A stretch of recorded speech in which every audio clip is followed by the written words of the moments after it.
Through the gloomy and raw dungeon, a crowd of people fought with despair, accompanying the wounded warriors. One of the fighters, exhausted by heavy wounds, suddenly collapsed on a wet stone floor. The fighter who lost consciousness was no longer the first to leave him on this path. In desperation, a person who was walking ahead said that the healer would soon be exhausted, and their chances of survival would become void. However, the one who had just fallen rose with unexpected joy and said that the hope of the Empire was still alive. His gaze was turned to the hero that he was walking with them, the legendary Burn.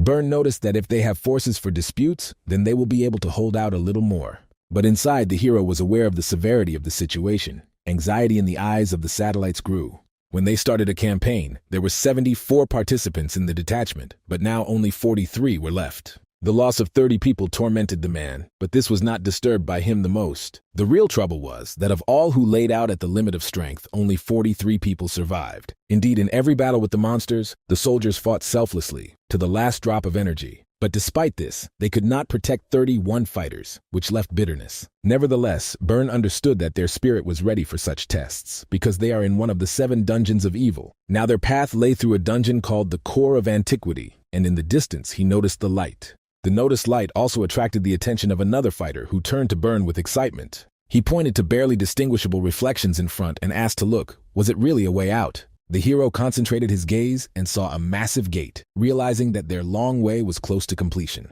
These gates were the final point of the nucleus of antiquity, the end of a heavy, complete loss of adventure. Increased treasures were hidden there, possibly including 36 greatest masterpieces of mankind. They said that in this dungeon a cruel and bloodthirsty boss is hiding, whose presence was horrified. A sudden rustle forced the man to be wary, and he instantly grabbed the weapon. Unable to restrain his excitement, he immediately ordered everyone to take defensive positions. Tanks and swordsmen had to line up ahead, and magicians, to illuminate the dark path for better visibility. The wizards soon noticed that the frightening noise had stopped, leaving them in confusion. One of the magicians decided to increase the view range, warning the others to be alert. After applying the spell, in the distance, a huge silhouette of a monster hiding in the darkness became visible. The creature felt magical fluctuations and slowly opened many sinister eyes. A powerful vibration began to come from the monster, which made the earth tremble underfoot. The next second, a huge creature with a mouth dotted with several rows of teeth became visible. This spectacle caused strong fear of a man who realized that the enemy seems invincible. The skeleton, waking up, came to the conclusion that the detachment had gone into the dungeon while he was sleeping. He again comprehended what had happened and tried to understand whether he made this situation correctly. The main character confirmed that the enemy fought not only with people, but also with his own awakening. Despite the calm exhortations of the hero, the skeleton was in horror, not understanding how to calm down. In the end, he noted that their invasion woke up a boss, who peacefully slept in the depths of the dungeon. The creature continued to resent that before the clash it was just yawning, underestimating the enemies. In this skeleton I saw a sign of the lack of discipline, which in his opinion was vital. After he turned to Renee to find out her opinion about this incident. Renee, a little bewildered, spoke out that only the mere movement was enough to stun the detachment. Renee again experienced admiration for the grandeur of Mr. Pavallo, amazed at his strength and wisdom. Patrick was indignant, watching what was happening and this strange harmony between them. He sat down with a heavy heart, thinking that perhaps it is time to put up with what he saw. In despair, he stated that the dungeon was going to an end, but the hero asked him to calm down so as not to damage the skull. The Core of Antiquity is one of the 7 dungeons of evil, which humanity considers impregnable. Most raids in the dungeons end with a triumph of people, but not here. Monsters obliged to be ready, protecting their territories, considered this situation unfair. Indeed, with each new campaign, the dungeon became weaker, despite endless wars and threats. The exception was those dungeons that humanity could not subordinate, no matter how hard it was. It was such impregnable that 7 dungeons of evil were considered, including the Core of Antiquity. Among these legendary 7, the Core of Antiquity was famous for the most difficult and ruthless. He was guarded by dozens of non-humans and guards blocking 3 key paths. On the left path there was Renee, a maid with a blade, which was a homunculus guarding the red root. In the center, a blue path protected by a death knight, a skeleton named Patrick, stretched. The right path that little is known about was covered with tentacles, whose nature remains a mystery. In the center of all this power stood a primitive monster of imperial myths, personifying ancient horror. This creature was called Landmate, a huge and incomprehensibly powerful keeper. Renee, closing the book, noticed that all the information was taken from the legends recorded on its pages. It was because of such books that spread among people that the desire to explore the dungeons only intensified. The hero was glad that it was necessary to control the dungeon with cunning because excessive mystery scares away people. The disclosure of only part of the truth created the illusion that people understand the arrangement of the dungeon. Seeing the books describing his laws, even semi-thoughts, people stretched to them like moths into the light. However, the hero himself did not expect that he would attract such a crowd of adventure seekers. He remembered that at the beginning of their campaign there were 74 people, but now only a small part remained. Most of their equipment melted in a fight with 116 black tentacles, leaving them almost defenseless. Renea confidently noted that she could cope with enemies, without harming either the dungeon or treasures. The hero thought, and his body began to transform into a dark substance, hinting at the awakening of ancient power. Instead of the massive body of the monster, his human hand appeared, thin but powerful. In his new form, the hero, being a young man, affectionately praised Renee, stroking her head. The girl smiled with joy, happy with the praise of the master and his attention. Patrick was irritated by what was happening, believing that the time for the meeting was used completely in vain. He grumbled that from their sweet couple he will soon have caries, despite the lack of teeth. And this could become a misfortune, since decay would affect not only teeth, but also skulls. Patrick noticed that the hero's transformation leaves much to be desired, because a six-fingered hand looked awkward. However, progress was evident, because this time the hero had fewer oddities than before. The Death Knight thought that he was tired of the gatekeeper's work, and it was time to resign. Renee recalled that it is time to move on to discuss important issues and not be distracted. People, as it became known, began an active invasion through the right path, which required actions. The problem was serious damage caused to the Lord 116 black tentacles. The hero assured everyone that the tentacles would quickly regenerate, but in case of a deterioration in the situation, they would look for a replacement. Patrick, grabbing the idea, offered to find two at once, because he dreamed of his resignation. But he was reminded of a life-long contract. Everyone came to the conclusion that now the main threat will be concentrated on the right path. The subordinate suggested that people are already forming a new raid for the next invasion. Renee added that the communication magic of people accelerates the spread of information, which requires a quick response. Plavallo hit the table and resolutely offered to revise the strategy and change his position.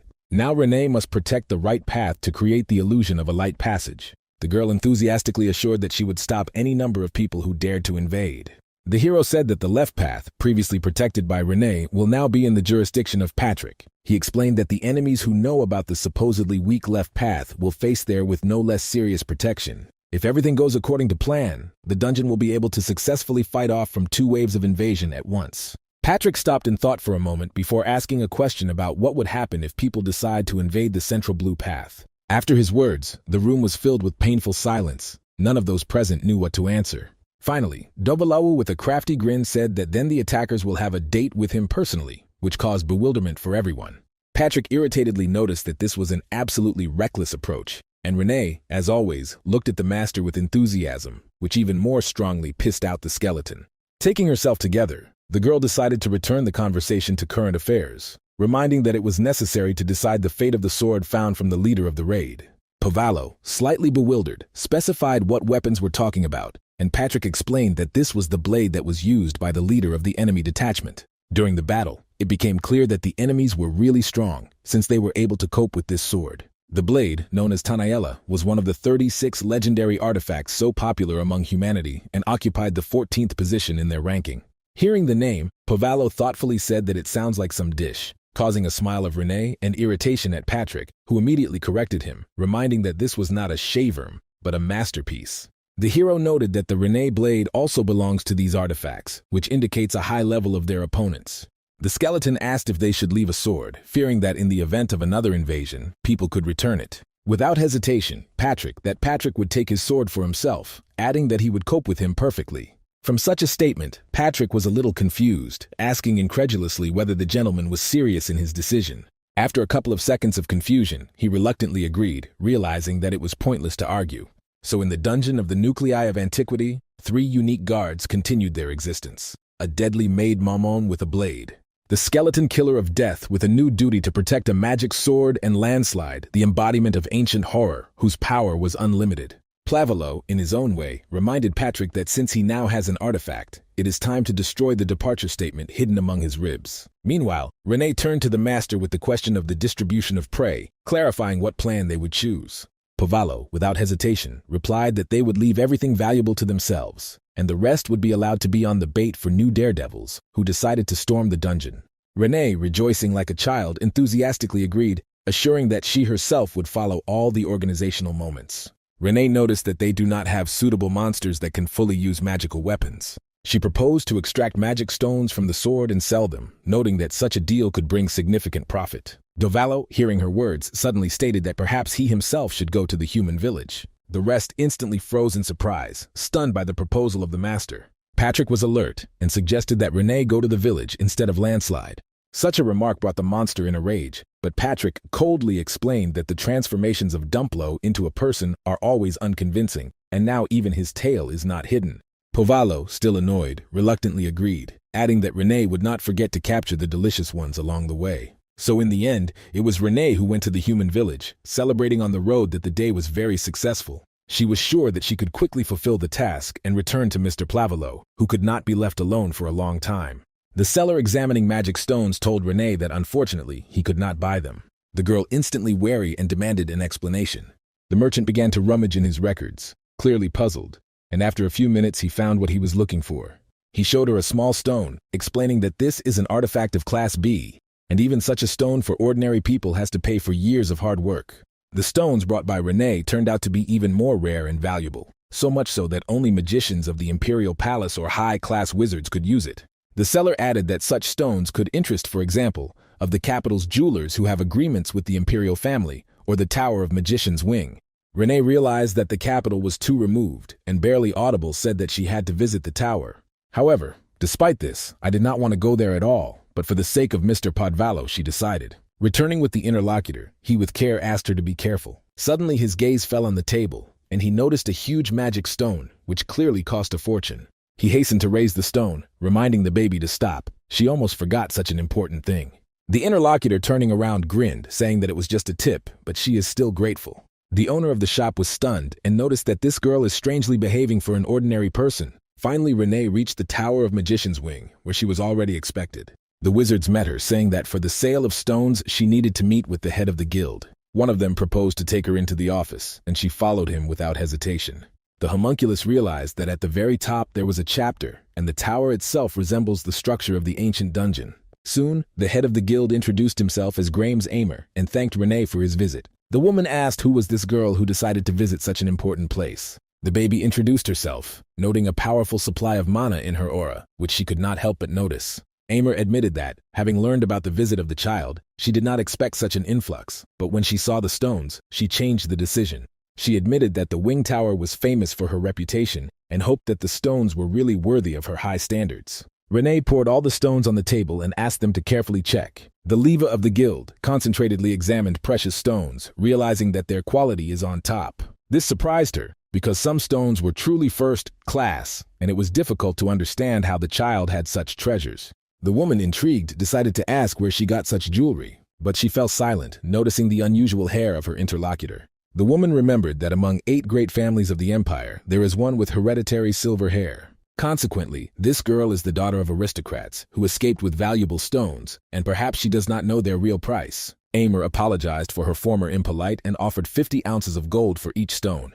For stones of the highest quality, they are ready to offer 80 ounces, which made Renee think, a whole condition that requires many years of labor. An ordinary person in a year earns only about 10 ounces of gold, so the price was clearly unfair. And she directly told the person that if he tries to cheat, then death awaits him. The head of the guild was confused and then began to apologize, realizing that the girl seemed to know more than she would like. She continued, honestly admitting that even the guild would not have enough funds to purchase everything offered. The girl, looking piercingly at her, only said that she would buy as much as she could. As a result, Renee received 2,000 ounces of gold, everything that was at the disposal of the guild at that moment. Aimer, noticing the situation, asked that the girl would say for the proposal to exchange the remaining stones for something no less valuable.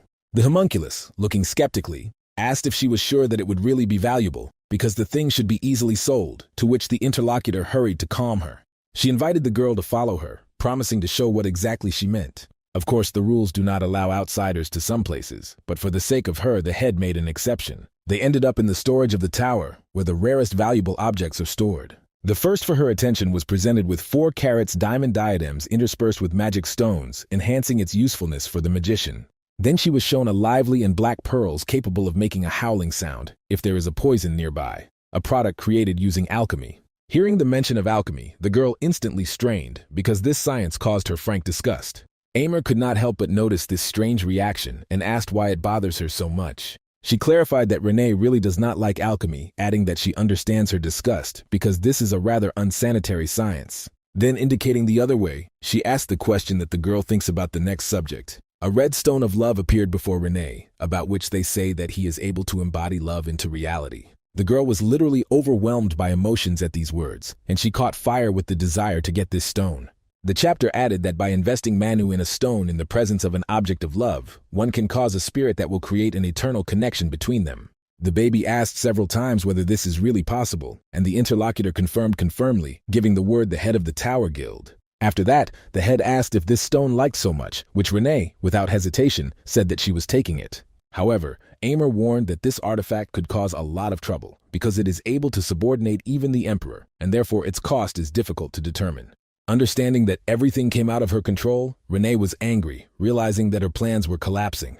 In anger, she pulled out a weapon and asked a direct question what would be said about this. The woman froze in amazement at the sight of a weapon and exclaimed where she came from. The girl calmly said that she was ready to give all the gold she received earlier, as well as her weapon, if she gets a diamond for this. After some time, the subordinate asked Aimer if she really gave the girl that same diamond. It seemed incredible to him, because she should understand what it could end for her. It is dangerous to make such decisions. But the head, thoughtfully examining the remaining stones, said that there was nothing wrong with this, because the small aristocrat literally lost her head from this diamond. Therefore, in her opinion, you should not worry. The girl will still die as soon as the spirit inside the stone is free. Moreover, the lover of that unhappy will also not survive, so there will be no traces of their connection, although she admitted she was a little sorry for the guy. After that, Renee went to one of the 7 dungeons of a huge hall known as Cheat Castle. There she was met by a red-haired woman who, correcting her hair, noticed that the ends were seriously damaged. The girl immediately apologized for her sudden appearance, and that she again causes her troubles, but the interlocutor answered with a smile that there was nothing wrong with that. She added that the neighbors should help each other, and she will never refuse to see such a sweet Renee. This woman was the boss of the dungeon, and her name was Elizabeth Báthory. Elizabeth, better known as the Bloody Countess, noted that, no matter how the girl tries, she always looks great. Sometimes she even envies her, because, being a homunculus, she is devoid of natural beauty. But, she added, to be a homunculus has its advantages. Her face will never grow old, that a wonderful feature in itself. Renee was embarrassed, but still replied that Elizabeth also looks great, and her skin was completely cleaner and more tender than her. In response, Elizabeth with a slight smile said that this should not be discussed, because to maintain her appearance she uses so much blood. Suddenly Renee dumbfounded her with the question of how she sees her from the side. Elizabeth, without hesitation, replied that the girl was simply magnificent, and especially stands out among all she had seen in recently. She assured Renee that no one could resist such a charming girl. During the conversation, she, smiling, asked for whom Renee was trying so hard and preen. It was obvious that her curiosity was connected with the assumption. Perhaps Renee was about to admit to someone in his feelings. Clutching a precious stone in her hands, the girl joyfully exclaimed that everything was right. She was ready to admit. Elizabeth, stunned by such an emotional answer, was confused and looked shocked. She clarified whether the girl said seriously, because she, in her opinion, was just joking. Then, with undisguised interest, Elizabeth asked to whom Renee wants to admit. At that moment, the girl, immersed in her dreams, quietly said that she was going to admit to Mr. Plavallo. Elizabeth could not restrain her even more surprise, and smiling in amazement, noticed that Renee had a great sense of humor. Perhaps this is due to the fact that she was a homunculus. The girl indignantly replied that this was not a joke at all, because she firmly intends to admit to Mr. Plavallo in her feelings today. Remembering the appearance of this huge monster, Elizabeth sincerely wondered what could be attracted in him, because, in her opinion, there was nothing to catch on. Renee, not embarrassed, replied that he had many good qualities, and first of all, reliability. Elizabeth, with obvious sarcasm, stated that he was undoubtedly excellent in this. She explained that she knew very well how lazy he was. This quality completely crosses all his reliability. The girl continued, adding with a smile that Plavallo is really lazy, huge, eats indecently a lot, constantly sleeps and snores, and often slow down, and even recently began to bald. Elizabeth, squinting, asked if Renee really knew all this, but her heart still reaches for this creature. The girl nodded confidently, saying that everything was so, despite all his shortcomings, she really likes him. Elizabeth sighed at this, and wished her good luck, although she added that Renee clearly deserves someone better. She also offered her help and support in case the master refuses the girl. Renee thanked her for his kindness, but firmly stated that she would cope with everything on her own. Meanwhile, a meeting in a United Team Center dedicated to raids in the dungeons was held in the capital of the Riaz Empire. One of the men reported that according to intelligence, the detachment of hero Bern Hishtalt was most likely destroyed. The other immediately hit the table, asking in irritation what all this means. He recalled that it previously claimed that this detachment easily defeated the gatekeeper of the dungeon. Moreover, the corpses of the heroes were never discovered, so it is not clear where such confidence in such a tragic outcome. Another participant in the meeting supported this opinion, saying that Byrne simply could not die at the hands of some monsters. The man, who had been silently listening to the conversation before, understood that they were wrong because the core of antiquity is not an ordinary small dungeon. He recalled that such a place should be passed in one day, but there is no news from the detachment for the second day. Based on this, he concluded that Byrne most likely really died and expressed it out loud. Then he turned to the person who reported this information with the question of what happened to the Hishtalt family's sword. He replied that after the penetration of the detachment in the core of antiquity, the connection with them was completely lost. Therefore, until they send a new detachment to the dungeon, it will be impossible to return the 14th masterpiece of Tanabella. The meeting participants realized that this was very bad news and agreed that the weapon should be returned as soon as possible. However, one of those present sharply got up and stated that this was impossible. Even if the detachment of Byrne could not go through the core of antiquity, it makes no sense to sacrifice even more people. In response to this, they noticed him that they could not just give up because if Byrne fought with the boss, he probably received serious wounds. Even at the time of their discussions, the boss suspended his restoration, but the dungeon will soon come to life, so you need to act faster until it regenerate. While they continued to argue, the old man wondered that the imperial family had already lost her beloved hero and one of 36 legendary artifacts. He added that if the second raid ends with failure, they can't demolish their heads, because leaving everything as it is to bring the anger of the imperial family. But what if Byrne could not inflict even the slightest wound to the ancient monster, and the dungeon was practically not affected by their raid? Then no matter how many attempts, success is unattainable. Suddenly someone said that it was simply impossible to pass this ancient dungeon. Hearing these words, all those present stared at the old man in bewilderment, not understanding that he could push him to such a conclusion. At this time, the door opened, and another person entered, saying that his opinion was interesting, but what such conclusions were based on. He emphasized that he considers the task to be feasible, even if she looks incredibly complicated. The man, hearing this, was surprised to ask what the imperial magical community thinks about it. The new guest recalled that everyone knows from whom the orders receive, because the imperial community, called the Third Eye, is their leaders. The old man sighed heavily, realizing that the situation worsened because the emperor personally began to interfere in their affairs.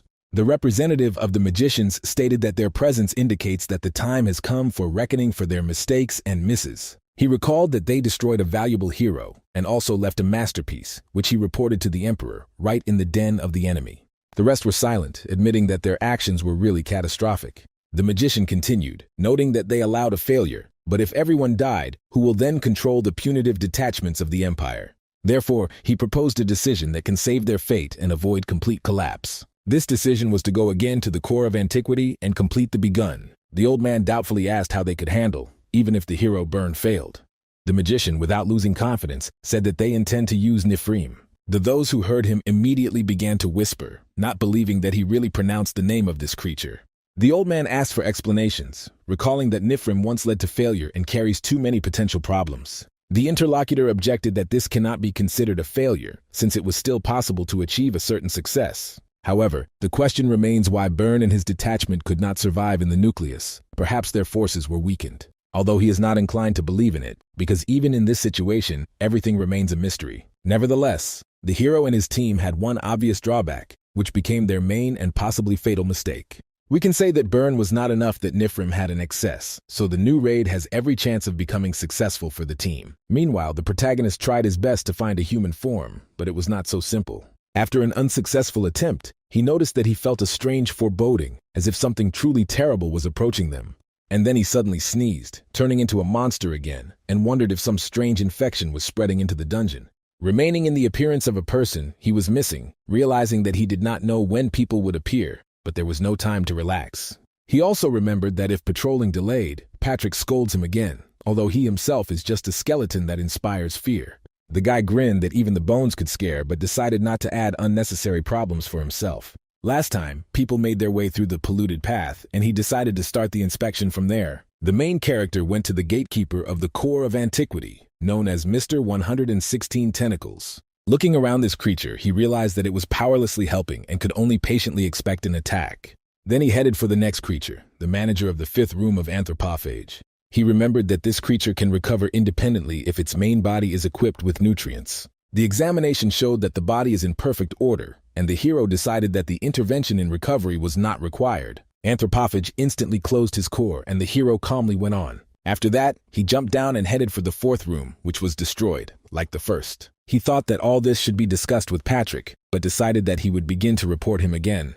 The hero decided to postpone the rest of the case so far and relax a bit to think about further steps. He considered an examination of the contaminated path and the fifth room already a good result for the current day. Patrick will understand, he thought, when suddenly near his head, something flew and stuck into the wall. The hero was heard by a familiar voice, saying that the little people again desecrate the dungeon and would not leave him alive. But when Renee was better closer, she realized that Mr. Podvallo himself was facing her. The girl began to apologize, saying that at first she took him for vile people, and the hero finally recognized her. While she continued to apologize, the hero assured that nothing terrible had happened, but still a little scared. Then he drew attention to her appearance and noted that she clearly dressed up for something important. The girl revived to hear his remark and joyfully asked if he liked her new image. Dovolovi strained and asked if this was connected with something important because she took the form of the maid, and he was afraid that she decided to quit Patrick before. The girl confirmed that this is a really important event, although not the way he could suggest. Then she asked for a little time, and Povolo was completely at a loss, believing even more in the possibility of her dismissal. As a result, Renee brought him to a secret room, which she called her special place, offering him to sit down while she was preparing tea. While he was going to his place, all that he could think about was that Renee still does not quit. When she served tea, she noticed with a smile that only she knew about this place before, and now her master. She wanted to add something but hesitated, and Podvallo repeated to herself only one thing: if only she did not leave. Renee recalled that 80 years had passed since the moment he accepted her in the dungeon, and asked if he remembered this. Podvallo uncertainly replied that he remembered, and began to recall the events of those times. Then, 80 years ago, the fashion for raids destroyed more than 1,000 dungeons, and thousands of people invaded the core of antiquity. It was at that time that Renee received its nickname and significantly increased its status among the inhabitants of the dungeon. Dovalo said with admiration that she then suffered a lot, and asked about her eyes, rejoicing that she was not leaving. Renee clenched her fist, recalling the events of the past, and admitted that she was happy that he remembers even such trifles. The hero assured her that it was impossible to forget such moments, and Renee added that she was always happy to be next to him. Podvallo replied that this was mutually, but thought about the meaning of her words, suspecting that they could be associated with farewell. He carefully asked if she had in mind something like a parting, because her words sounded like a harbinger of farewell. When she began to explain, he did not even want to listen, afraid that her words would confirm his fears. But what she said shocked him even more. Renee admitted that all these years she was in love with him. Podvallo, surprised by her revelation, asked if she really was serious, and Renee confirmed that she had been waiting for this moment for 80 years. From the excitement, the tail even grew up with a tail, and he froze, not knowing what to answer such a sincere recognition. Finally, he found suitable words and thanked her for her feelings, although this was given to him with difficulty. Then he added that life in the dungeon is always on the verge of life and death. Renee listened carefully, and Podvallo continued, saying that they could never be sure when they wound or die. He asked if she was ready that one of them could be left completely alone. Renee clenched her fist and replied that she expected such an answer, realizing that her request was almost impossible. Despite the fears, Renee realized that she could not hide her feelings forever, even if it threatened her with heartily pain. The idea that Podvallo will reject her recognition and turn away from her scared her more than anything else. Because of this, she decided to fight for his love by any means, tightly clutching a precious stone in her hand, like a symbol of her determination. Suddenly for him, Renee with force threw the table with her foot, shocking Podvallo with her act. She rushed to him, saying that she was even ready to use such radical means in order to fulfill her dream. Podvallo begged her to calm down, but she only firmly stated that now her dream had a chance. His gaze fell on the mysterious stone in her hand, and she convinced that it was only worth putting mana into him. Everything would change for the better. But in the meantime, the dark energy began to surround the landfill, and his body turned into a monster more and more. Although his body remained partially human, his head was very deformed, and he asked if she was trying to kill him. Dark energy suddenly touched the magic stone that Renee held, and he slipped out of her hands. The stone fell to the floor and split into many fragments, causing confusion. The spirit got out of the cracks, which erupted with an ominous laugh, watching what was happening. Later, Patrick admiredly stated that this spectacle was incredibly spectacular. However, he reproached Dumplo for softness, saying that it is not logical to drive people to expel people, but to drive Renee. He sarcastically noted that the boss was so blind that he could not distinguish it from ordinary ink, and even the skeleton from amazement froze. Dovaloe, being at a loss, asked Patrick what to do now, but he recalled that he himself created this problem. Patrick raised a fragment of a broken stone, claiming that this also played a role, but did not justify the actions of the boss. He emphasized that the responsibility for what happened completely lies with Pavallo, regardless of other circumstances. Pavallo tried to understand what had happened, and in bewilderment asked why he did not remember this. Patrick, surprised by his words, began to resurrect in the memory of the events of that fatal moment that changed everything. When the chapter lost control of himself, he burst out here with a whirlwind. At that moment, she noticed how he was preparing to attack the girl and tried to calm his crazy anger. However, his face changed beyond recognition. One half retained human features, and the other looked like the appearance of the demon. In front of him, in complete despair, she sat Renee. She sobbed, clutching a stone in her hands, and muttered about what she had done. Patrick realized that the situation got out of control and conjured her to wake up, run, and escape while the monster was focused on him. However, his voice remained unanswered. It seemed to completely go into her senses, and her presence became dangerous. Without wasting time, he exposed his weapon and struck to drop it at a safe distance. Inside, he reproached himself for this act, but did not see another way out, and finally, the necessary distance arose between them. At the same time, he could not understand what was happening with the boss, who incoherently repeated that they wanted to destroy him. When the Death Knight described everything that was happening, the main character felt how everything was cold inside him. After her story, the interlocutor asked the question, whether he remembers what happened, and he immediately began to apologize. Patrick was glad that he did not deny his guilt, but also guessed that the events developed for a reason. Still, it was a magic stone that the girl kept so tightly. The conversation soon switched to the fact that it was necessary to find Renee at all costs, because her absence was destructive for everyone. It was she who was responsible for everything, from making food and drawing up a diet for monsters to cleaning the dungeon, installing traps, and replenishing the monsters' army. She also engaged in gold mining, taking into account resources and processing complaints. Without it, life in the dungeon seemed to stop. Understanding this, Patrick asked not to waste time and go after her. She needs to be returned until it was too late. He even offered to humiliate himself in front of her, kneeling, sobbing, or showing her with kisses, if only she would return. Then the interlocutor handed over a strange item, a bracelet called Demura, who stabilized the balance of mana. He warned that the device is extremely valuable, but not sure whether it would work, given the instability of the magical flow. Although a little good, but the bracelet at least can help him bring him closer to the human appearance. Dovalo, with a grin, noticed that the skeleton annoyed him, as if he had set everything up and found this little thing in advance, to which he calmly replied that he simply picked it up along the way. After that, he persistently asked to handle the bracelet carefully, because the thing was very fragile and required careful use. However, the guy, completely ignoring the warnings, said that now they would see how it works, and immediately put on a bracelet. Before leaving, he carelessly noticed that he would try not to break it, and at the same time instructed the skeleton to follow everything, as if he was going to go out just for a walk, which caused Patrick's sarcastic grin. In fact, he promised to return within 5 days, because the attack of people was about to begin. The boss specified whether this is that the return is necessarily before the start of the raid. The Death Knight confirmed that he understood everything correctly, because if they could not resist without him, then trouble is inevitable, especially if they get to that place. That is why he has only 5 days in search of Renee, and he should not forget about it. The main character nodded in agreement, promising to return with the girl no later than the specified deadline. In the end, the interlocutor warned him that if he is near the human village, let him behave as calmly as possible, otherwise the consequences can be catastrophic. Dovalowu assured with a grin that he understood everything, but if something goes wrong, he would just shine the village from the face of the earth. Patrick, of course, scolded him for such frivolity. But when he left, he realized that everything turned out to be much more complicated than it seemed at first glance. All chaos began with Renee somewhere to get Dantu's teeth, brought with her a magic stone with a demon inside, and almost died at the boss's hands because of her insolence. The consequences were obvious. If the main finds out about this, then the disasters cannot be avoided, and everything will go awry. Now is definitely not the time for such decisions, because the destruction of mankind would be the worst idea at this stage. Thinking about all this, Patrick did not even pay attention to the newspaper in his hands, but looking at it, he experienced a real shock. The headline shouted that the United Team Center of Raids was going to reach the core of antiquity in just 3 days. Patrick instantly remembered that the boss was ordered to return 5 days later, while the attack would begin after 3. It was the worst development of events, especially considering that the guy at that moment was lying in some kind of ravine, absolutely unprepared for such a turn. He barely restrained anger, realizing that he was again in the wrong place where he wanted to move for the second time.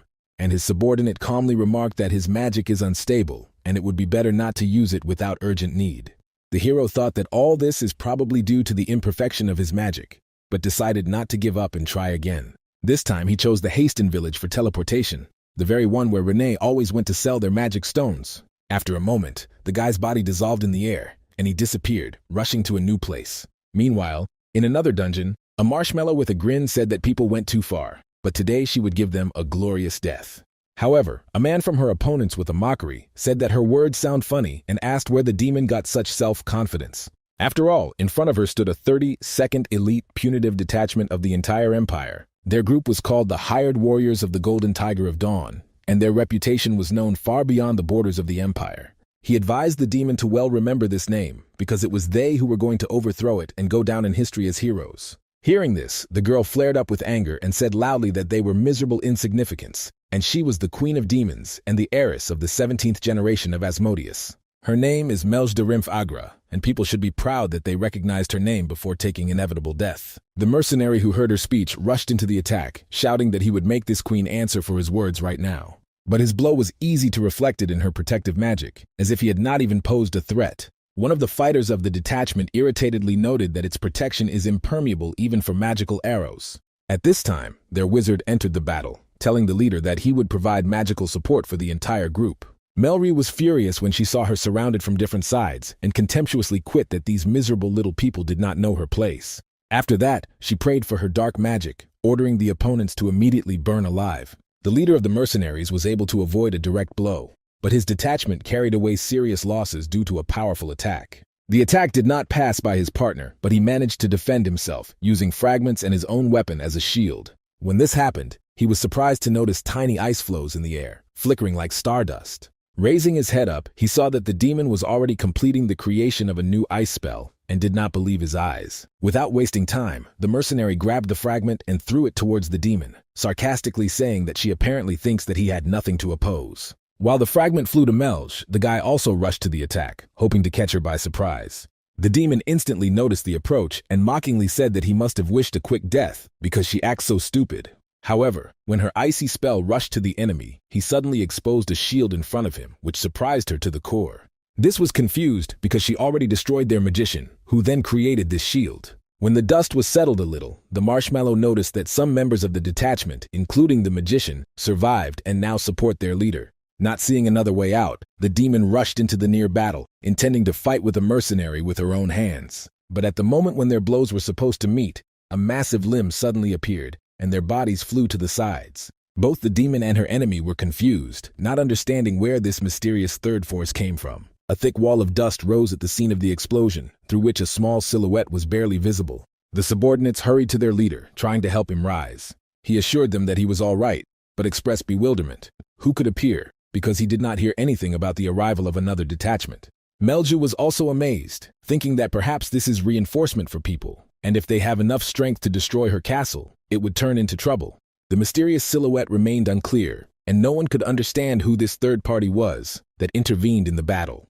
When the dust finally scattered, the main character came out of it and carefully asked if they knew where the Haston village was. Mercenaries and demon were dumbfounded by his sudden appearance because he arose from the void and, in their opinion, carried some nonsense. One of the men irritatedly suggested that this is a man and advised him to stay away from the Queen of Demons if he wants to live. Melju grinned and said that another miserable fool would not change the situation, and the hero thought with curiosity whether she really was the Queen of Demons. If this is true, then perhaps her ancestors looked different, and the matter is in generations. But the girl was furious, shouted that they would all pay for the destruction of her castle. While the dispute continued, one of the subordinates told the leader of the mercenaries that reinforcements had arrived and offered to unite with them in order to finally destroy the Queen of the Demons. The hero, in turn, only wanted to ask where the place is, where he needed to get, but he could not insert a word. Meanwhile, mercenaries continued to argue with the demon, stating that her wonderful magic could not overcome them. The reinforcement finally arrived, and they were called to fight with full dedication, not afraid of the enemy. While the battle flared up more and more, the main character calmly crouched aside, waiting for the end of this turmoil. He thought that all this chatter and endless battles were pretty tired of him, because he urgently needed to find Renee. In addition, the situation clearly came to a dead end, and he understood that if he was late, Patrick would be extremely dissatisfied. While Plavallo was thinking, several mercenaries mockingly suggested that he was afraid and therefore did not intervene. Hearing this, the hero became furious, began to transform into the monster, and barked to shut up. A huge evil creature appeared before them, from which the threatening dark energy emanated. The mercenaries tried to escape, but he mercilessly destroyed them, demonstrating his incredible power. When it ended, he calmly returned to human uniform and headed for a girl. Melgu froze in place, unable to move, trying to realize what had just happened. The hero remained completely calm, and the girl finally asked what it was and who he was. The situation surprised her because she realized that he was incredibly strong and perhaps even surpasses her in the reserve of mana. Fascinated, she admitted that she wants to learn more about him since her interest in him only grew up. She began to circle around the hero, falling asleep with questions about who he is, what is his name, and what is the secret of his strength. However, Dovalo only cast a cold look at her full of disgust, which sincerely surprised the girl. After that, she gathered and politely introduced herself, saying that she was the great queen of demons, a descendant of the 17th generation of Asmodeus, Mareju de Rimph Agra. After that, the queen of demons, sincerely intrigued, asked his name. However, the whole ceremony of communication was unpleasant, since it caused him only irritation. Despite this, the desire to obtain information outweighed, and he began to introduce himself. But barely starting, he stopped, realizing that if he issued his real name, rumors would fly too quickly. In addition, Patrick warned him to be more careful so that there was no point in revealing his personality. As a result, he decided to introduce himself like Povald Rooney because here he was only for the sake of searching for Renee. This name, as it seemed to him, was perfect for a person with a good-natured smile and origin from some kind of quiet town. True, he quickly realized that the name sounds rather stupid, but he could not come up with anything better at that moment. The Queen of the Demons repeated his name aloud and asked if it could be just a landfill, to which he replied that she could do everything she wants. Flo, pleased, noted that at first she would like to thank him for his help, although he spread half of her castle. She admitted that without his intervention it would probably have suffered much more, but the hero coldly replied that he did not really sought to help her. But the queen continued, saying that now she had a duty to him and asked what could be useful. Hearing this, Povalo was inspired and specified whether she knew the road to the settlement of Haston. When the girl repeated the name, he felt relieved, deciding that he still ended up where necessary, and Renee is very close. However, soon the queen stunned him with the question of what Haston is like. The hero's joy instantly evaporated, because it turned out that she not only did not know the way, but did not hear about such a place at all. He wondered that he really climbed so far that they don't even know about this settlement here. Not wanting to despair, he asked where the nearest city was located. Melryu thought for a moment and said that, in her opinion, the city of Riaza is closest. The hero remembered the name of this city and realized that it was the capital of the empire. He remembered the map of the empire and realized that if he believed it, the path on a horse to Haston would take 2 months, which clearly did not please him. Realizing the severity of the situation, he fell powerlessly to the ground, and Melg, noticing his disorder, asked if he was bothering something that he, crushed, admitted that he was too far. Melu, grinning, said that now everything became clear. He was not at all in the capital, but to Haston, and suggested using the teleportation center as the fastest option. The hero was stunned by such an information, and in bewilderment asked what kind of center was like that, because he had never heard of him before. Melu readily explained that this is a magical invention created by people with the help of alchemy and magic, which forcibly generates the magic of movement. Intrigued, Povalo immediately asked where this center was located. The girl calmly replied that if he wants to get to the teleportation center, then the path lies to him in the city of Riaza. When they arrived in the right place, the hero, doubting, asked if this is the same center, and I was flickering, standing nearby, confirmed that everything was true. Now is the time to collect information. Davalo thought that, although Renee was unlikely to be here, he still had to find out if she actually went to Haston, so you need to know as much as possible. I flicker, with a smile on my face, said that if he is looking for a girl with silver hair, then she would help him in search of him, and he has nothing to worry about. Davalo was surprised at her words, and in bewilderment, asked how she, being the mistress of the castle, could leave him unattended and just leave. I was flickering, noticing his bewilderment, with a soft smile replied that she was pleased that he was worried, but he should calm down. She added that as the Queen of Demons, the highest being born to her reign, the castle for her is only a temporary refuge, because the demons are her army, and it does not matter where she is. Schwallow, nodding, noted that this is clearly a demonstration of the ability of the kings of demons to call on his army at any moment, and she could really gather her warriors at first will. Melju confirmed his guess, saying that, in general, he was right. Although in practice she had not yet tried to call the army, but she is sure that this would be possible. She added that if her father could do this, then she would definitely cope, because her strength is much larger than that of ordinary demons. In addition, she continued, the castle that her father left her was destroyed, and it makes no sense to return there, so she will not have to return to this place. Davalo, realizing that this happened through his fault, immediately apologized, but Melju assured him that the situation was difficult and the attacks of people were inevitable.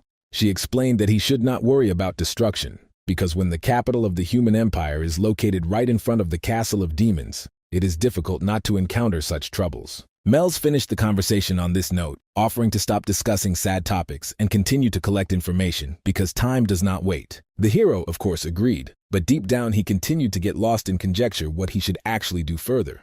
He felt how with every step her presence became for him more and more burdensome, as an extra load that could not be discarded. After some time, they ended up in a local bar, and Melg, without wasting time, demanded 2 beer, not paying attention to others. Dovalo realized that his sensations did not deceive him, and turning to the interlocutor, he noticed that they had important things, so he did not understand what they were doing here. I flicker, serenely leaning my head back, took a large sip of beer, from which, according to her, she immediately felt refreshed. She, with a strewn grin, noticed that he was clearly not familiar with human cities, because a bar is not just a place to drink, but a whole center for collecting information.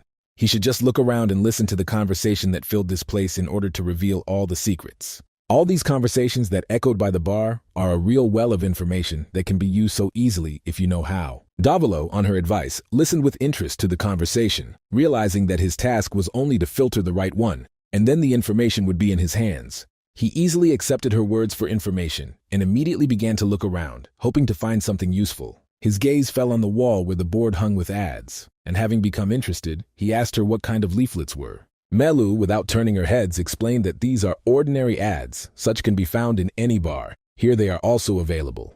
This, according to her, was the same range of information that she spoke of, and Pavallo, slightly surprised, thought about how appropriate it was. Looking at the board, he noticed that these are lists of detachments participating in the raid to avoid repeated passages to the same places. He thought that this actually makes sense, because several detachments should not invade the same dungeon, and then Morelli added that this also prevents conflicts with awards. Melju expressed her disappointment with people who stubbornly remain single, forgetting that with the union, the chances of success in the dungeon increase significantly, and they, in turn, are stomping in their own ambitions. Davilo, trying to balance her ardor, noticed that in fact, it would be better for them, but the Queen of Demons could not but specify what he had in mind. She, with some surprise, continued that now she was interested in whether she was also a monster from the dungeon, because it is strange how the hostess of the castle she can be equated with such. Pavallo, with a crooked grin, replied that he was difficult to understand, and to be honest, he rather simply does not want to go into details. Melush, with curiosity, noticed that he clearly had his secrets, but perhaps she would not bother him with questions, since he himself prefers to stay in the shadows. Plavallo, again looking at the announcement board, noticed something that immediately attracted his attention. There was information about his own house, and this made his heart bend a little more rapidly. Looking at the empty column with detachments, he felt relieved, realizing that he still has time before something began to happen. Melu, noticing his excessive restraint, asked him not to be so greedy and let her look at the fact that he was so carefully hiding, because she already guessed that he was simply proud of his height. He, unable to withstand her perseverance, finally showed her the announcement, and she, carefully examining him, could not hide the admiration of what she saw. It was something significant because she saw a mention of 7 dungeons that hide a huge evil, and one of them, the core of antiquity, attracted her attention even before the wedding. Plavalova, a little stunned, could not resist the question, did she really know about him what I was shallow, as if nothing had happened? She answered, of course, she knew. These 7 dungeons were known as the Monastery of the Greatest Evil, and the core of antiquity was considered the most powerful of them, the power of which was admired even by people whom she called the idiots. With joy adding that this dungeon is the goal of all monsters, she continued that her dream is to become stronger than everyone else. After all, as she said earlier, among all the dungeons it is the most powerful, and she is ready to challenge his forces. She also mentioned that at the top of this kingdom there is the Lord of all things, the Keeper, whose power can punish even the worst ancient monsters. This mystical ruler, according to her, is known as Mr. Podvalo, which made her literally shine with admiration, and this surprised Podvalo himself. He, in turn, thought, considering himself simply the master, and not to those who rule this kingdom, not understanding why she ties so strong titles to him. While Plavlo was thinking, she continued to speak with enthusiasm about the core of antiquity, considering him her favorite dungeon and dreaming of becoming even stronger to prove it to the master. She dreamed of improving her abilities to become even more powerful because this would reveal her opportunity to see real power, as she believes, the master.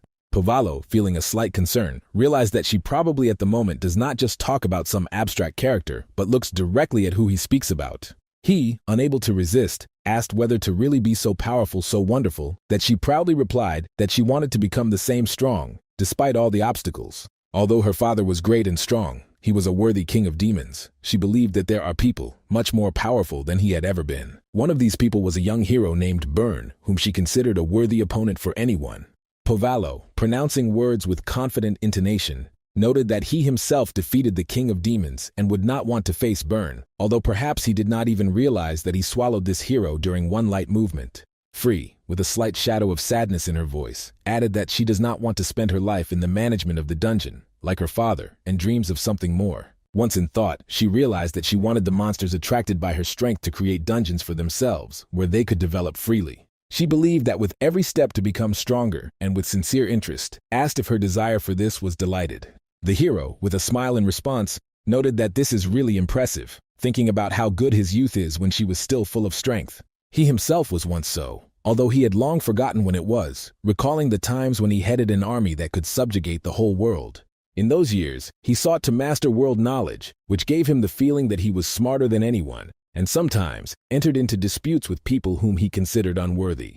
But life led him to the fact that he gave everything, following emotions, and soon realized that such actions did not lead to anything good. Now his main goal was only one thing, to find peace and peace in the arms of sleep. However, at that moment he noticed that the girl he spoke was clearly drunk and understood that he needed to do something about it. He decided that it would be best to carefully take her in his arms and take her away, while talking about a new announcement about the dungeon continued around. The owner of the shop, noticing his mistake, explained that he had forgotten to hang the announcement and promised to fix it, starting to immediately do this. Someone from the crowd noticed that he constantly forgets to update the information, and if his inspectors had noticed this, they would certainly impose a fine. The announcement said about the raid on the core of antiquity, in which the detachment of Paymor Dubelos with the leader of Nephrim would take part, and the raid should take place over the next 72 hours. Time passed, and soon morning came when she finally came to her senses. Melju woke up with a heavy head, feeling severe pain in the ears and head after night sawing. Suddenly, a landfill appeared in the room, who, noticing her awakening, asked, did she finally woke up, at which she, looking at his yawn, admitted that she did not remember what was happening yesterday. He replied with easy bewilderment that, of course, she did not remember, because this could not be otherwise. But suddenly he was seized with an alarming foreboding. Suddenly, sharply falling to the ground, he looked very frightened, and Smell, noticing his reaction, asked interestedly what happened to him. After a few moments, he, continuing to look restlessly in her direction, noticed that, probably, his vision had worse. He could not understand why now her size seemed so small to him, although, in his opinion, she always looked miniature.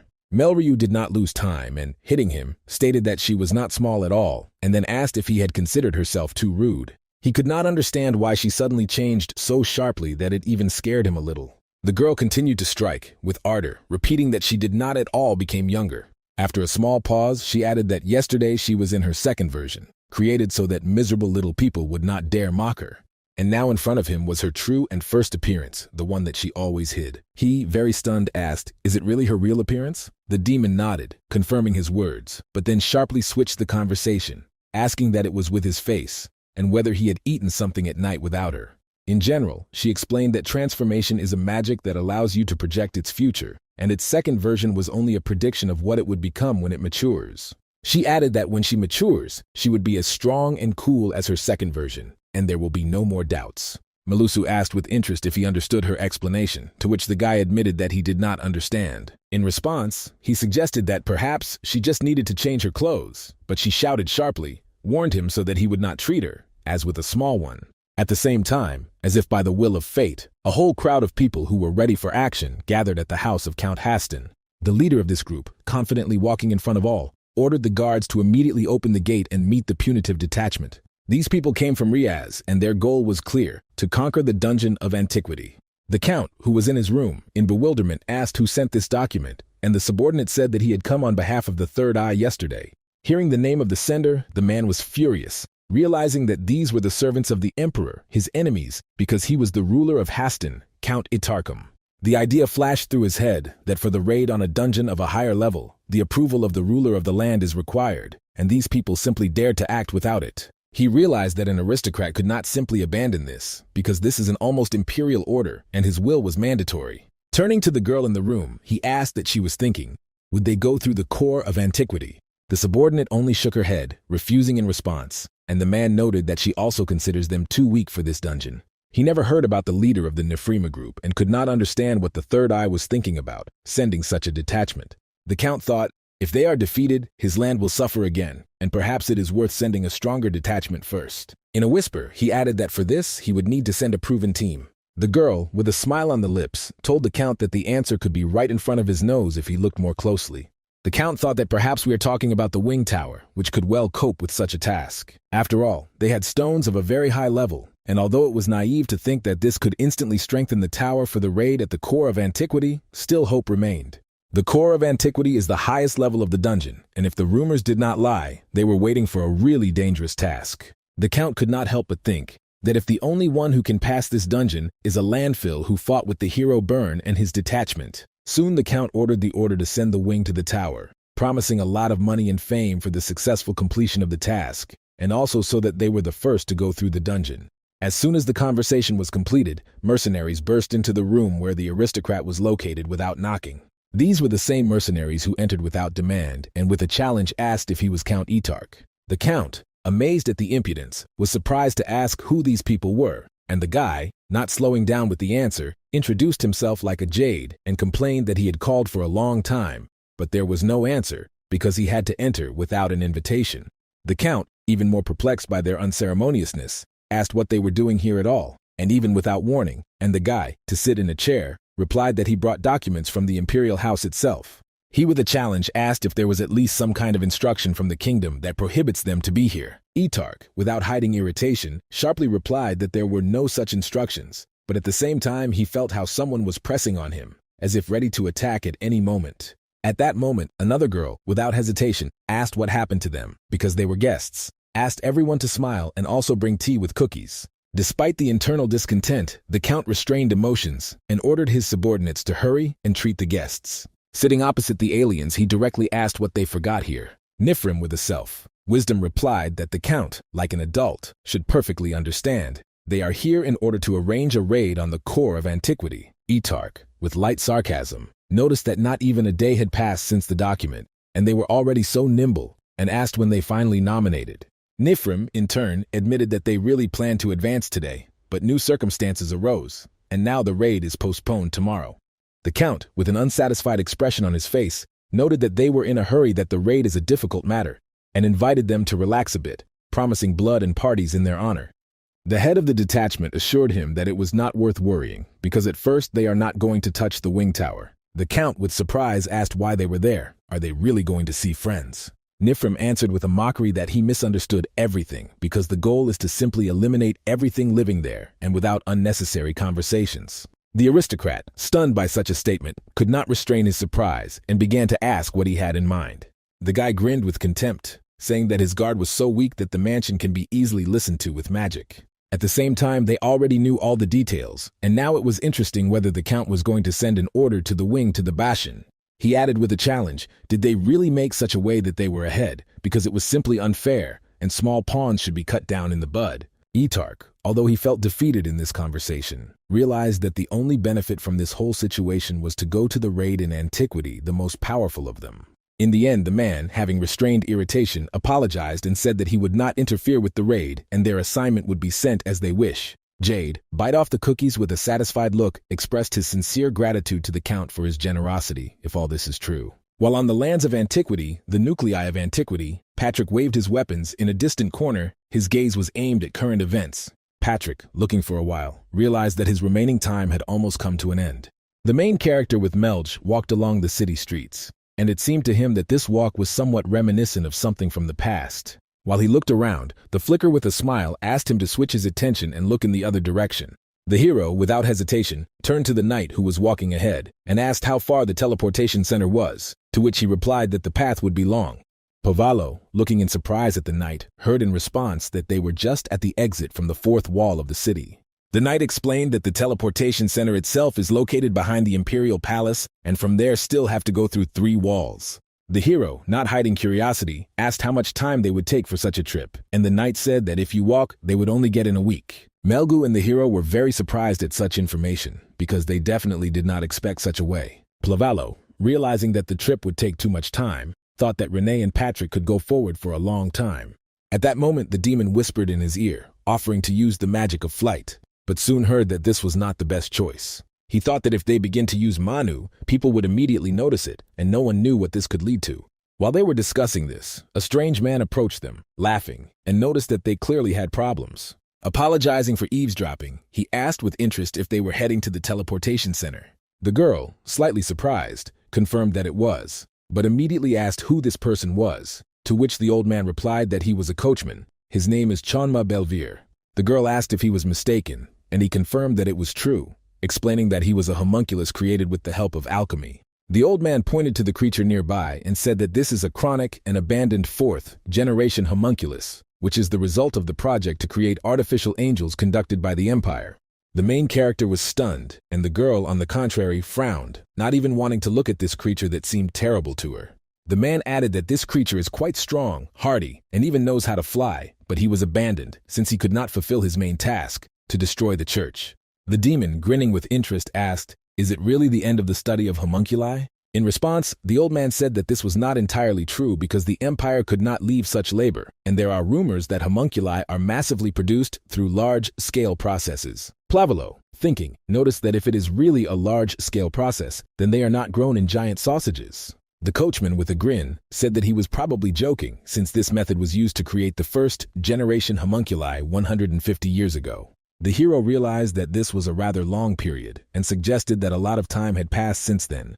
Perhaps so many years have passed since the birth of Renee. Mel's drew attention to the carriage and noticed that she looks quite durable. Therefore, the old man does not lie, and I wonder how much time they will take to the teleportation center. The man replied that the path would take about 4 hours, although each time they will have to go through the test when passing each wall. The hero, thinking, asked how much such a service would cost, and the old man happily replied that for both, 8 ounces of gold. The girl looked at the old man with horror, because yesterday they paid only 8 ounces of silver, and this is 100 times more than they expected. Melgu was upset and stated that she did not have such an amount, and the main character was surprised to ask that, in her opinion, he had this money. Ringing in his pockets, the gentleman suddenly heard a quiet rustle, which forced him to freeze with curiosity. He took out a bundle with coins and a neatly curled note, where Patrick promised to once thank him for his help. Very soon they already rushed around the sky on the winged homunculus, which was confidently ruled by their strange coachman. The demon, carefully peering into the lands far below, asked Pavallo the question of where he got such a generous amount.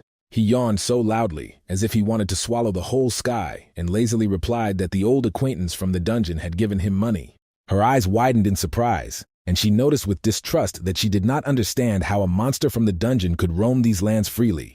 The hero shrugged casually and explained that he was expelled, adding that such an answer should satisfy her. The girl asked if those whom he was looking for also suffered the same fate, and heard a confident yes. Malush, with a slight sadness, admitted that she envies his comrades, because even after exile, they continue to take care of each other. She quietly added that she would never refuse such a life, because she so wants to have someone nearby. In her opinion, this is the meaning of life, when people or creatures take care of each other sincerely and disinterestedly. After a few hours of the journey, their carriage on homuncule finally landed on the sparkling street of Servi Rosa, saturated with wealth and pleasure. The hero, looking at majestic buildings, asked if the teleportation center is really not available. The center's employee, his head guiltily, confirmed that this was true and apologized for the inconvenience. Malusu sighed in frustration and said that she did not expect such a turn, and the employee invited them to return tomorrow by 8 in the morning. He explained that the center is temporarily closed due to the auction, but immediately after it, teleportation will be available for honored guests. The hero asked in surprise why, due to some auction, he had to close the whole center, to which he received an answer about the rare artifact put up for sale. The employee explained that these were Dadu's teeth, the disappeared masterpiece for which increased security measures were taken.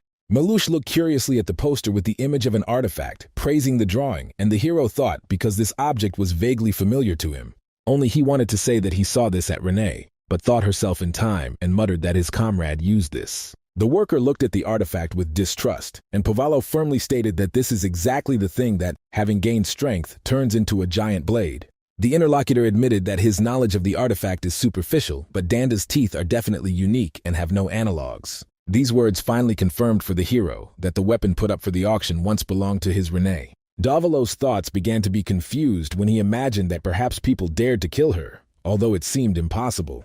It did not fit in his head that some miserable mortals could harm Renee, because it was not without reason that she was nicknamed the Maid with the Blade. The hero continued to remember the blade and guess if it was at Renee at the moment when she fled from him. He remembered her outfit, too elegant to hide the weapon, and she threw one dagger into him, deciding that he was an enemy. But he was tormented by the question, how many blades were still with her, even if in contractions with enemies Renee always had at least 5. Patrick could defeat anyone with his sword, but even he would have thought what the girl's power is if you deprive her of the blades. The Queen of the Demons felt that something strange was happening with Pavallo and tried to reach his mind.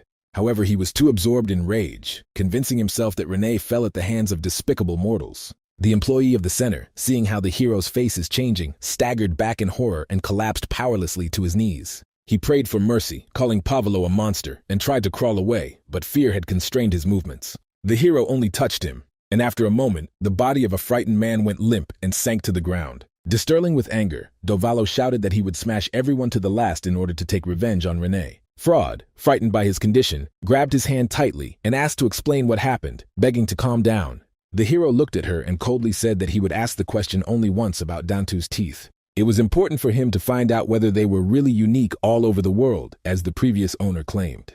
The girl hesitated but replied that, as far as she knew, this is true. She could not understand why Pavallo flared up so, but he briefly explained that this artifact belonged to his long-lost friend. The hero firmly stated that he needed to return the artifact, thanking the demon for his help and offering her to go his own way. Melryu did not hide her bewilderment, but Dovallo noticed that he had already found a way to get into Haston and cope on his own. He persistently recommended that she leave this place as soon as possible and preferably at the most safe distance. However, the girl, not paying attention to his words, unexpectedly asked if she was the one whom he was so desperately looking for. Her question concerned a monster from a dungeon with silver hair, which owns Dantu's teeth, one of 36 masterpieces. Hearing that it is called a maid with a blade and called Renee, the hero felt his madness become stronger. Melju carefully watched his reaction and said with a smile that her guesses were true, but Pavallo told her not to feel his patience. Then he restrainedly asked what she still wants to know about him and about that mysterious girl. In response, Melryu said that she did not need anything else because even a threatening tone of his voice does not scare her at all. She already understood who he really is.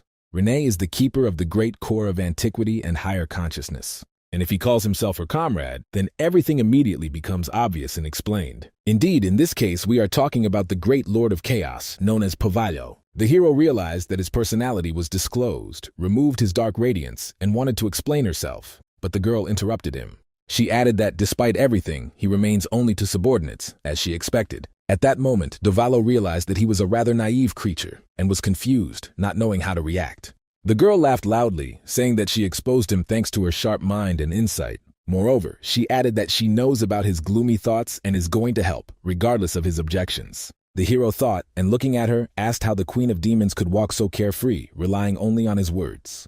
To this, Melju replied that being rational never become the Queen of Demons because her words are absolute logic. These words could not convince Pavallo, and he realized that her explanation sounds like an extremely weak excuse. I was flickering, looking at his face. With relief noted that now it seems familiar, and stated that the old landslide finally returned. She added anxiously that earlier he looked frightening, and strange dark processes stretched from behind his back. Nevertheless, she was delighted that now he was normal, and she assured that he had nothing to worry about because she would remain nearby.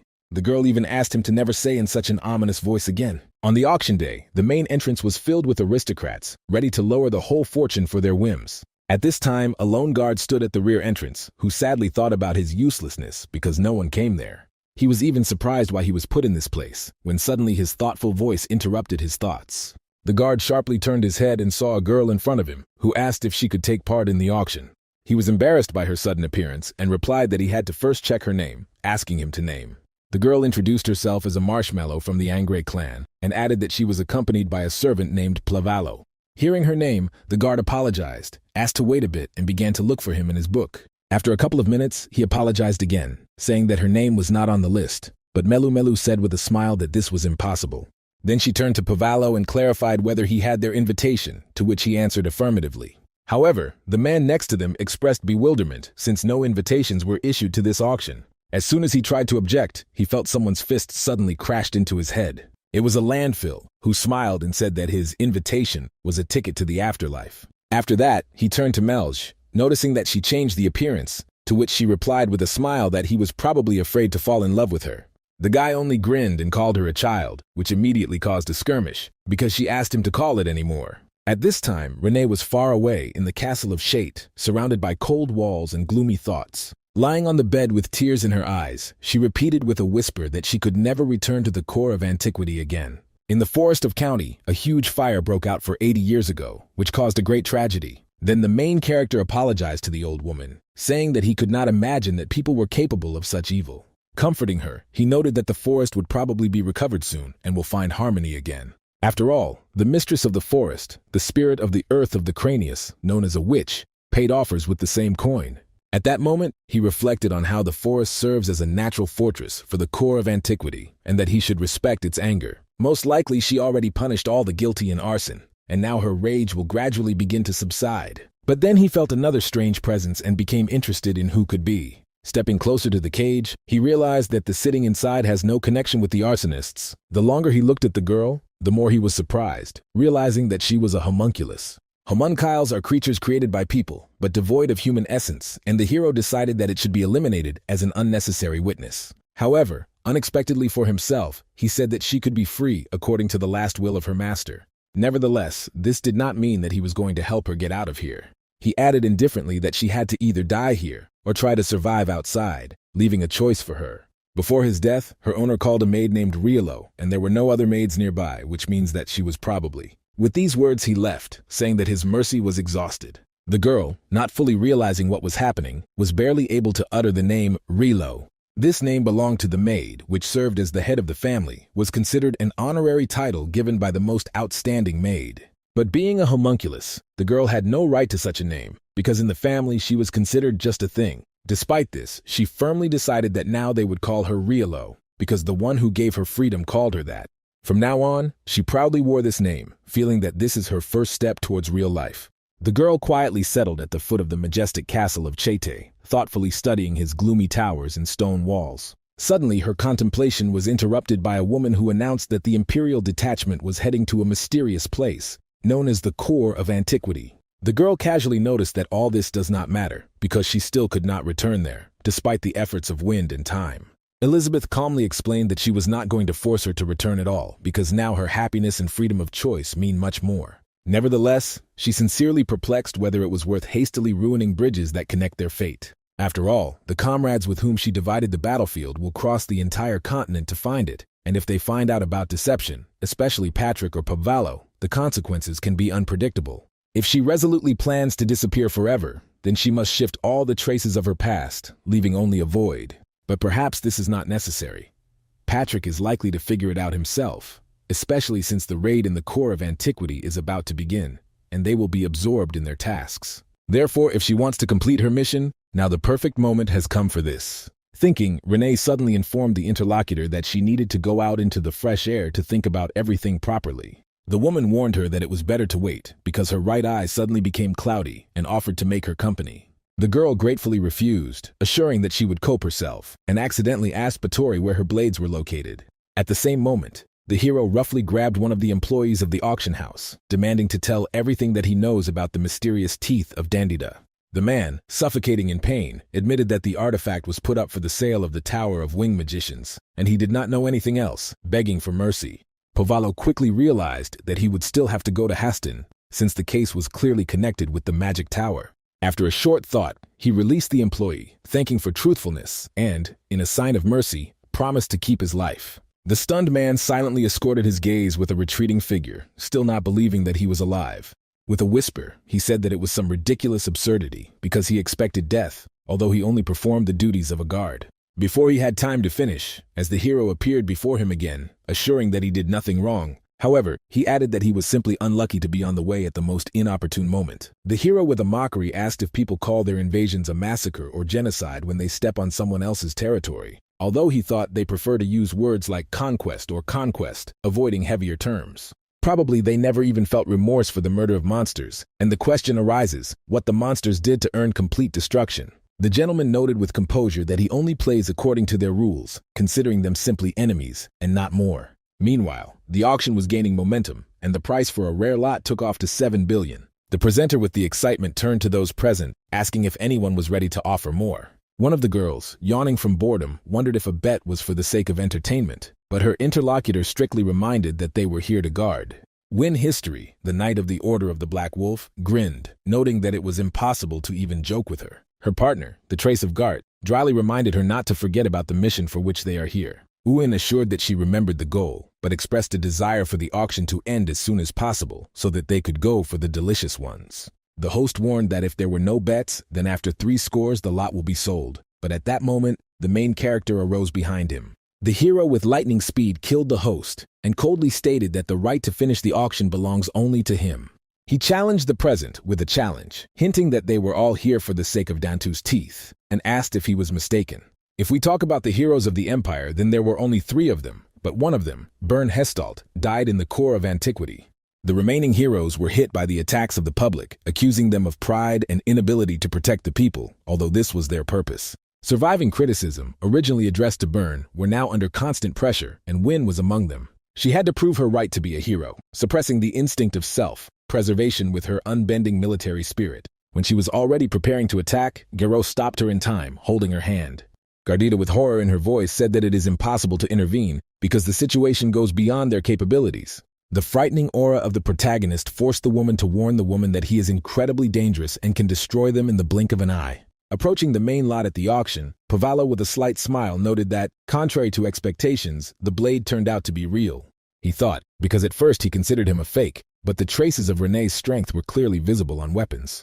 Without wasting time, he immediately converted the blade into his weapon, thinking that if Renee really died at the hands of people, then he was not destined to survive. After a pause, the guy aloud admitted that it would be extremely difficult to explain the current situation. However, he added that this weapon already has the owner, which means that he needs to be returned, with regret, emphasizing that someone was ready to pay a lot of money for him in vain. One of those present, looking at Pavallo, screamed, urging the guard to immediately grab this daring stranger. The hero calmly replied that he perfectly understands that no one would just let him go, although he himself was not going to leave. Pavallo calmly stated that right now he would deal with everyone here and bury them along with their feudal knowledge. But suddenly the heroine of the Empire rushed to him with a scream, asking does he really think that everything would remain unpunished. The girl immediately attracted his attention, and he thought with interest that for the flying squirrel, he rushed in his direction. Recognizing that her movements are fast enough, he nevertheless noted their clumsiness. Therefore, a moment before her blow, he easily stepped aside, allowing her to fly past him. The girl quickly stopped and again rushed to the attack, and Pavallo, carefully observing, realized that her only weapon was gloves. He realized that in order to win, he only needed to break her hands, which seemed to him quite fulfilling. Despite this, he admitted that for a person she is a very worthy fighter. At this time, the girl, having gathered all her strength, activated the skill of controversy, directing a powerful blow. The master decided to meet the attack with his bare hands and at the last moment intercepted her fist. However, he was stunned when he could not completely block the blow and flew away several tens of meters due to explosive power. Even for history itself, this blow was heavy and her breath immediately became confused. Davolo, examining his barely damaged hands, noted with interest that this girl was much stronger than he initially thought. The heroine, peering in surprise at the silhouette of a guy who appeared from the dust, could not believe that he was still alive, because in her opinion it was absolutely impossible. She was sure that such a technique, even from the most powerful bosses of the dungeons, did not leave behind a trace. Usually with a similar blow, the replica of the apocalypse would be destroyed from one blow, but this was not so. Looking at her opponent, the girl noticed that some dark liquid spread around him and immediately realized that this was not a person, but not an ordinary monster. At that moment, it became completely incomprehensible to her who he really was. A moment later, the hero looked into her eyes with a crazy smile and said with regret that he was sorry. The dark energy that emanated from him began to cover everything around, approaching his opponents. Gart saw that her ally was seized by danger and ran to her, but history immediately stopped her, asking not to approach. However, the ranger did not obey, and without hesitation, used her strength to protect them.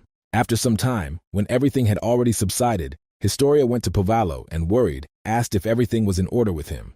With a smile, he replied that everything was fine with him, and the baby was relieved to notice that she thought he had died. Meanwhile, reflecting on a recent blow, the gentleman realized that this was not an attack of an ordinary person. If she hit his heart, he could have transformed, which would be dangerous for everyone.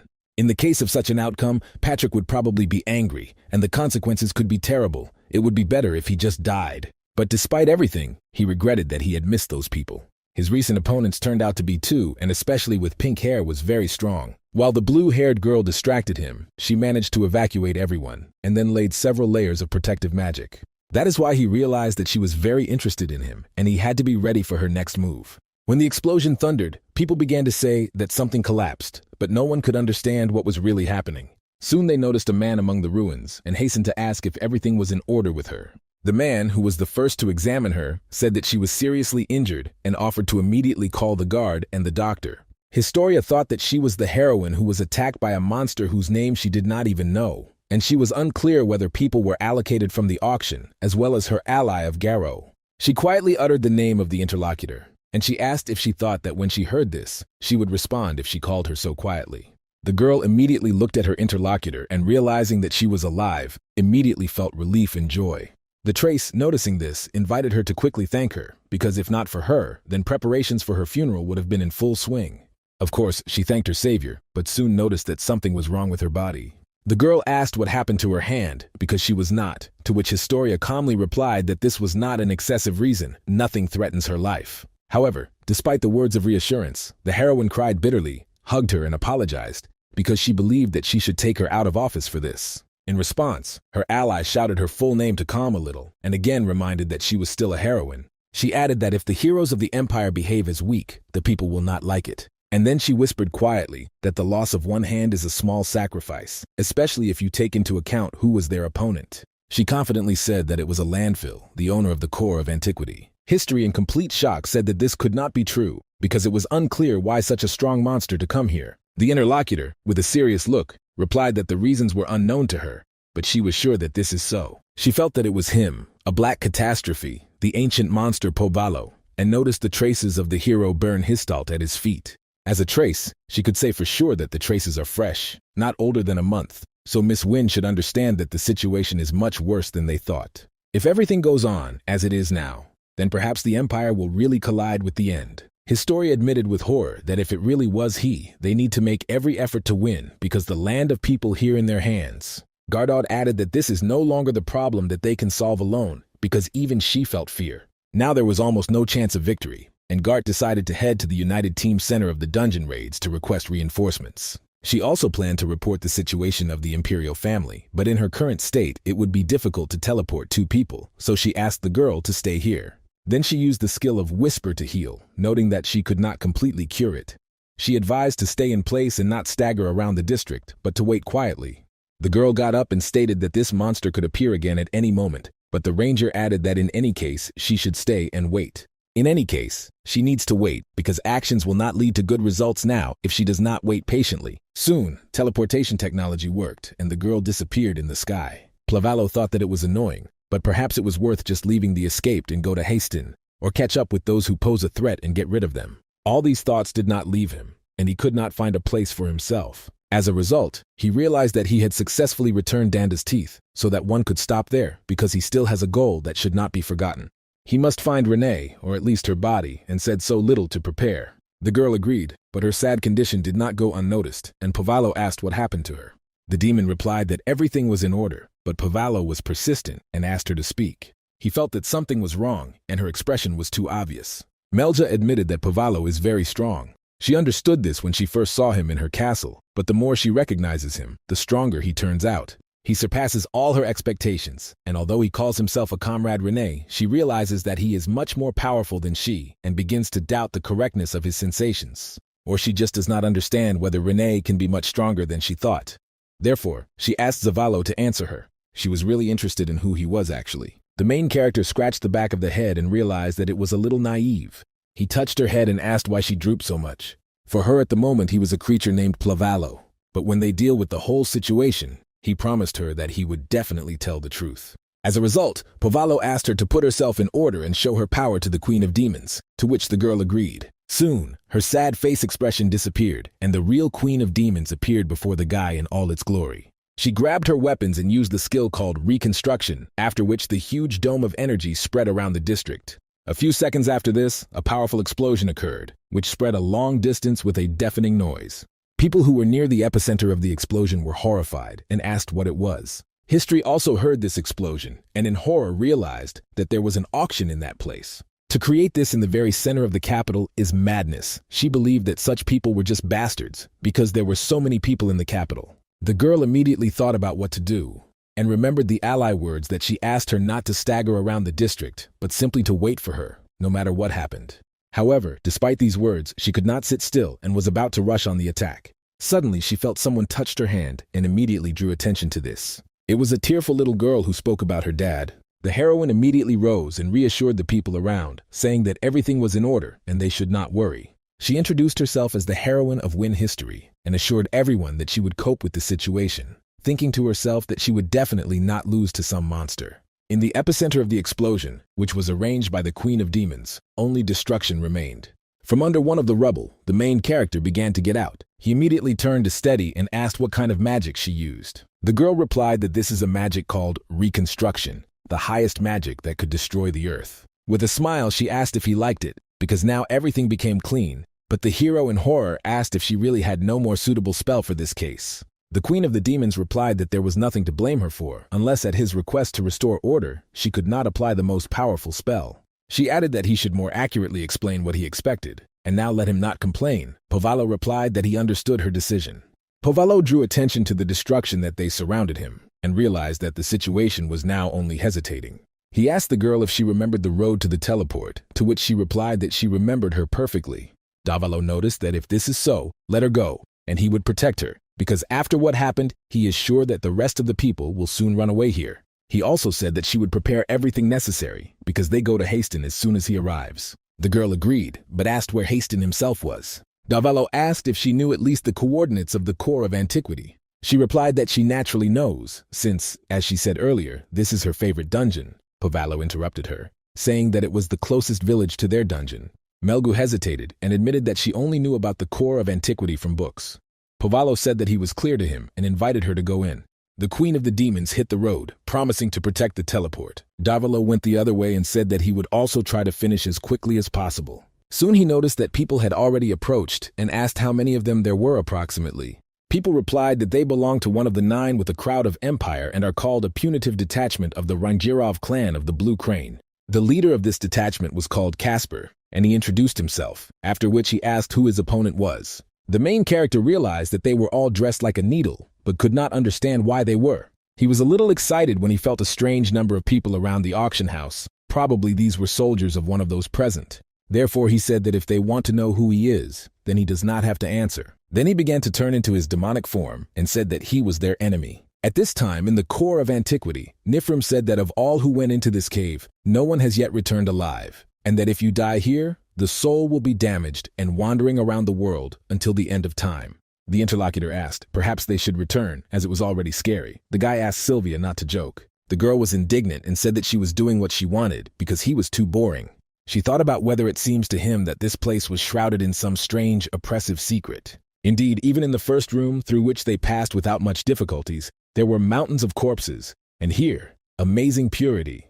With a look full of bewilderment, Nifrim turned to his associates and asked what they were thinking about such an anomaly. The warriors began to discuss that such cleanliness looked suspicious because the Histalter detachment would hardly have taken cleaning during a dangerous campaign, so perhaps there is a monster behind this. However, if we take into account that this dungeon was to be cleaned outside the 5th room, excluding only the boss room, then there could be no monsters capable of cleaning.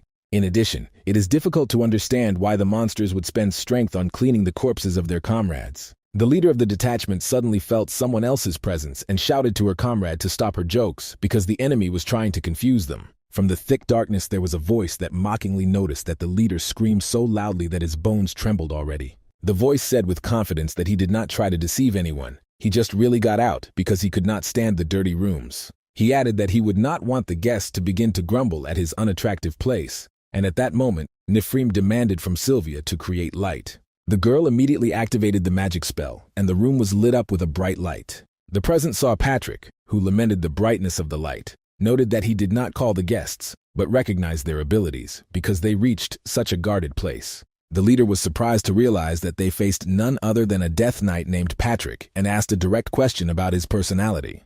Patrick, with a note of annoyance, replied that he tried his best to appear spectacularly, but everything went awry, and his efforts to imagine himself worthy were in vain.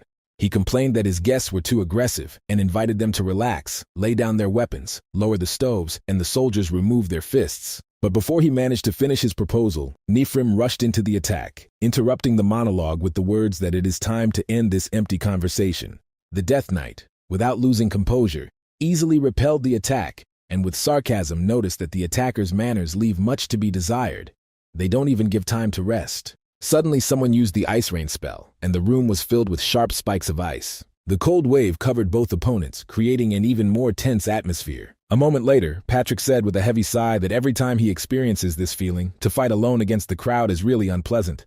Despite everything that was happening, Patrick was sure that in any case he would be the winner. But as soon as his hand reached out for the sword, the invisible force threw the weapon to the side. Realizing that the situation took an unexpected turn, he admitted that for an ordinary person, this is an impressive achievement. Meanwhile, the magicians of the detachment, without wasting time, activated their spells, strengthening the leader's combat abilities. The Death Knight, with a mockery, noticed that these strengthening with the help of magic look impressive, but they are short-lived, and soon everything would return to their circles. He had to last only 1 minute, and then the forces would be equal again. But the events went not according to plan. Suddenly, the enemy used the winding spell, paralyzing his movements and confusing it. Nifrim was behind him, and with a mockery asked to repeat who was talking about victory. The skeleton, with bitter irony, admitted that magic was much more cunning than he could have imagined.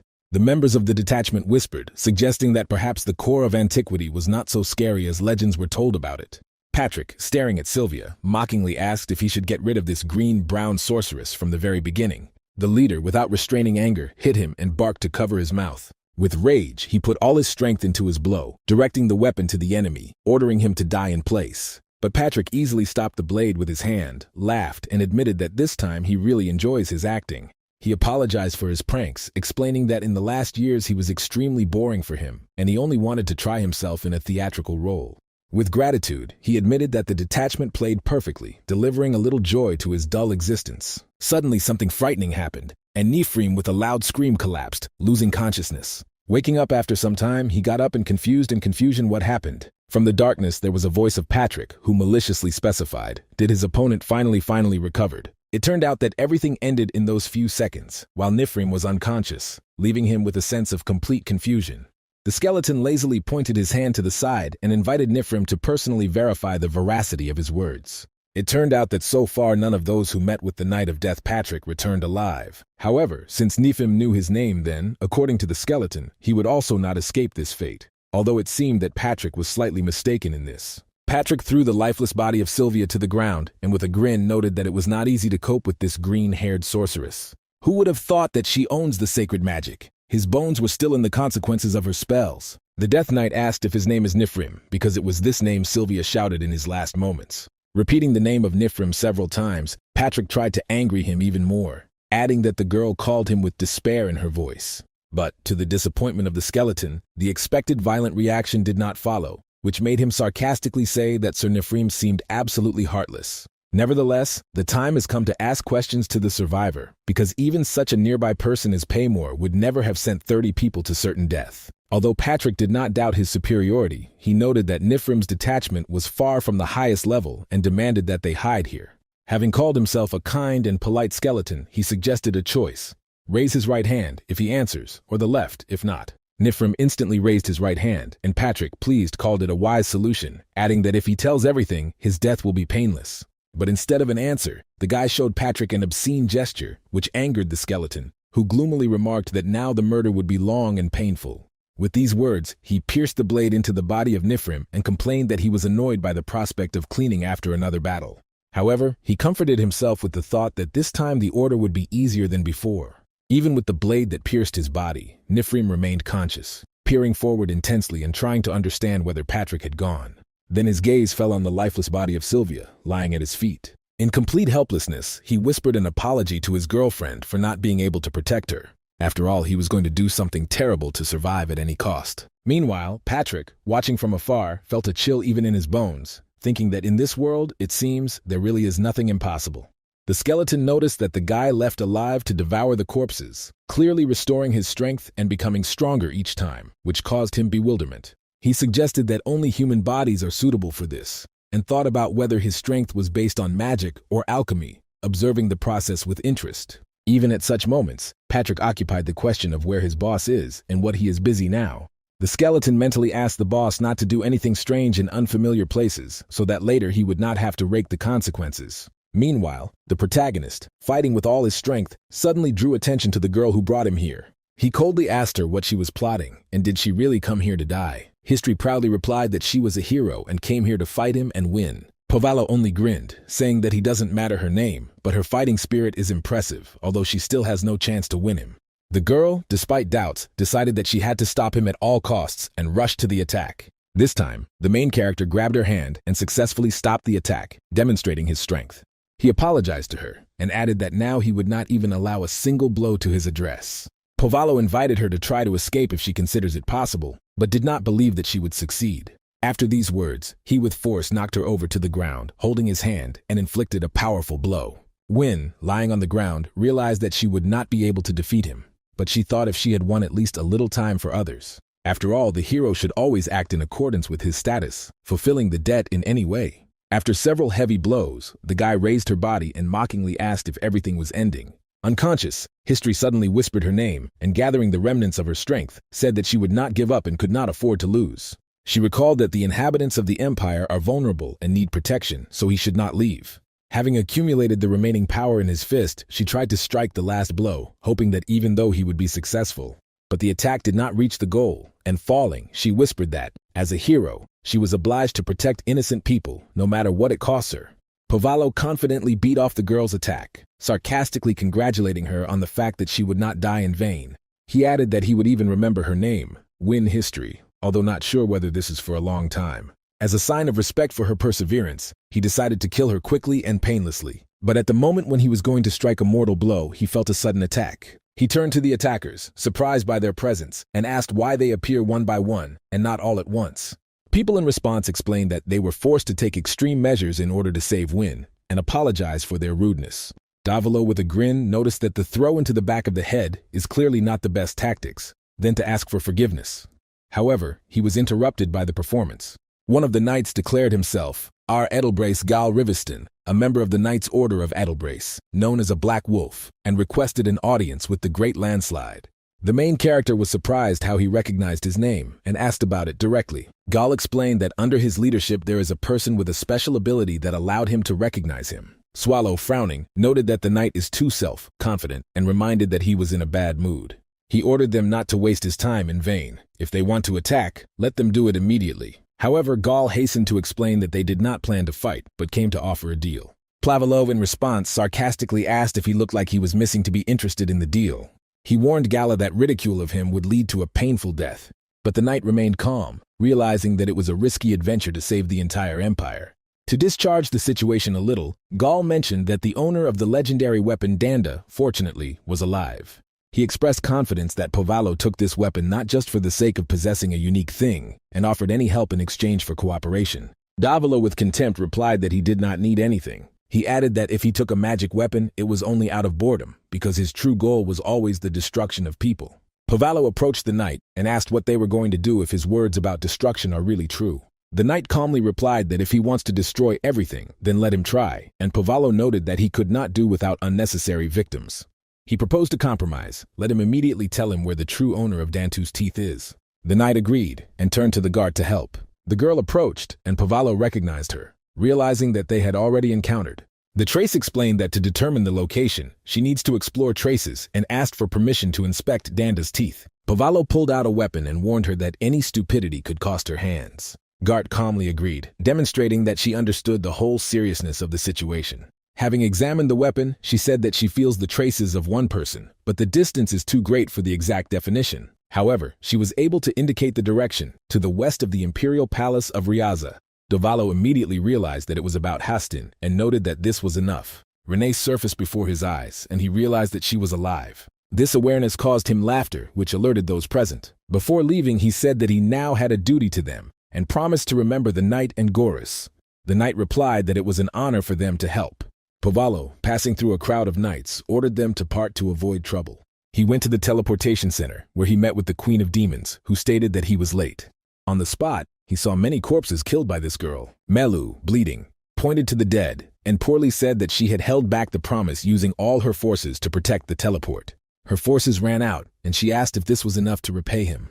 Plavallo, using his strength, supported her and assured that this is more than enough. He praised her for the brilliant completion of the assignment and expressed his gratitude. Plavallo went to a strange device, feeling it and frowning like an engineer who first saw a magic machine and was lost in conjectures which buttons to press. He realized that the first thing to do is to set the coordinates of hasten and then direct the stream of mana into the mechanism, hoping that everything would work.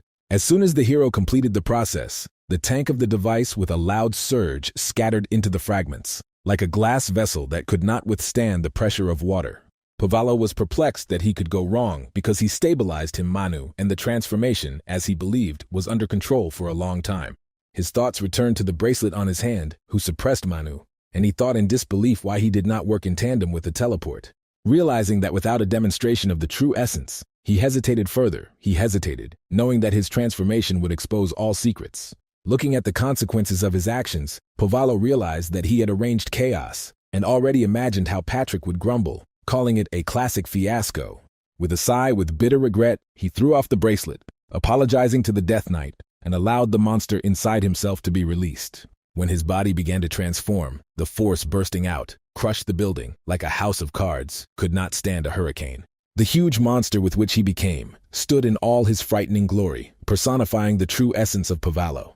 He did not waste time and headed straight to the Tower of Magician's Wing, where, in his opinion, Hasten was hiding. Meanwhile, the girl went to the same tower, confidently paving the way through the unknown. The gatekeeper politely greeted her, explaining that in order to enter the tower, it was necessary to confirm his origin and personality. The girl annoyedly interrupted him, calling him a man, and without ceremony she asked if it was possible to use the magic of movement. The man shook his head, explaining that the barrier of the tower does it impossible until her personality is confirmed.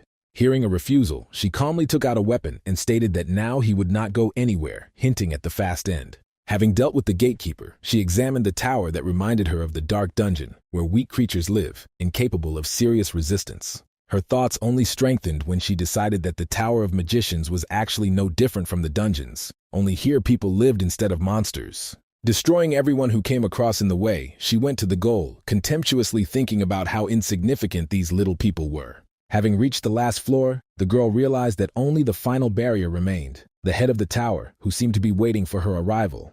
Upstairs, the girl was met by the head of the tower, who, with a mixed sense of pride and alertness, admitted that she was preparing to meet someone powerful, but did not expect to see the very little one that she came a few days ago. The woman, looking around the girl with a close look, concluded that she was clearly not an ordinary person in front of her, but something is much more unusual.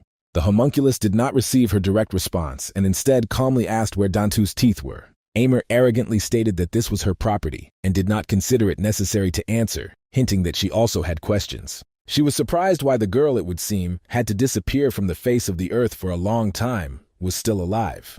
The homunculus silently ignored her attack and, without saying anything, occupied a fighting stance, preparing for the battle.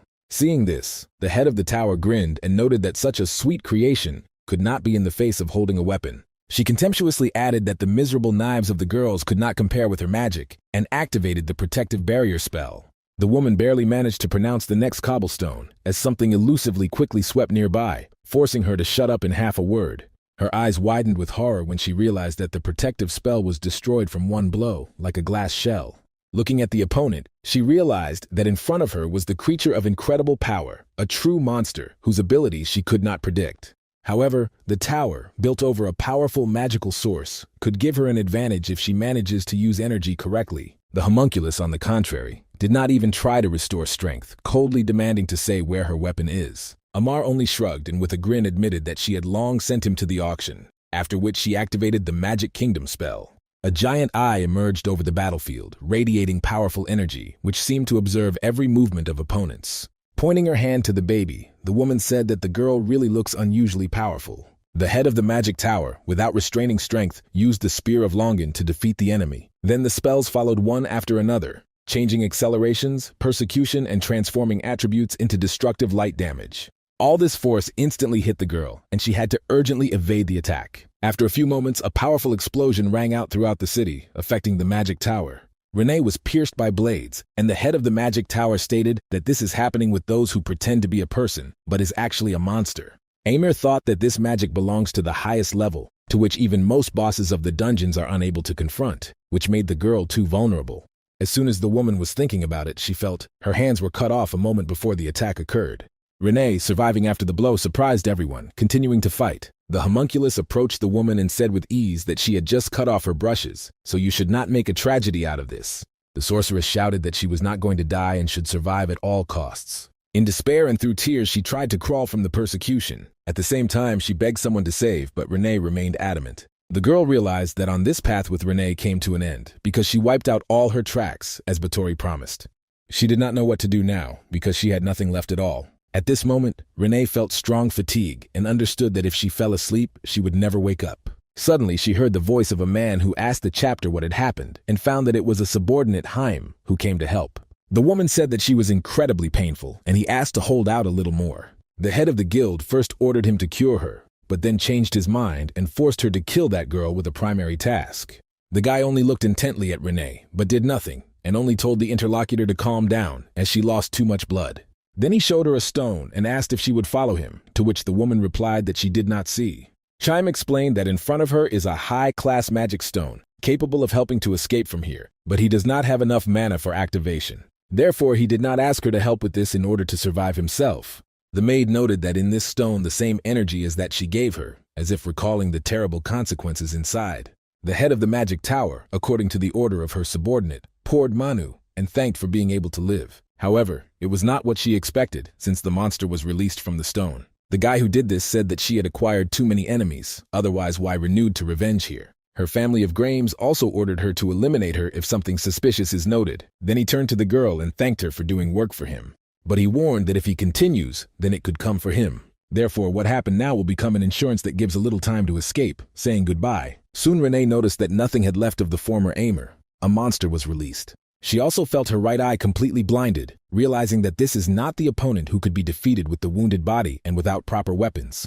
But there is something right in front of her, which she cannot leave, and therefore is ready to pay her life here, erasing her traces forever. Even in this position, the girl did not want this creature to destroy the smell of Mr. Pavallo. Therefore she, full of determination, rushed into a fierce attack on a new enemy, saying that if they were destined to die, they would do it together as a whole.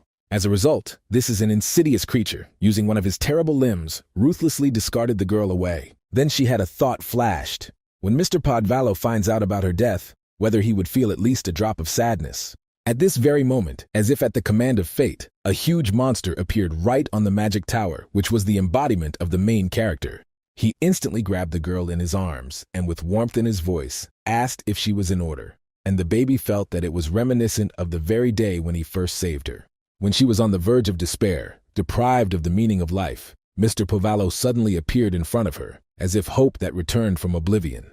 Renee could not restrain her surprise when she saw the hero, and exclaimed, "Was he really?" The guy carefully lowered her to the ground, but she could not understand why he was here, and Pavallo, smiling slightly, asked to wait a bit. And the maid meanwhile looked at his confident appearance and was lost in guesses. Was it really just the fruit of her imagination? The gentleman, in turn, went to the monster and firmly stated that he showed unheard of courage, although obviously he did not understand who he had contacted. At that moment, he was overflowing with fury and, using his incredible power, rushed into the attack on the monster with lightning speed. With ease, with one powerful blow of his hand, he crushed the enemy and quit it coldly so that he would absorb his place. The opponent, although he was badly damaged, made strange, frightening sounds, as if he did not intend to give up. But already a few moments later, his mutilated body began to recover, which immediately attracted the attention of the hero. He immediately grabbed the monster, lifted it high into the air to deliver the next series of powerful blows. These blows were so deadly that any ordinary creature could not stand the moment. But even turning into a shapeless mass, the monster survived and reached for the hero with his tiny, vile limbs. From this spectacle, Pavallo was even more angry, because he realized how disgusting and tiring at the same time. He inflicted several dozen crushing blows, and finally it became clear to him what was the matter. Previously, he did not understand why the creature was being revived over and over again, but now he guessed. The whole thing is in the magic mana that fuel his life. Indeed, under this huge tower, as he felt, an incredible amount of mana accumulated, like a seething whirlpool of force. But if so, this discovery made his path to victory is much easier and more clearly. As soon as the monster tried to attack him, like the main character, turning into a giant creature, immediately absorbed not only the enemy, but the whole tower that was under him. After that, the battle finally ended, but the guy felt only the unpleasant taste of something vile in his mouth. Then he went to Renee, who was sitting in the distance, turning his back and drowning in his own sad thoughts. He sat next to him, leaning against her with his back, and with a slight smile admitted that he wanted to tell her a lot at the meeting. But now all this seemed to erased from his memory. Maybe it was necessary to write everything on the sheet thoughtfully, and then asked if she had met a man with green hair because he killed him along the way here and wanted to know if this was a problem. The baby was only silent, and there was a heavy silence between them, stretching for an infinitely long time. Then the master broke the pause, apologizing for what happened a few days ago, as if trying to relieve heaviness from her soul. The homunculus replied that the apology was unnecessary because she, Renee, does not even deserve the gaze of the master, but the hero objected that for the nucleus of antiquity, such a keeper as she was needed. He added that it is important not only for the dungeon, but for himself, incredibly important. The girl immediately asked if he really did not hold her evil and did not feed her hatred. The guy, without hesitation, assured her that there was neither resentment nor anger in his heart, and then he rose and said that he had prepared something for her. He took out his teeth to Danda, who once belonged to the girl, and handed them out, saying that she had left them behind. The baby immediately grabbed the weapon and burst out with bitter tears, realizing that the master had done this for her. Through the streams of tears, she admitted how much she was afraid that he would hate her and simply leave her. The hero, smiling warmly, assured her that this would never happen, and held out his hand, offering to go together to the core of antiquity. Already once in the dungeon, laughing cheerfully, he asked her whether she was really a homunculus, because they met when he investigated a fire in the forest of County, and now he saw her again, but already in the laboratory. It seems that he noticed this fate, adding that all wisdom and knowledge obtained in the research of homunculi are hidden in her tiny body. Immediately, his thoughts turned to the core of antiquity, where so sinister energy accumulated that he was called the Kingdom of Darkness. However, the baby was not at all afraid, even being in the most dangerous room, which confirmed her incredible mental and physical abilities. The Death Knight turned to the boss, asking what they intended to do with her, and heard in response that she would live here, but at first she would be taught to fight. And if she refuses to study, she will simply live the way she wants, perhaps even a cook, because she has a maid experience. Patrick was surprised and asked if he said seriously, because it is unclear who will take care of her training. The gentleman, pointing to his subordinate, peremptorily stated that this would be his task. Having ordered not to argue, he added that he still had nothing to do, but Patrick was far from enthusiastic about this idea. He thought that although Renee is a homunculus, her physical abilities can be outstanding, but somewhere in her subconscious, hatred of people may have been lurking. Then he asked Boss what this girl's name was, but Pavallo could not remember her name spoken at the meeting. Suddenly the baby herself spoke, saying that her name was Relo. The skeleton immediately specified whether this name was complete, and added that maybe the boss as the owner would give her a new, more suitable name. The hero thought deeply about this, but no suitable name occurred to him. At some point he opted for the name of Renee, believing that it is perfect for her. Patrick agreed that this name sounds harmonious, offering to call her Renee Riello, but immediately noticed that the boss again plunged into sleep. The new mentor approached his ward and decided that the first thing they would begin to teach her sincerely smile. Meanwhile, one of the subordinates, trying to understand the cause of what was happening, noted that recently in Haston there were strange events, because of which the earth was shuddered even here. He was interested in whether this was connected with the actions of the protagonist, who in response only reminded that even in the life of monsters, there are exceptions. The subordinate, pointing to the sleeping agriculture, asked the question of her significance, to which the boss calmly replied that this was too long a story. Then the clarification of the child followed, and the subordinate expressed doubt that the boss could just abduct him. Then he asked where Renee was located, which the boss had to return, and why another child was brought here instead of her. The main character calmly explained that he found her in one of the human villages. The subordinate noted that this was already clear, but he asked the question whether the girl was wounded, to which he received an answer that she really looked very exhausted. The hero came to the conclusion that perhaps they were too strictly limited to Renee all this time. However, Patrick objected, saying that this was not so, and suggested that the boss dramatizes to hide his failure. The hero agreed, adding that now Patrick would wear a maid costume and control the dungeon, to which he answered with a grin that his application for dismissal was ready. Then the subordinate became more serious and asked what actions they would take further. The main character, as usual, announced that he was going to sleep and offered to wait because perhaps Renee herself would return to them. The Death Knight realized that in this state, the boss is better to leave alone in order to give him time to cope with heavy emotions. Suddenly, one of the subordinates said that the girl they were waiting for really came. Renee came out of the darkness, quietly inquiring whether the gentleman ate today and offering to prepare lunch for him. At this moment, Patrick attracted the unusual look of the girl, who seemed especially expressive to him. Patrick carefully looked at the protagonist and realized that he really gave his eye to the girl, but he did not fit in his head if he did it consciously and sincerely. A little earlier, Dovalo mentioned that Renee's right eye was in terrible condition, and if the vision were better, she would immediately notice a magic stone. He thought about whether she retained the very feelings that she once talked about, promising to love him. At that very moment, pronouncing his words, he without a shadow of doubt took his eyes out of his own eye socket. After that, he handed it to Renee, adding that the next time she should bring him a true stone of love. In the present tense, the baby smiled, sincerely rejoicing that now she would be truly next to Mr. Pavallo. After some time, a drop of water from the ceiling of the cave fell on the face of a little agriculture. She woke up, not understanding where she was and what happened to her. Looking around, she suddenly frightened, noticing a skeleton in front of a weapon in her hands. In a panic, she asked if she died and the Reaper was standing in front of her, and this place is hell, to which Patrick indifferently replied that this was complete nonsense. He explained that she was in the core of antiquity, which finally overwhelmed her. The demon quickly rose and with a smart look stated that if so, he was not a Reaper, but Mr. Patrick, to which he grinned, noting her quick wits. Then he got up and was surprised how long the boss could remain in hibernation. Without hesitation, he went to the main character and kicked him so that he finally woke up. Davalo lazily rose, noting how beautifully he was sleeping, and wondered why he was woke up until he noticed that Melg was conscious. The Queen of the Demons in amazement immediately began to bow to him, stating that the ruler of all things and the ruler of the core of antiquity himself faces her in front of her. She continued, magnifying him with a divine keeper, punishing the weak, and an ancient monster, rising above everyone who is called Mr. Pavallo. A little hesitating, she apologized and asked for permission to officially introduce herself.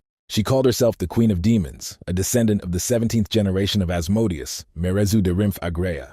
The protagonist, smiling, said that he had long known her name, that he made the girl be surprised where such a respectable gentleman could know about her.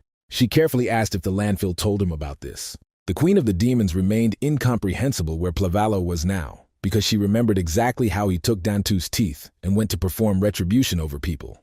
The protagonist calmly replied that all this time it was he was the same to Plavald, and Melu, amazed at what he heard, asked, trying to realize his words.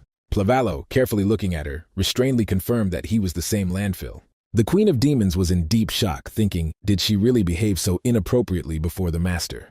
While I was flickering in horror, Patrick, not paying attention to her, turned to the boss, noting that he had a serious question regarding her words. With a formidable expression on his face, he clarified what was meant by the fact that Pavallo went to punish people, demanding an explanation. Realizing the seriousness of the situation, the boss noticeably strained, realizing that he was in a difficult position and not knowing what to answer. Without wasting time, Patrick invited him to follow him, to which Pavallo, outwardly remaining calm, agreed without objection. At the same time, a girl made his way to the borders of Haston on the borders of Haston, violating the ban on coming here. She thought that nothing bad happened, although the forest was full of herbs and mushrooms that she was told about.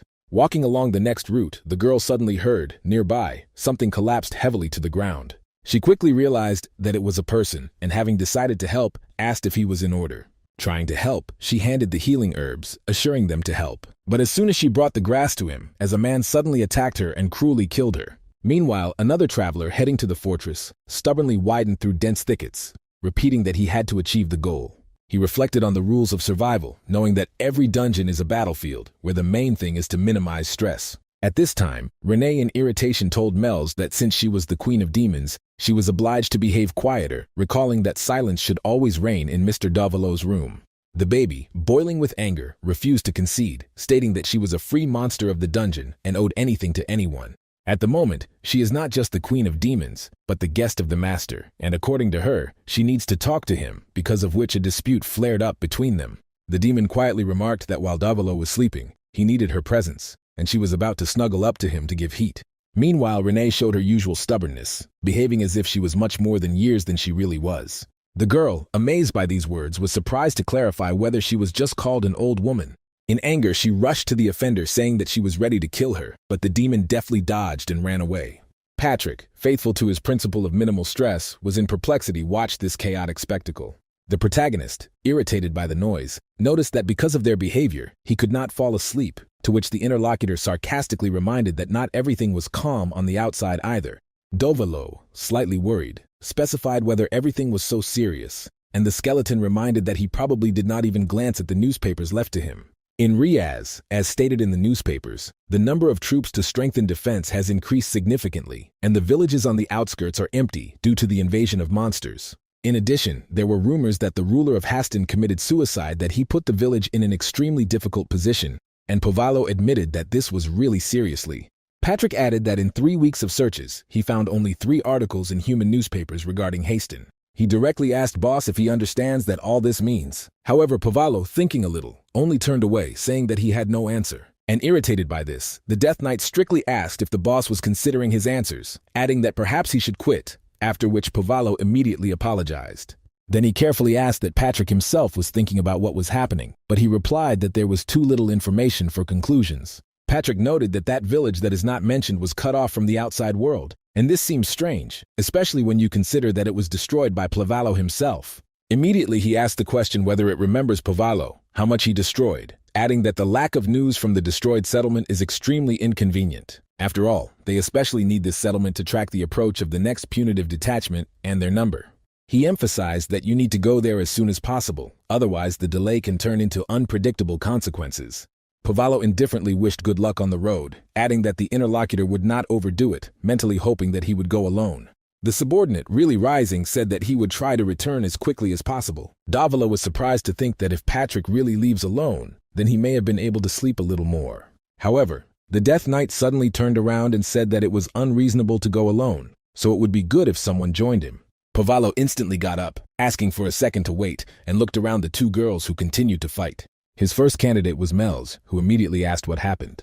But he immediately realized that she was too dangerous, a real walking bomb. If she uses the same spell as in the capital of Hastan, then nothing would remain from the village. Then he switched to the second option, Renee, who just suggested that she could go instead of him. However, remembering her bloodthirstiness, Povalo realized that she was even more dangerous and decided that she was better off to stay here. At this time, Patrick calmly noticed that they seemed to forget how much time it would take. Why not go to the boss himself with him?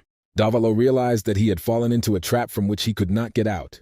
He reluctantly admitted that he might have to go, but recalled that he could not use the transformation, as he destroyed the Demura bracelet.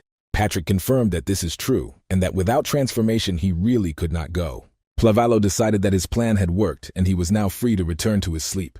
However, after some time, he nevertheless went with his subordinate in human form, irritably stating that his death would be painful. Patrick, with a grin, noted that his curses are useless, because the body is already dead. He also recalled that Povalo himself said that he could not go without a Demimur's bracelet. So does this not mean that with the bracelet he would immediately hit the road? Davilo, finally angry, was indignant and accused Patrick of manipulations, claiming that he understood everything wrong. After some time, they finally arrived at the place. Patrick, with irony, noticed that the boss had a real chaos. Then he began to list 4 simple ways to determine how active the village was. The first of them was the analysis of the livestock of the market. But Povalo looked around, saw the void, and offered to immediately return. The interlocutor continued to say that the second method, how much smoke comes out of the pipes of houses, it should be checked before dinner, and now it's too late. The third, how many mercenaries and detachments are in the center of instructions, but this has nothing to do with Hastings, so they go further. And finally, the final method is hotels, as well as taverns. Suddenly, Patrick noticed that his boss did not have his boss, and he was already ahead and asked his subordinates, and why he got up, let him quickly follow him.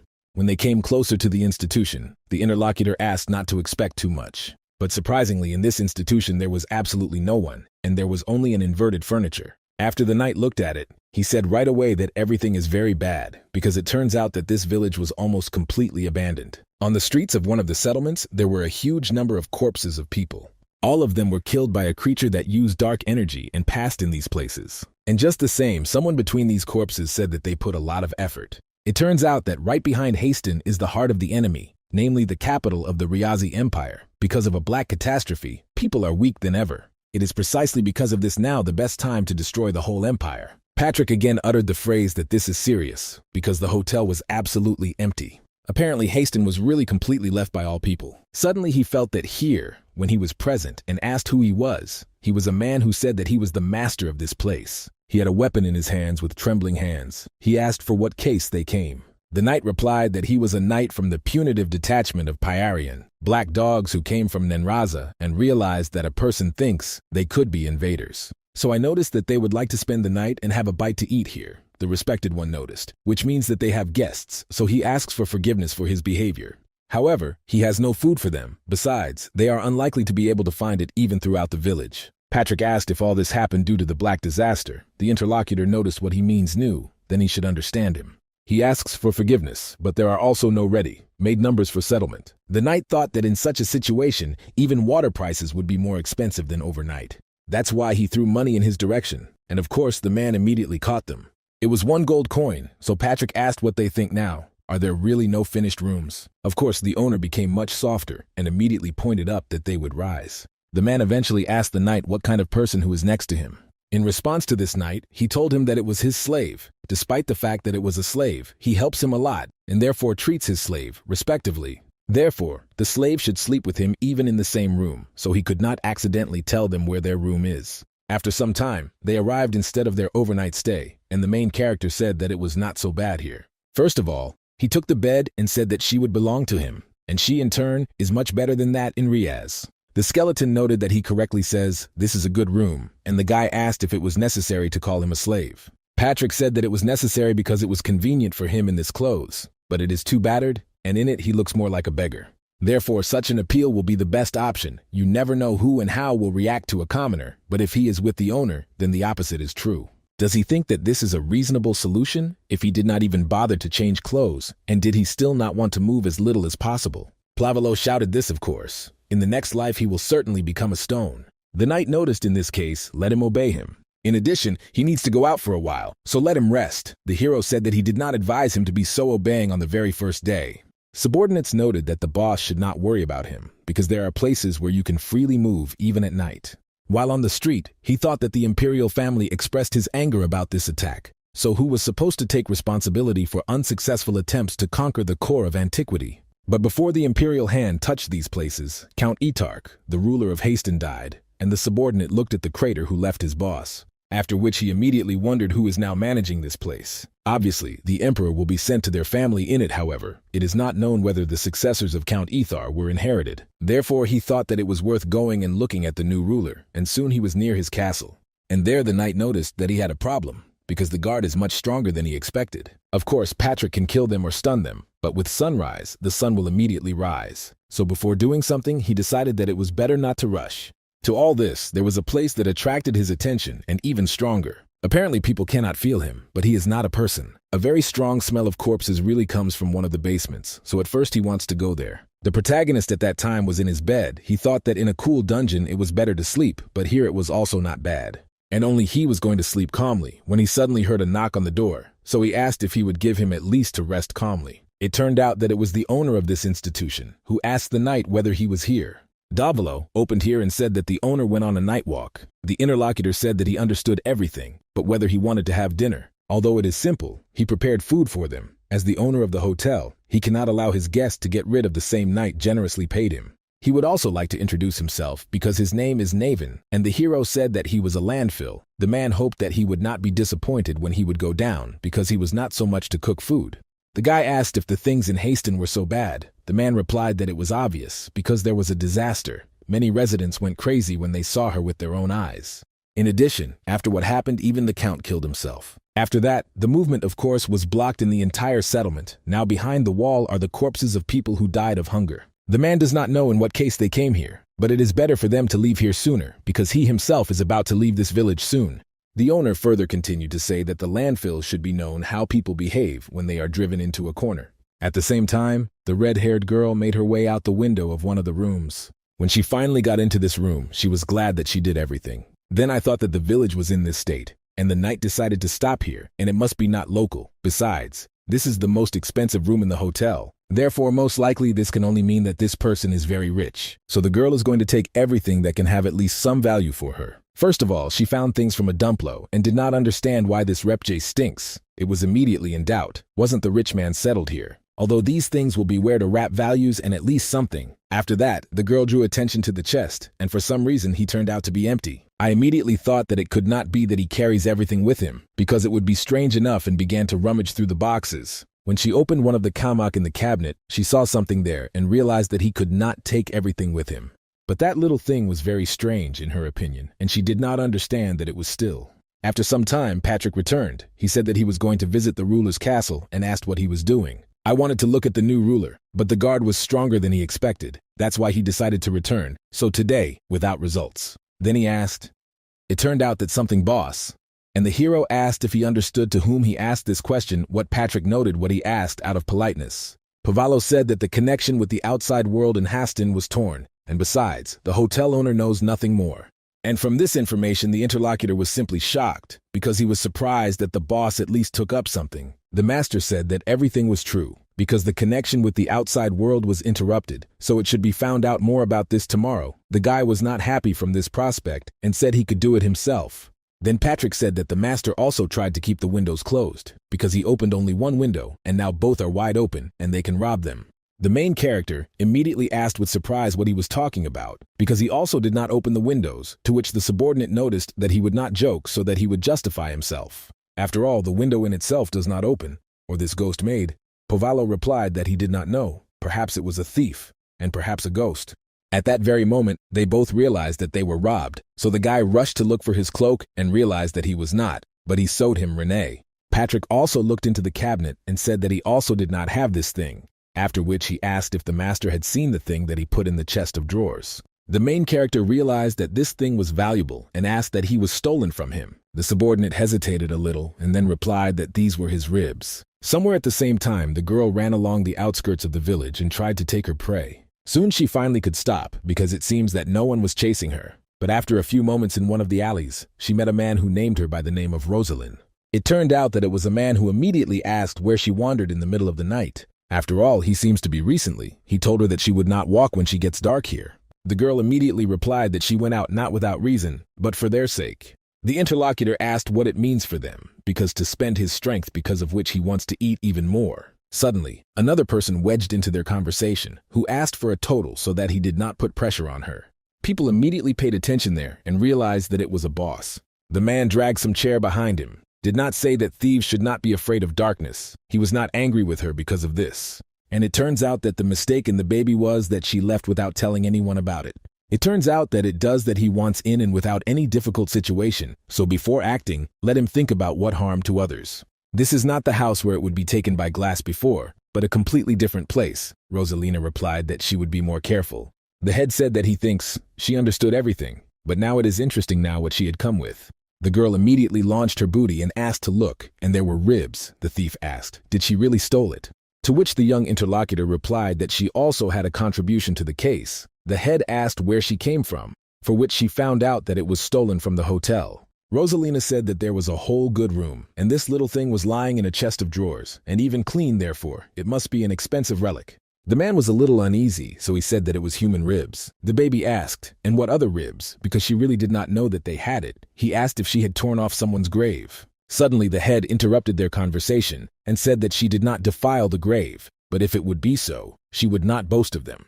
Therefore, either someone has an unusual hobby or is not used for magic. The subordinate was surprised that someone could collect human ribs. The boss noted that the world is full of garbage, which use the amputated limbs of their slaves as a declaration, and it is incomprehensible to the bones of a person or the one who had once been to them. I thought if they belonged to the necromancer or one who studies black magic, the situation becomes even more dangerous. All this is too suspicious right now. The clothes really look like a rag of some beggar. But despite this, we can say that it is made of the highest quality material. Suddenly, he heard the ringing of things inside his pockets and realized that Rosalina was so scattered that she had not even checked them.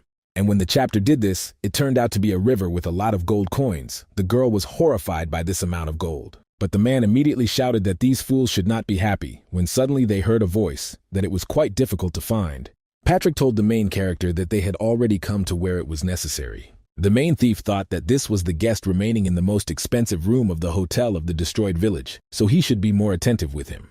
Then he remembered human ribs, as well as clothes made of high-quality material and a lot of gold, so they touched that it was not worth it. Patrick greeted the gentlemen of the thieves and stated that they had come for their things. He was also very glad that they found them right here and right now, as a knight can notice their things are still intact and sound, so it pleases him. He can also notice the same raincoat Renee that she gave to the boss.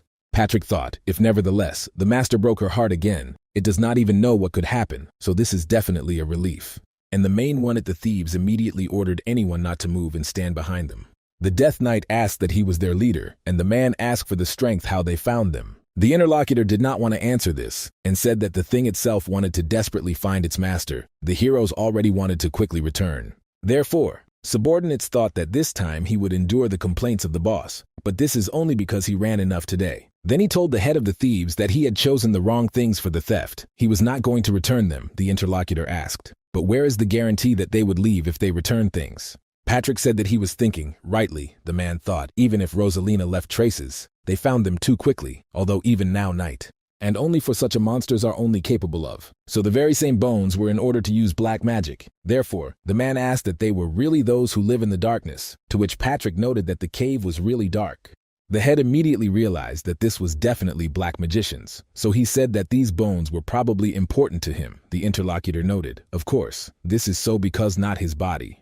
I noticed it means that it is important like the whole body. The knight noted that this is not entirely true, because they are just part of his body, and is enough to spend their time. But at that moment, the man immediately threw these very bones up. Then he immediately shouted to his subordinates so that they would not be saved at first who cannot move independently. Patrick did not pay attention to the rest of the people at all because he chased his ribs.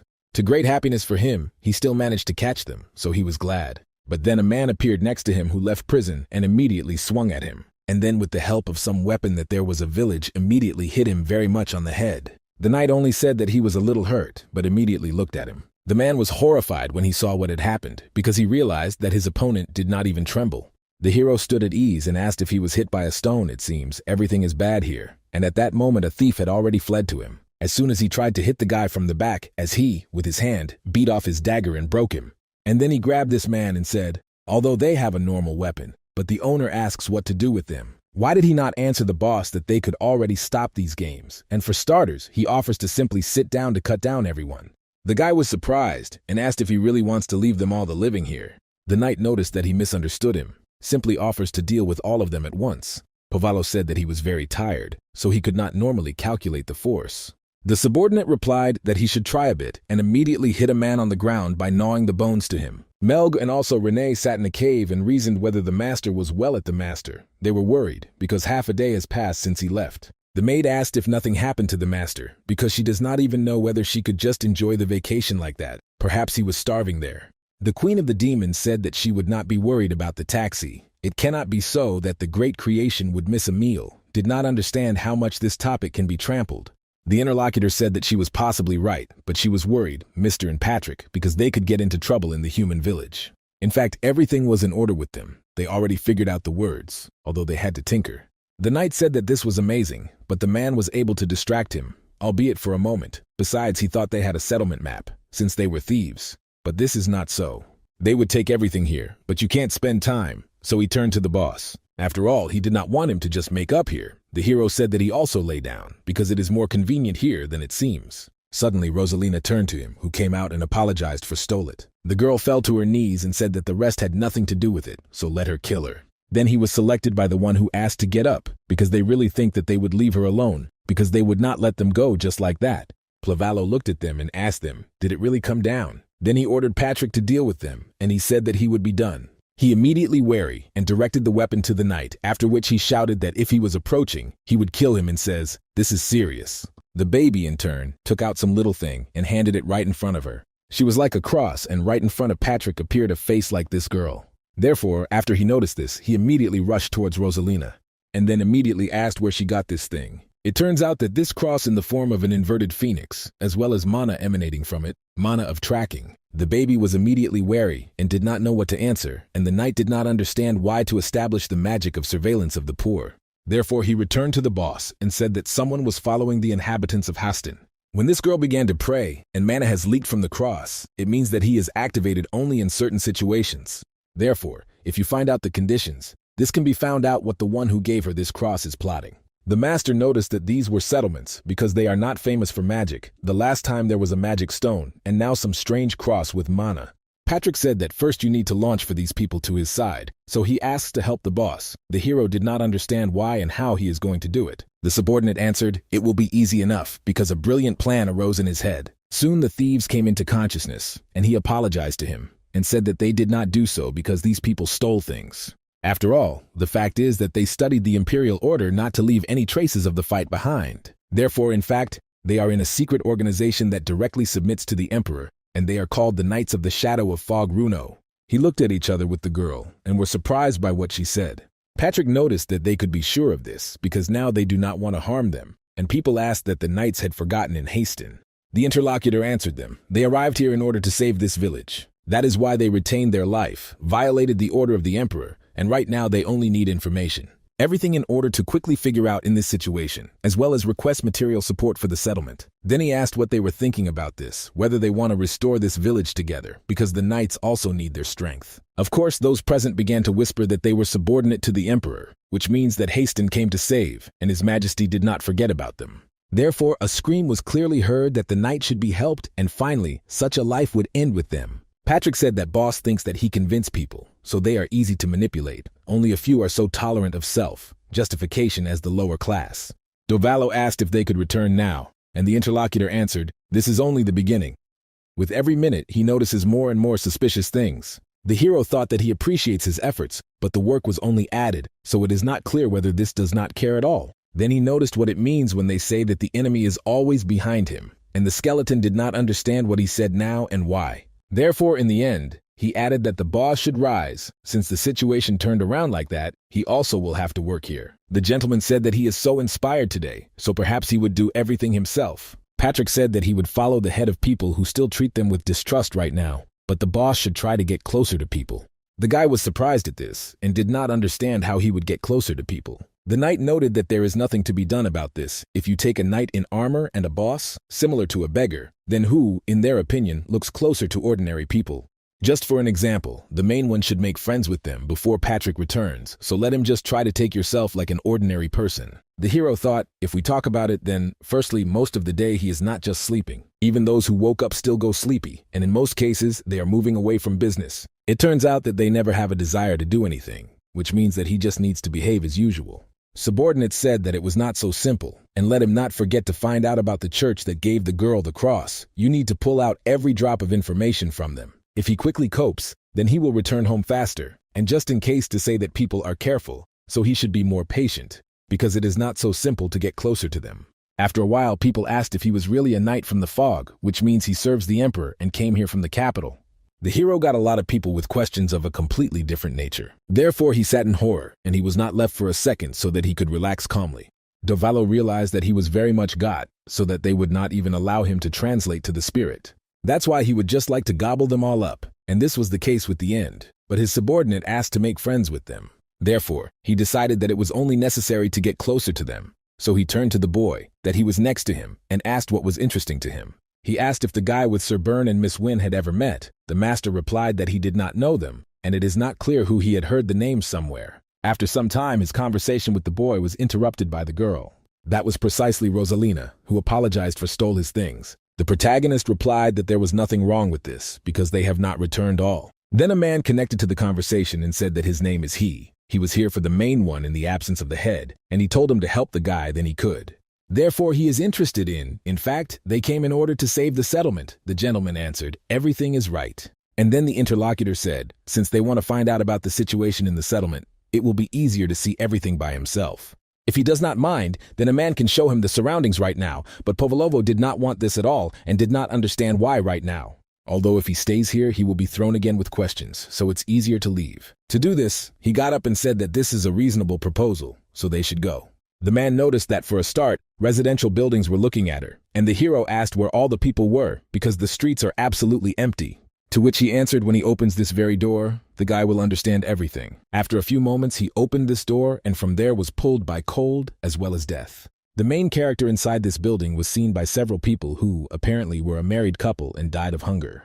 He said that in this area there was not even food left that could be stealing, and the survivors did not know when the hungry death died. Davilo realized that they all died of hunger. From the very beginning, the question arose when in settlements there are not enough food. Residents direct their nerves to the ruler. They are angry. They grab the weapon like a black catastrophe during hunger. But nevertheless, he was completely unclear why the inhabitants of this settlement were so helplessly dies from a lack of food. The deputy head said that about a month has passed since the black disaster overtook them. Then he said that questions may arise, why the village is so quiet, and why they did not take up the pitchfork and hose. Therefore, is it not curious to learn the knight to know why all this is true? Somewhere at the same time in the dungeon of antiquity, the nucleus of antiquity, sat Renee and Melj. The demon said that she really wanted to go to the settlement with Mr., and the dungeon had such a boredom. The interlocutor noted, "Does not think that one might think so. The boss entrusted them with the defense of the dungeon, so what could be more important than this? It is precisely this proof that the master trusts him, but in fact she thought that he trusts her, and not this girl." Melju noticed that all this was true and incomprehensible, how she did not immediately understand the plan of the boss. Renee added, "Based on this, they really should constantly stay on the alert, because you never know when these little people can invade."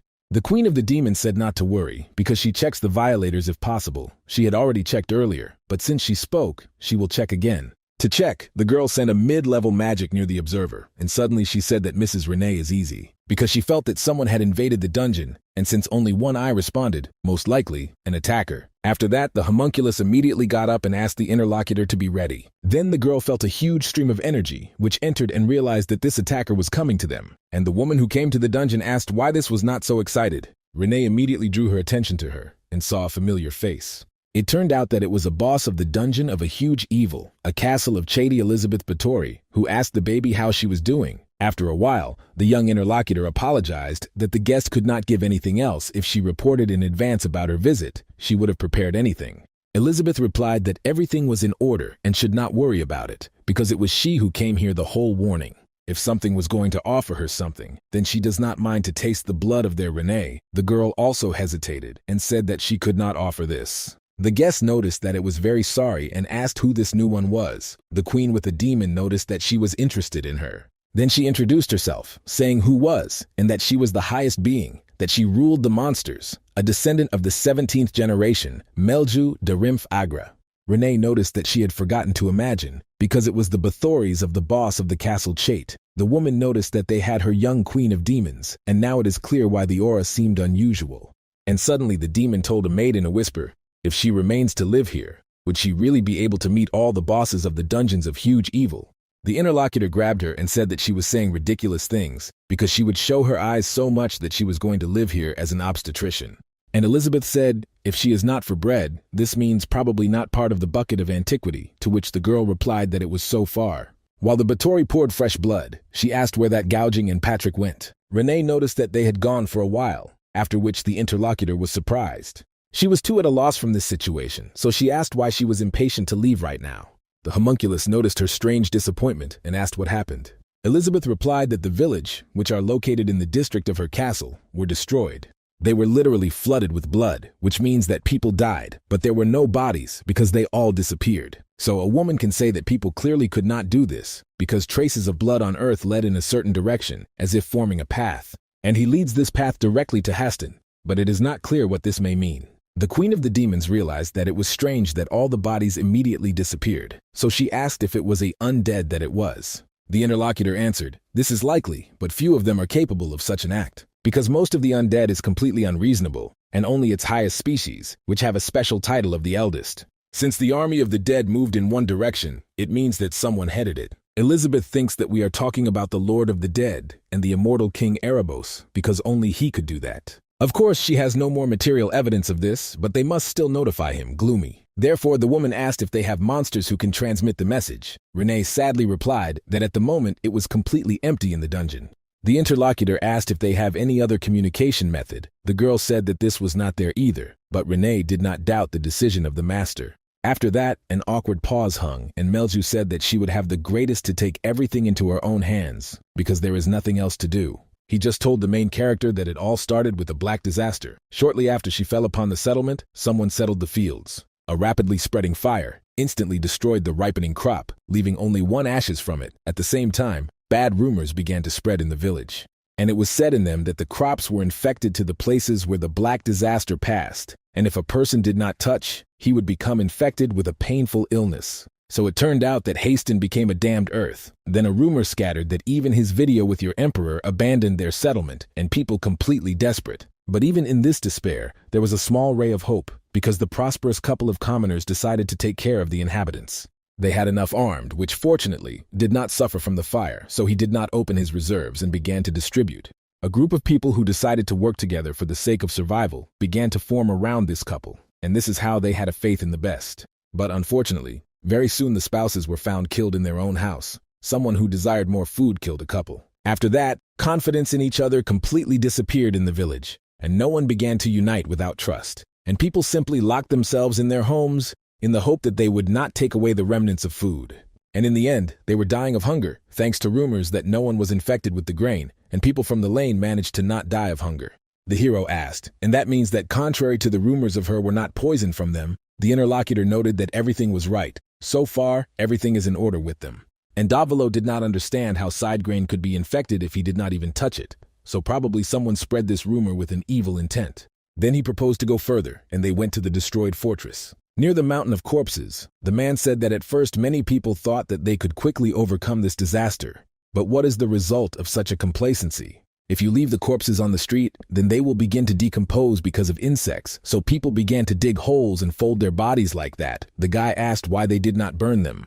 He answered the families of the dead so far regret their loss, although the problem is more that no one has volunteered to burn the brow. Davilo asked why they would not do this then. The man said that he had not said a newly dead couple earlier, and there was also a daughter.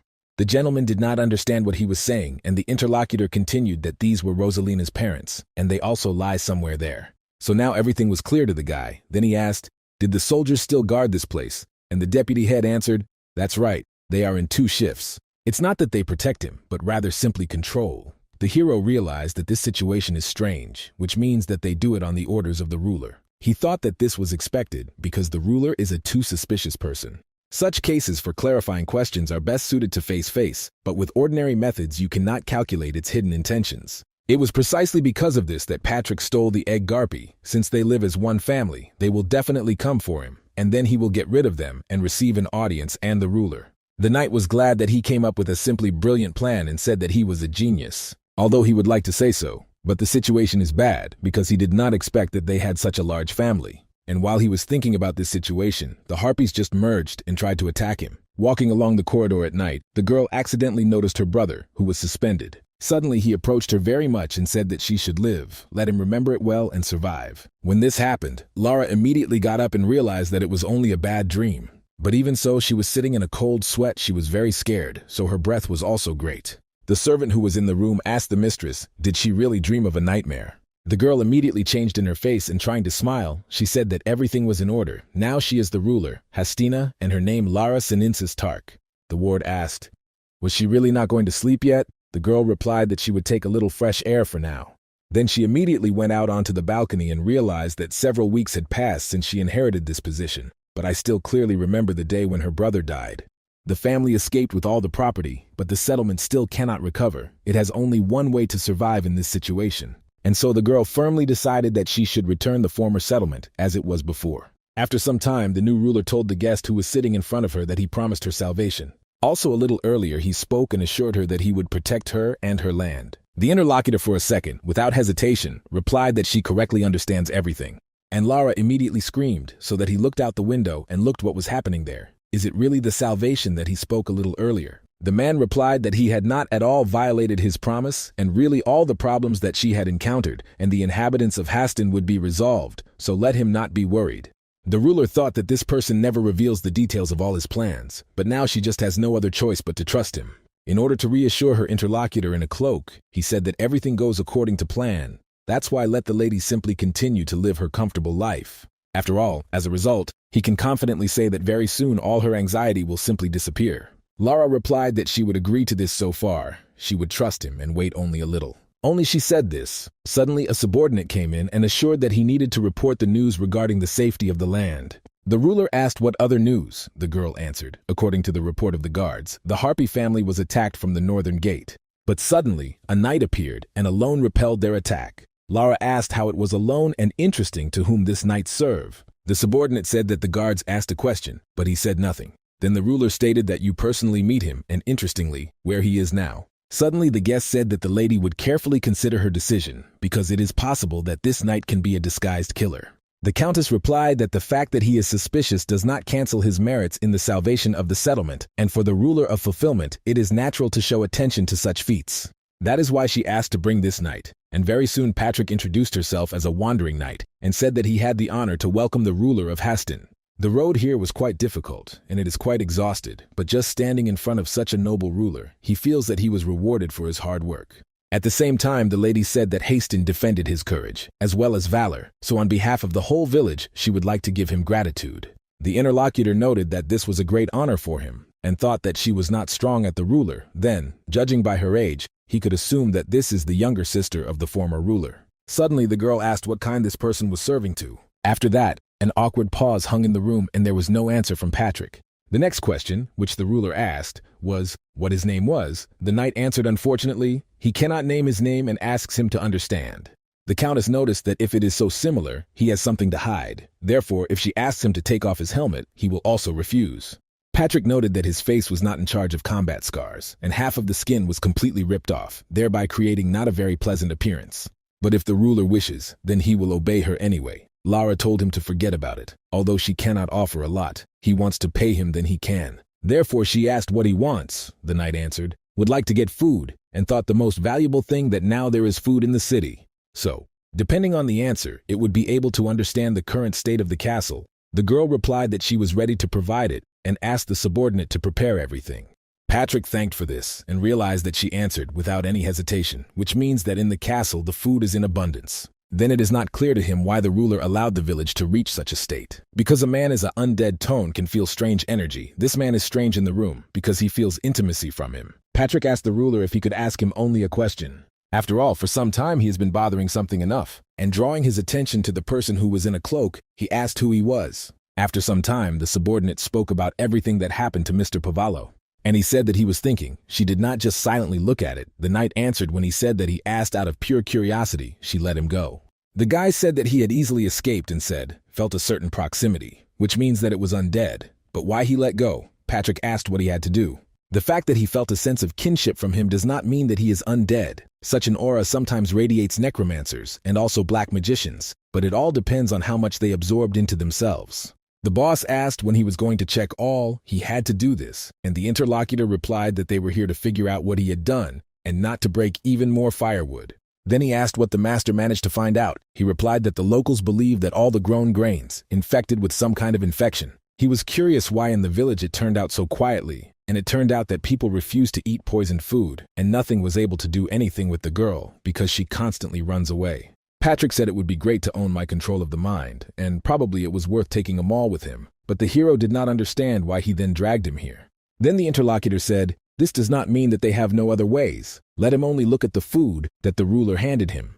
The guy was delighted, and said that now he would not think on an empty stomach, but the wards noticed that this should win the location of Rosalina, not him. After a while, a little girl looked very scared at the guy. The hero in turn tried to feed her with all his might, and did not understand why she was so scared. Then he suggested that she take this cookies, because he simply wants to share with her. The interlocutor immediately raised her eyes and did not understand. Was it really true? But then she took her with joy, and said that this is a prosphora, which the bishop gives. Pavallo did not understand what she was talking about, because Patrick gave it to him. Therefore, in order to better understand this situation, he asked what else for the bishop. Soon, the baby went somewhere with him, and asked if he believed in him. He answered slurredly, and she said that she was glad that she was next to her as a believer like her. Because all people nearby do not believe in him. But is it not strange that they are so stupid to them just offer salvation, and everything that is required of them is just a sincere faith? After this story, the baby asked the knight if he agreed, and he again answered positively. As a result, they came to some kind of cave, and Rosalind said that everything was strange, because it is always, when she comes here, she becomes somehow creepy. In addition, going down, she asked the accompanier not to stumble, because it was dark enough here. And the same bishop said that the catastrophe that went on Haston is a test of people for their atrocities, and he is an omnipotent creature, which is able to deal with these trials. All of them are those who gained faith in it, are chosen and noble people. The girl brought the protagonist in place and asked him to sit down, to which he of course agreed.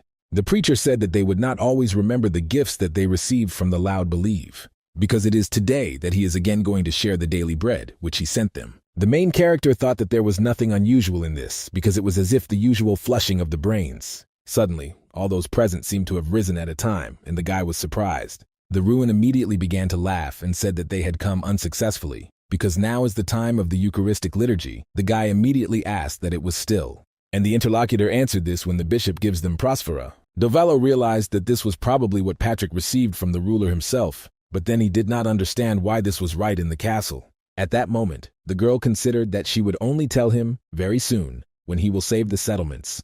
everyone who sincerely believes in him will gain eternal happiness. In reality, they will become closer to him and immediately receive a more noble gift. Because the bishop told them so much, Pavalo asked what else the gift. The baby is surprised at him, looked and said that she did not know it, but probably something better than Prospera is possible meat. And then she did not have time. She finished it, when suddenly the preacher came up and said that Rosalina was also coming today. Then he handed Prosper and said that it was today's gift. Let him take him carefully. The young interlocutor took him and thanked the bishop for this mercy. After which the bishop handed Prosper to the main character and said that he was meeting him for the first time, but he hopes that he would continue to come here. The guy took him and noticed that he would not look. The interlocutor smiled and said that he was sure that he would be glad of the visit of a believer.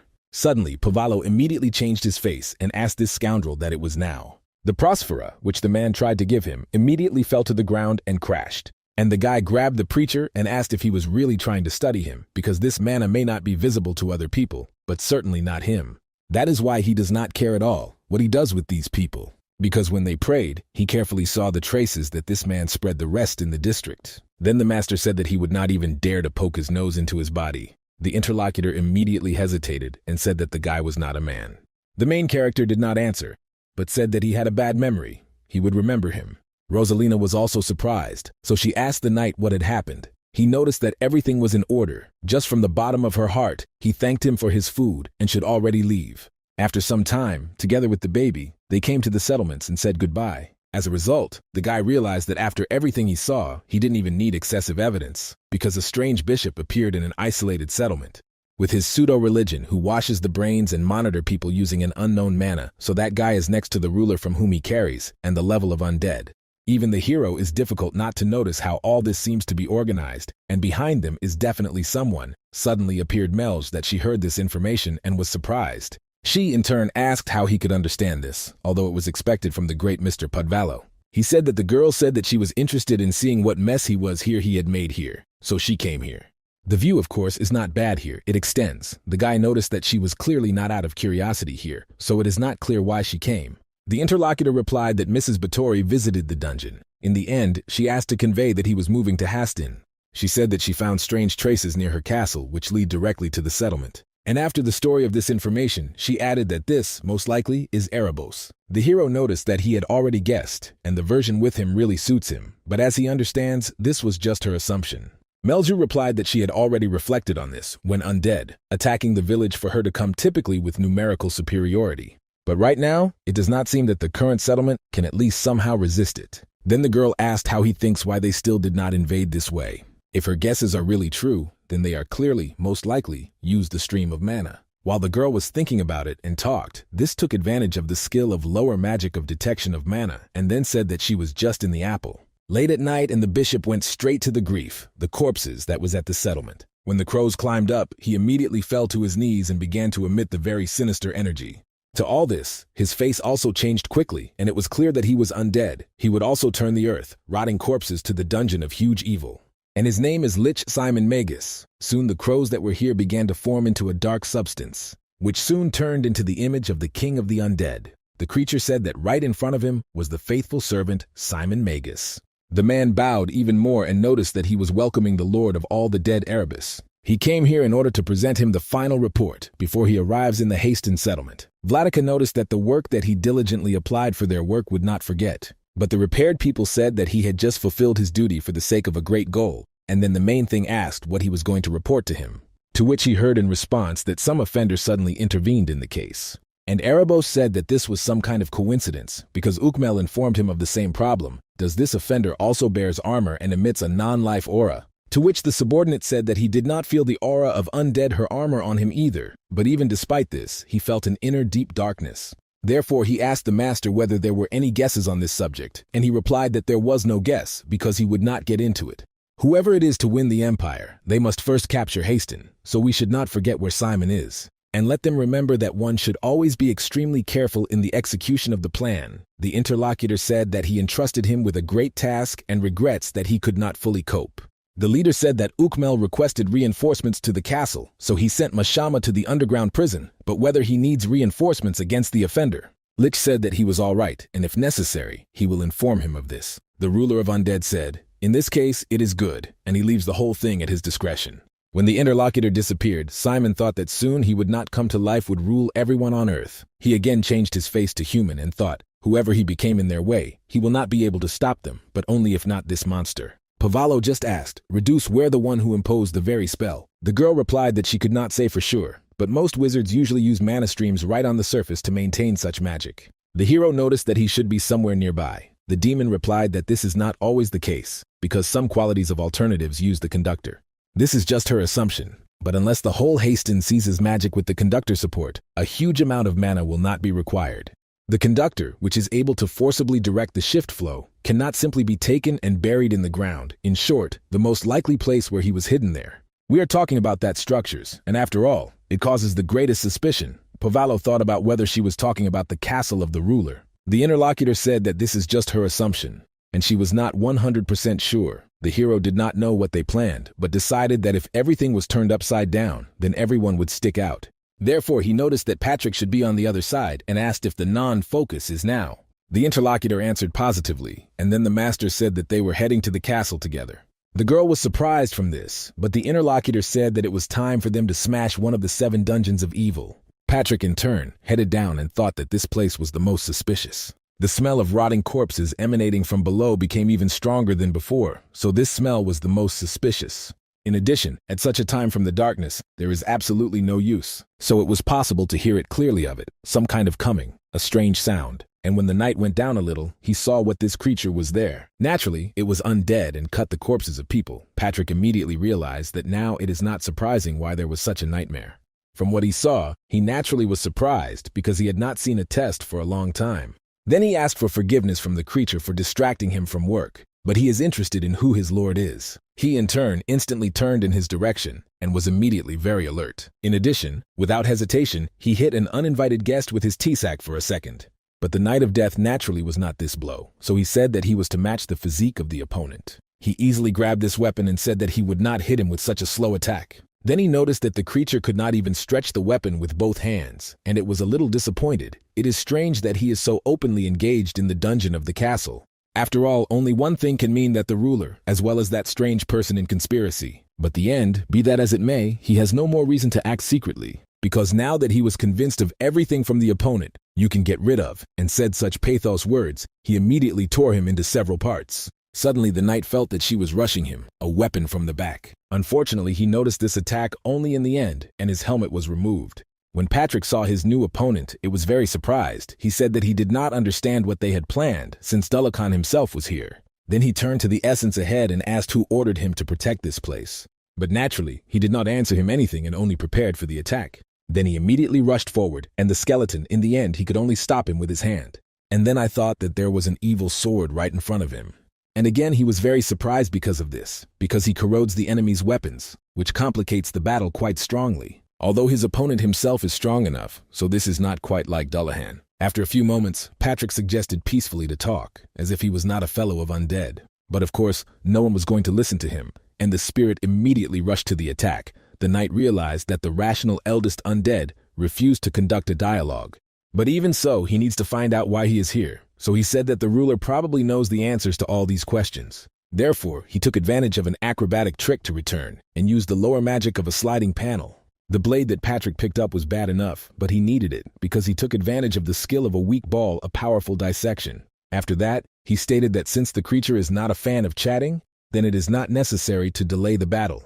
So they will immediately move on to the essence of the matter. And then the skeleton said that he would lend his sword for a while, because in any case he did not use it. After which he made a fairly strong dissection and called his perfect axis, so that the opponent was cut into several parts diagonally.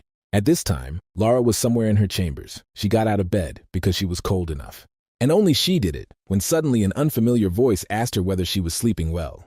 The girl instantly looked forward and saw a large dark silhouette, so in horror she asked how he made his way here. She did not understand that it was still, because it was a completely disrespect to break into her in the middle of the night. But Patrick assured her that he came here for a reason, but on an important matter. It turns out that more recently, when they had an audience, she said that her name was Lara. Therefore, he directed the weapon in her direction and said that he gave her exactly 5 minutes, and during this time she should bring here a man who was with her earlier.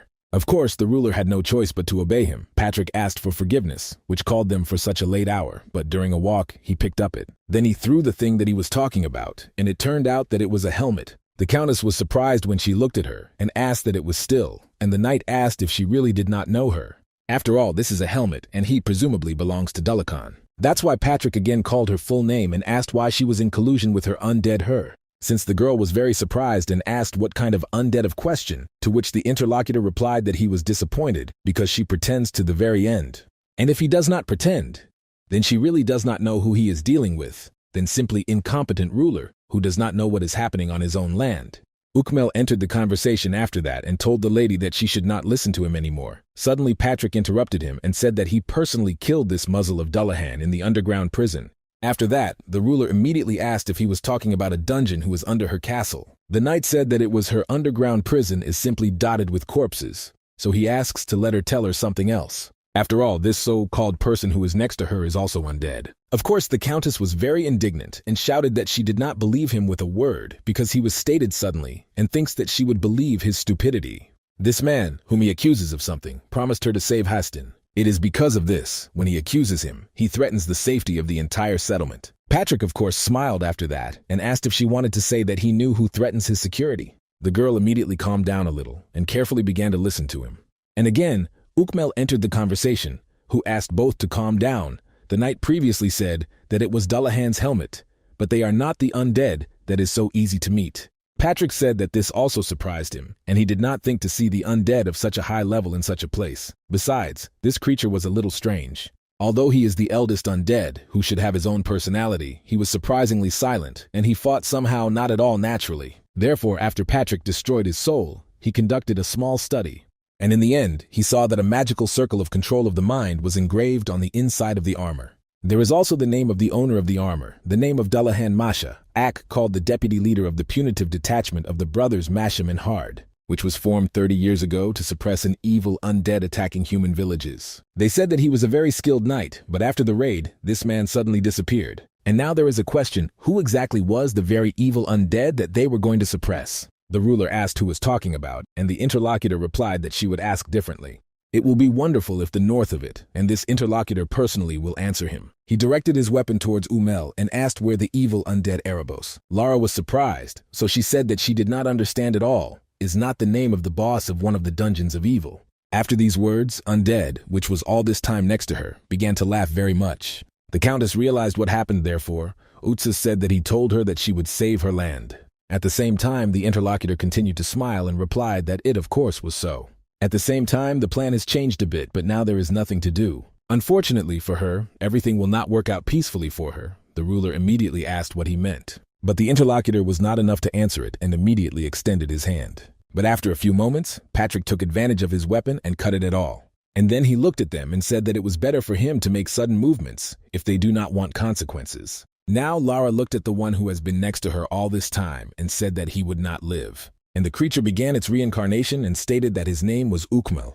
And right now he is going to kill her and all the people who are in this village, turning them into an undead, for such deaths to be a real salvation. After all, this is the fulfillment of the will of the office of the Lord of the Dead Erebos. When he spoke about this, he already showed his true face of undead. Patrick said, to be honest, he could not even imagine this about himself, because he usually undertakes his numerical superiority. It was because of this that he could not expect such a planned and organized invasion of them. Ukmel said that this was unusual even at the first meeting. He attracted his attention, and that he surpassed his expectations, struggling Masham very worthy. The Death Knight said that he first sees how a representative of one species praises for the murder of an ally.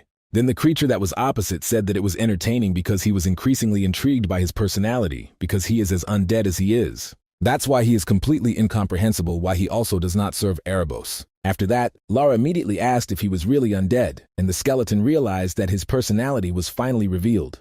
From the point of view of future land management and cooperation, they need a ruler, so I would not want to kill this girl. Therefore, he said that his mood for some reason sharply deteriorated for the worse. So he immediately threw himself on the attack and chopped off the limit of the undead that he was in front of him. And then we will send his weapon to him that from that moment he would obey his instructions. The interlocutor asked if he was thinking that intimidation would work against him. Patrick noted that he understands this, but it turns out that he had nothing to lose. Therefore, if he had at least a little found out about the situation, he would be aware that his companion with whom he came is much stronger than he now thinks. So much so that it can completely destroy their plans. Ukmel said that this situation is interesting, but then the little people will suffer too. And Patrick said that he did not want to upset him, but not also on the side of people, so let not waste time on empty chatter would not just explain what they are doing here. And of course, let him tell me what his most important boss conceived. For some time, an awkward pause in the florist's room, and after a while, the interlocutor said that he would answer his questions. Therefore, first of all, he asked if the parties knew how the eldest undead is created. He replied that you simply left him without unnecessary questions and told everything as it is. Ukmel said that an ordinary person or fairy has become older and undead with you. An exceptional supernatural event or a large amount of hatred is necessary, which goes beyond the creature of whose strength is enough to struggle dozens or hundreds of zombies alone. Erebos is an omnipotent creature that can create such an undead with his own magic. The knight understood everything and said why they then isolated settlements and created religion. The tribesman noticed that he understood everything correctly, because to create the older nerves you need a person whose body still live in the soul is very weak. So it is precisely because of this that Haston is an ideal place to collect various subjects. With the help of isolation, they brought people to even greater hunger. Thus, of course, they crushed their spirit, but in order to finally break them, they created religion. Further, Patrick said that he seems to him, he understood everything, but then why they teach a breakthrough in the underground prison? The interlocutor noted that it was needed for the mass production of older undead.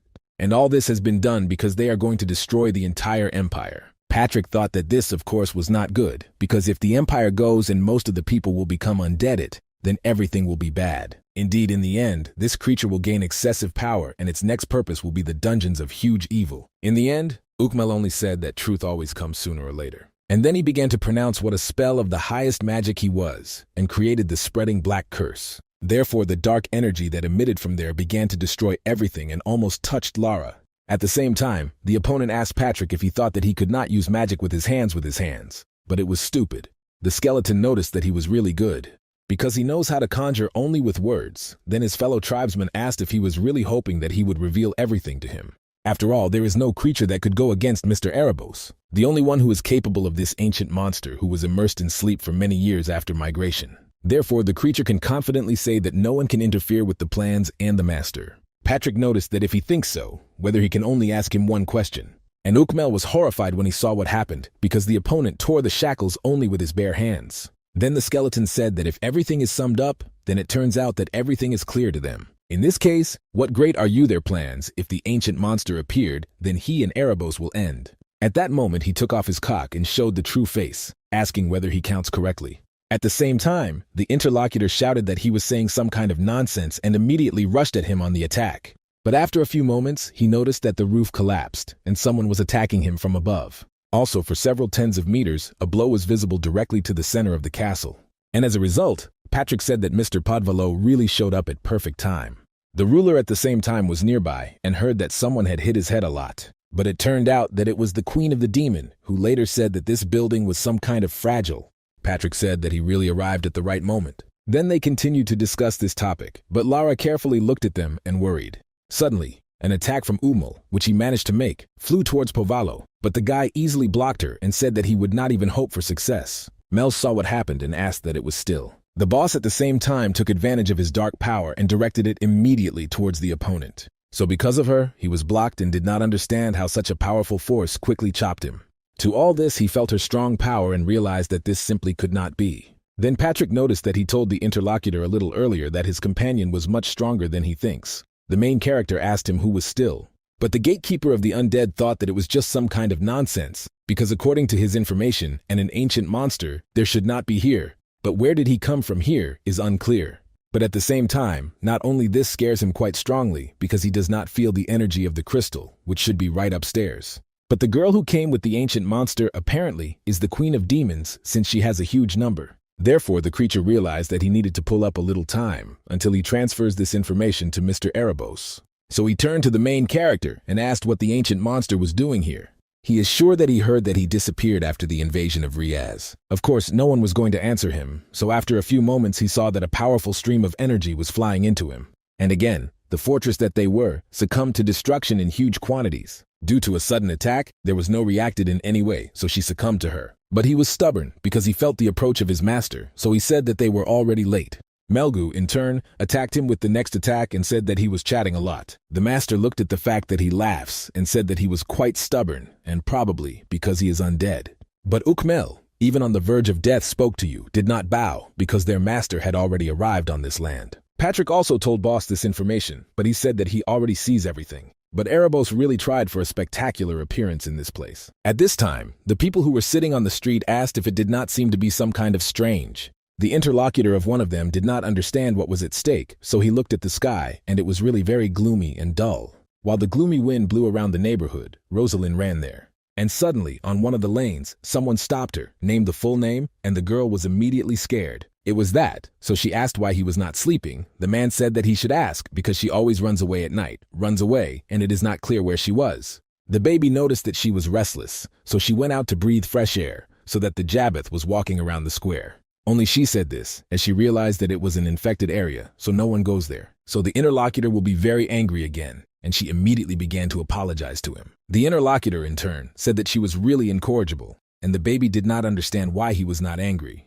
Then he said that the head of her other consulted and made a decision, so that tomorrow evening they would all leave the settlements. Of course, he does not know that the girl, thinking about those knights who arrived, but her head also does not trust them. In the meantime, after she follows him, and he will explain everything along the road. And now very soon they arrived at the mountain of corpses, to which the man led the protagonist. Upon arrival, he thought that the parents of Rosalina were at the very bottom. Therefore, he told the girl that if she leaves this settlement, this will not soon be able to return here. Of course, she has the right to do the way she herself wants, but just let her heart, and that's it. The interlocutor said that she did not quite understand why the chapter wants to leave the village, so Haston will be saved, and unless they just could wait a little more. He noticed that he was not against her religion, and this is entirely her choice, but whether she wants to wait for salvation, which may not come while her parents are sharpened in this dark place. It can be saved not only by God in whom she believes, but can also save her own actions. The baby just thought about these words, and in the end gathered all her will into a fist. Then she looked at the deputy head and noticed that he was really right. Then the man handed her a lit torch and asked if he could do this, to which the young interlocutor answered positively. And she looked at the corpses for a lot of time and thought about this situation and eventually was about to throw a torch. But before the final decision, someone stopped her hand and said that all this time he thought who was staggering such a time. It turned out that it was a preacher, but he did not understand where he came from. In addition, it was not clear to him what he was doing in such a place and in such a later time. The baby was wary and therefore asked what the bishop does. He, in turn, specially tried to stop her so that she would not burn all these corpses. As a result, the girl noticed that his clothes were on and informed him of this. At that moment, the deputy head also turned to him and said that he would let her go better. Suddenly, the man felt that a strange smell came from this person, which he could feel from a couple of corpses. At the same time, Rosalina begged the bishop so that he would put out the fire because she began to burn hard. Of course, he did not answer her, but it pushed it strong enough that she flew to the side. Fortunately, there was a man who successfully caught her, but they fell together. Then he looked at the priest and said that he was just a villain because he was doing some kind of nonsense. But the interlocutor continued to speak and extinguish the fire was not going to extinguish until his clothes warmed up to the ground. At the same time, after a few moments, his human face changed to undead, and now it became clear that he was a servant of undead. The people who saw this were very surprised because they did not expect that he would turn into such a creature. At that moment, Simon said that both were silent because only silence is a song in honor of his arrival. At the same moment, when he said this, the corpses began to raise their hands and seemed to come to life. Their eyes began to glow red, and life again appeared in them, but already in the role of undead. The baby was very scared when she saw what was happening, but did not understand how this could happen.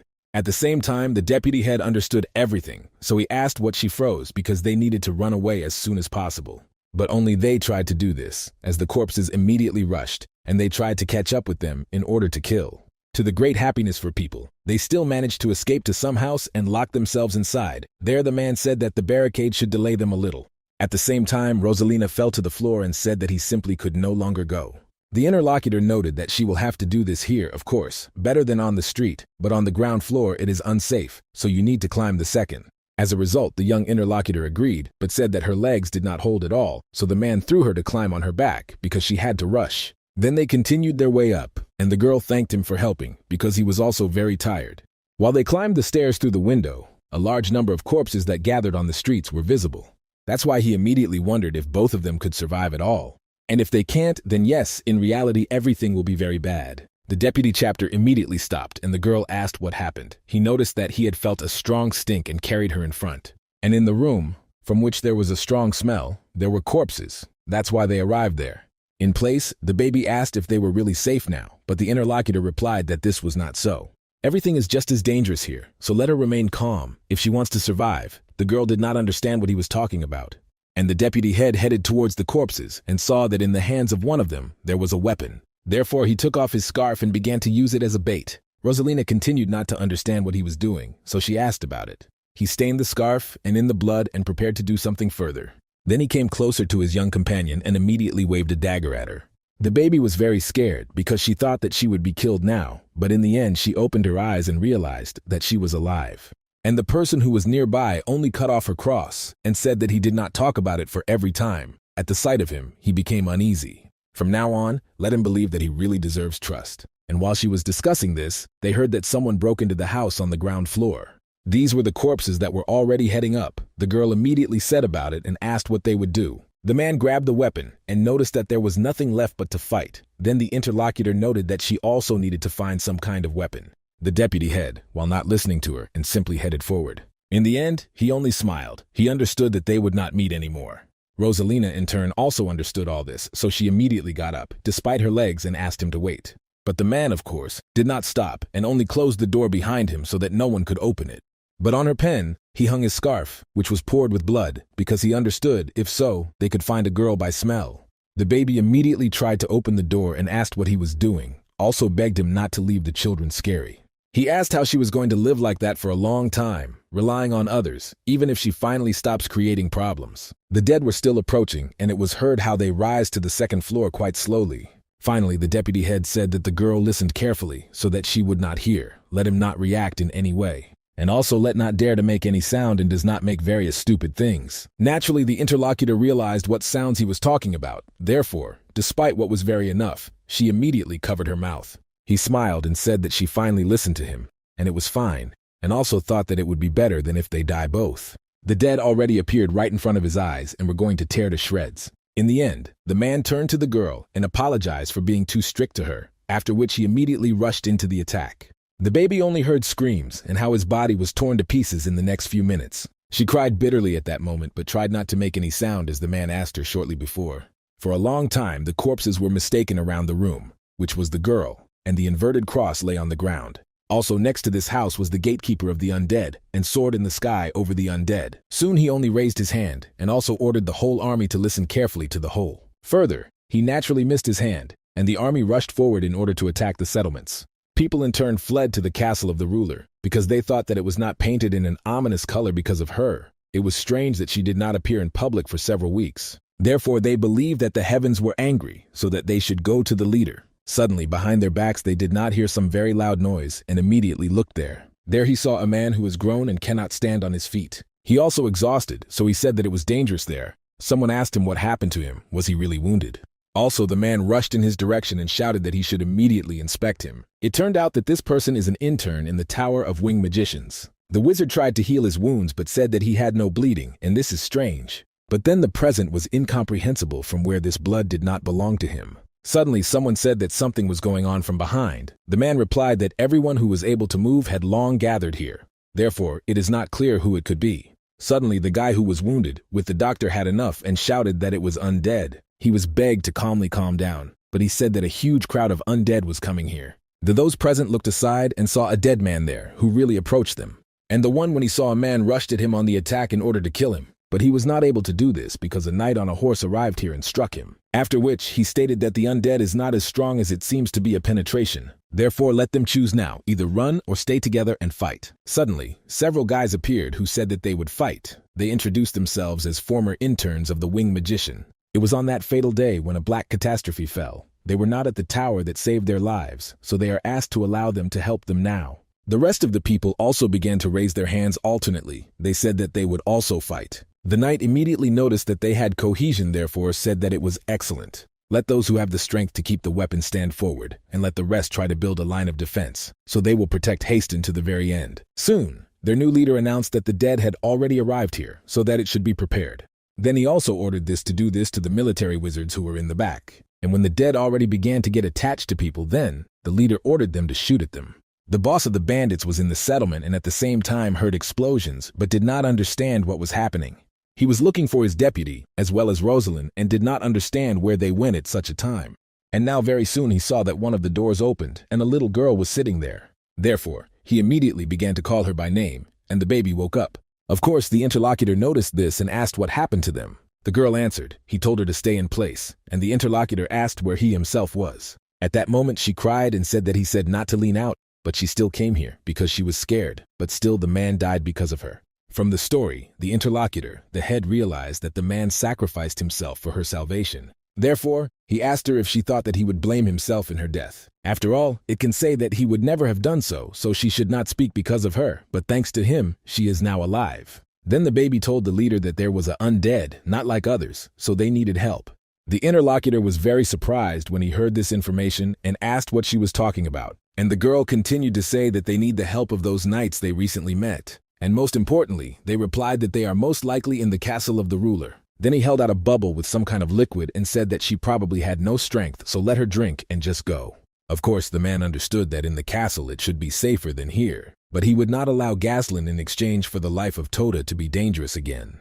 Therefore, he said that he is the head and cannot leave his comrades until he fights. That's why he asked the baby to bring those knights, and they will still restrain this evil. Through Patrick, he looked out into the street and told the leader that there was a strong mess so that he should look, and Agile added that they had a real battle there. The hero, as usual, was lying and noticed that he did not concern him. The knight noticed that this also applies to him and did not understand that for a stupid habit of throwing everything when the situation became more complicated. He further said that, in his opinion, people won and their affairs are not so bad. The gentleman asked how much they would last. The interlocutor noticed that it would not be enough weapon for long, and the defense line is not bad, although it is built in a hurry. But if it continues, they will quickly get tired and will be cancelled by many thousands of an army of undead. In addition, according to the words of the Umel himself, the elders should also be among the usual undead. In any case, Erebos was quite seriously prepared for everything, so they think they should answer the same.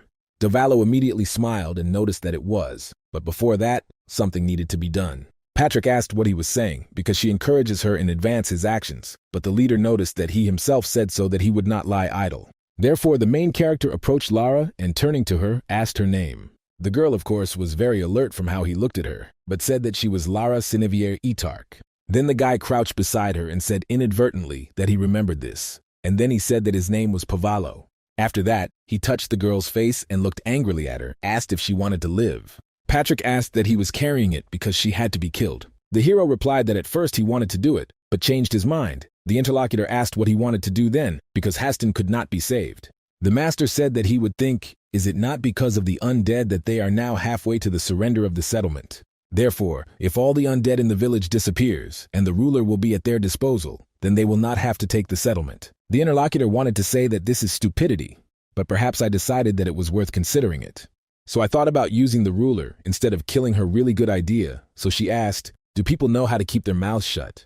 Melch entered the conversation and said that the people who recognized the truth would never keep her secret. The hero answered, does not think that all of them. Prior to this person, it seems that there is a reason to live on. The very fact that she does not look away from him, despite her fear, proves this. Even his true form did not affect her in any way, and perhaps she could be useful. Patrick stated that this is true. It is surprising that she was just an ordinary person, and the boss thought, perhaps she is also with a feature. All the heroes whom he met and were quite special in nature, they gained talent that cannot be gained with simple zeal. The ruler, on the other hand, has such mental durability that she did not hear crazy even with his form. Suddenly, Lara said that she really had to live. After that, Dovalou asked if such a person began to abandon the possibility of avoiding death. Patrick realized that he was going to trust this thinking alone. The master added that he also rely on his intuition, and the henchmen knights were at a loss and said it would be better if he had adhered to logic. At the same time, he understood that all this does not sound very reliable, but the analysis decided so. He could not object to him. Although if suddenly his plan will fly to hell, he removes after everyone, he will be himself. Pavalo said that they would still look and notice the girl, that she probably already understood everything. If she just asks to save her, then she will not quite figure it out. The ruler immediately asked what would happen after that. The hero said that everything is simple. They will expel the undead. But while Haston does not recover, Patrick will try to help them with everything that could. When the knight heard this, you immediately asked the boss what kind of setup it was, but he ignored him. As a result, the Countess agreed and asked what she would need to do in return. Povalo replied that she needed to choose something simple, and in this case, she can give them everything. The interlocutor was surprised from this and asked what he meant, and the guy repeated again so that she gave everything she has. And then the ruler did not fill out. If he refuses, he will die either from the hands of these monsters or at the hands of undead. On the other hand, if you agree, it can withstand, but they will lose everything. But if there was no black disaster, whether her brother would be alive, if he had not died, perhaps she would not have become the ruler of Haston. And in this case, most likely, it would not have been in such a situation. Patrick noticed the boss that it was time to finish, went to look for his sword. Suddenly, the main character felt that this was approaching them quickly enough and knocking on the door. Therefore, he asked that it was still. It is not clear who it was rushing here. The Queen of the Demons asked whether she was doing something because she could block the door with magic, but the guy asked her to just open. Then the girl said that she understood everything and immediately did what he asked. As a result, a little girl immediately ran to them a room, who was Rosalina. The baby saw the knights and said that they really are here, so she asked them to help. The village invaded the village, and everyone was fighting with all their might, but there are too many of them. That's why they need the help of knights. He was dead, and the head said that she would wait for her, so everyone is desperately holding so that she asks for help. After all, it was he who recently said that Haston would save. Suddenly, the girl raised her head and was surprised that she saw the skeleton. Patrick carefully looked at her and said that he was really a skeleton, and unfortunately, the right decision is now in the hands of another person.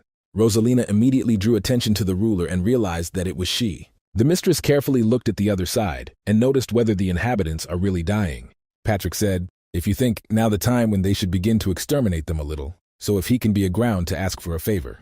The girl had already begun to use her magic and said that she was most curious to see. She ordered her monster not to go astray and fly only straight. So already quite soon her flying eye was soared by the settlement. And at that moment, all those present saw a huge amount of undead on the streets that killed people. The knight was surprised that there was also ghoulie because he cannot stand them because they stink terribly, so it would not be easy for people to get out of there alive. Rosalina immediately remembered her gang, which was played with her and raised her. And right now, all these people did not attack the undead and killed her mercilessly eating. The battlefield also came from the battlefield inherent in the sound of people who were begging to just kill them. Therefore, the girl turned to the knight and asked why he was inactive when there is an opportunity to fight back. Because he is strong, so she begs them to save them. After these words, she immediately drew attention to the ruler. And she told her that people are dying right now on the street, and she did something in order to save them. The woman tried to answer something, but the girl again said that she was asking if she did something. Therefore, the Countess had no choice but to turn to the main character and begin to beg them. She sobbed, as if the child begged to save everyone who was still in this settlement. After that, Povalo, along with the others, headed towards the battlefield, and he replied that he would do everything. For them, this of course is not particularly difficult, so that in the end they go to fight. The undead continued to attack the peaceful people who were in the settlement, and now one man also fell to the ground. He was still conscious, so he rose and asked who was saying that he was weak. At the same time, he did not even think that everyone would die like that. At the same time, the corpse rose and rushed to the attack on him, and the man thought that he was also the end. But there wasn't there after all. At the moment when he had to attack him, a girl appeared and killed this monster. This girl was Feld, who, after the attack, said that it was a great muck. She just wanted to land on the roof, but now she is very vile. The undead that was in all sides noticed a new sacrifice, so everything rushed wholly on the attack on her. The girl also drew attention to them and shouted that they were too noisy. But at the moment when the corpses tried to run to her in order to tear to shreds near them, a butterfly flying. There were a huge number of these butterflies, and when they touched the objects, they exploded and created a flame. All this was just the magic that the girl could create. And after that, the Queen of the Demons only smiled due to the fact that she was proud of herself and her strength. The man whom she saved these actions with admiration for her looked and asked, was it really an angel? Mel's immediately got angry and asked what this miserable spawn was carrying this heresy. Then she rushed to the attack on him and immediately burned out quite strongly. Then she said that he would get out of here faster if life is really dear. He, of course, rushed to run away, but the demon could not understand how this damn human only dared to confuse her with an angel.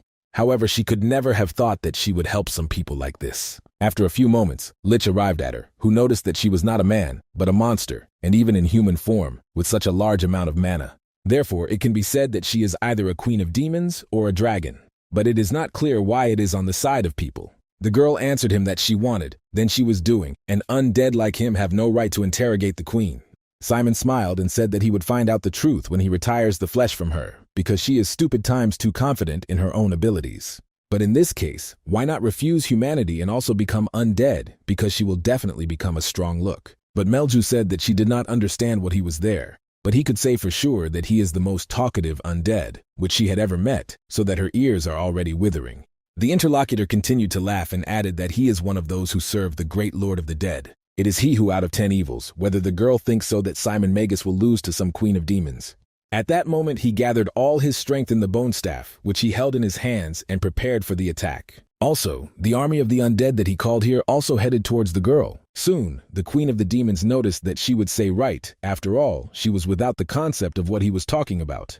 But she can say with confidence that she is definitely not her opponents. Simon immediately turned his attention to the sides and saw the ancient monster, which was already behind him. The main character immediately grabbed him with his hand and said that this lousy was found, and he most recently told him that he remembered him well enough. The undead looked at this guy and realized that he was those who recently met him in the church. But when Simon realized this, it was already too late, because the guy hit him very much with his hand. After that, the opponent's body flew away by several tens of meters, while at a huge speed. In the end, the main character also smiled and said how pleasant only in the sensation.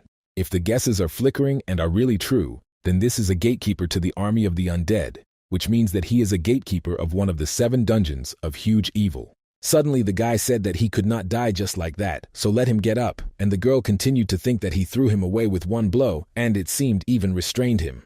Therefore she turned to the master and said that he had lurked his insult like him so really. Sallow thought that it was a few hours ago. This one tried to study him in the hatch without his permission anywhere, but he replied that he simply disliked him. It would be nice to hit him a couple of times. In any case, the situation will not be resolved if they just stand here, so he asked the girl if she thinks that Erebos is now in the village. But she looked at the interlocutor and said that it was most likely not so.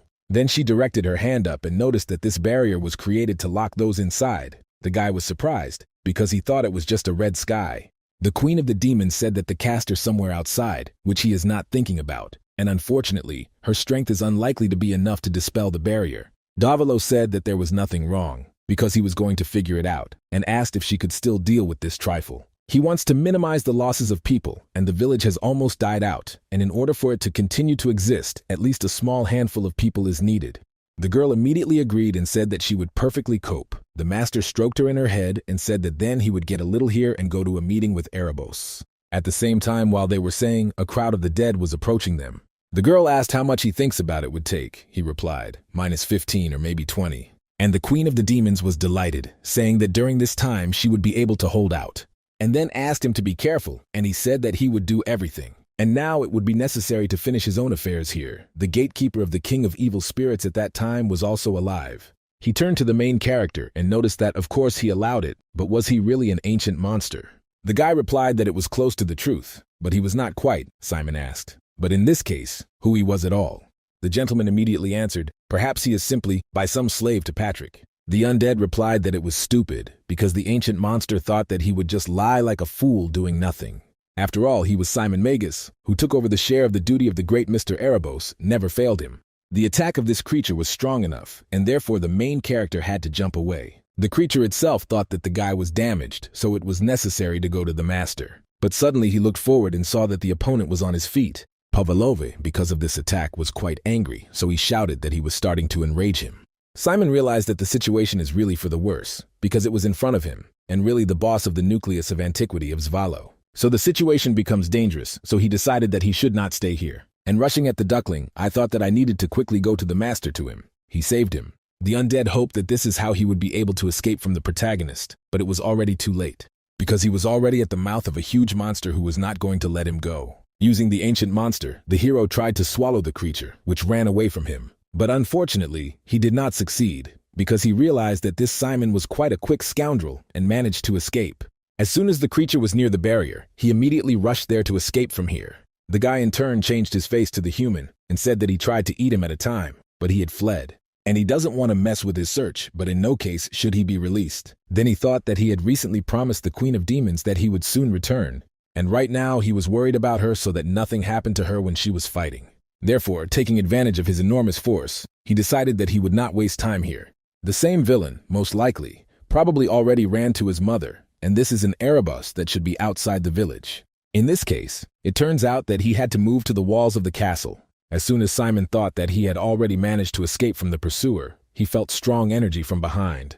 And there he saw a huge stream of dark power, which was heading in his direction, worn out everything in its path. The hero said shortly before that he would simply hit the side where the villain fled and the matter will be with the end. After some time, a huge funnel remained from this blow. Pavala went to believe what had happened and thought that in appearance the village did not change much. It turned out that he heard Patrick's voice. Well, he probably simply heard it. Daggering from eviction very shortly, he noticed something. In his opinion, it was true, although it is hardly possible to call undead with a corpse. Then he raised his head and said that because of him there was a complete mess in the village, so it is not clear how he was going to correct all this. Perhaps he was going to blame others, but he would have been alive and could reproach him for injustice, so he would tell Patrick. After some time, the hero reached the place where he was heading, and it was just a barrier. I remember Melju said that her strength would not be enough to destroy him. In this case, this barrier should be considered very good, but whether he can hit him, interesting. In order to check this, he immediately extended his hand forward, and she was immediately struck by the demonic power. Of course, she immediately twisted her several times, breaking the bones and tearing her vessels. Naturally, the guy did not feel any pain, so he smiled and said that it was even impressive. But in this case, he thinks that nevertheless, he will be able to go through him the main thing only so that Demura can withstand. After all, the wine, if it breaks and it transforms, then Patrick must scold it very much. However, if something goes wrong, then he will dump all this on the creature that holds in his hands, so they are very counting on this corpse. But still, before entering the barrier, Pavala immediately looked around on the subject of the look. And when I still did not see living beings, it was glad that there are no people around, so you can move around. Therefore, he moved a short distance and immediately began to transform into an ancient creature. And when the face of a huge monster came into the light, then everything was ready to cross the barrier. So at that moment, the hero went forward immediate and expecting the intersection of space. At the moment when this happened, the entire barrier began to rise in price, and a huge explosion occurred together. After the main character went through the protective structure, a huge hole formed there. And the evil spirits which was in the vicinity, as well as inside, immediately turned into her attention to the guy. He in turn walked calmly between them and only speaking that they are teaming right here. Naturally, the dead will see a new victim, immediately rush to the attack, not sparing their limbs on him. But the hero saw the attack perfectly, so after a few moments together, where this happened, an explosion happened. Most of the monsters who tried to attack him immediately died, and Pavala said that he was susceptible to just terrible. One of the older gags immediately stopped her minions so that they would not attack him. Therefore, the detachment of the dead, who was ready all this time, was to break him into shreds and stopped. Only the elders lined up right in front of the hero, and he said that all this was right because it would be so good at once. In the distance, the silhouette of a monster with burning eyes was visible behind everyone in the bushes. The main character just headed for this creature, so he said that he has a gift. After which he grabbed Simon's body and immediately threw him towards the interlocutor. And he stated that he was thinking of them to have something to talk about, because Erebos is right in front of him. The leader of the undead realized that there was an ancient monster right in front of him. Therefore, he turned to him, asking if he believes that people depress many races. The hero clearly heard his question, but there was still no answer from him. The interlocutor continued to say that people are miserable, arrogant, as well as selfish, even having quite good living conditions. They are constantly invading others. Soon, Povalove ended patience, so he said that he would not bread the traction and proceed to the essence of the issue. Erebos said that people should disappear, and his forces are more than enough to destroy an entire empire. He thought that this was completely impossible because of the impregnable fortress in the form of Riaza. But it was only until a black catastrophe fell upon him, and then everything became extremely clear.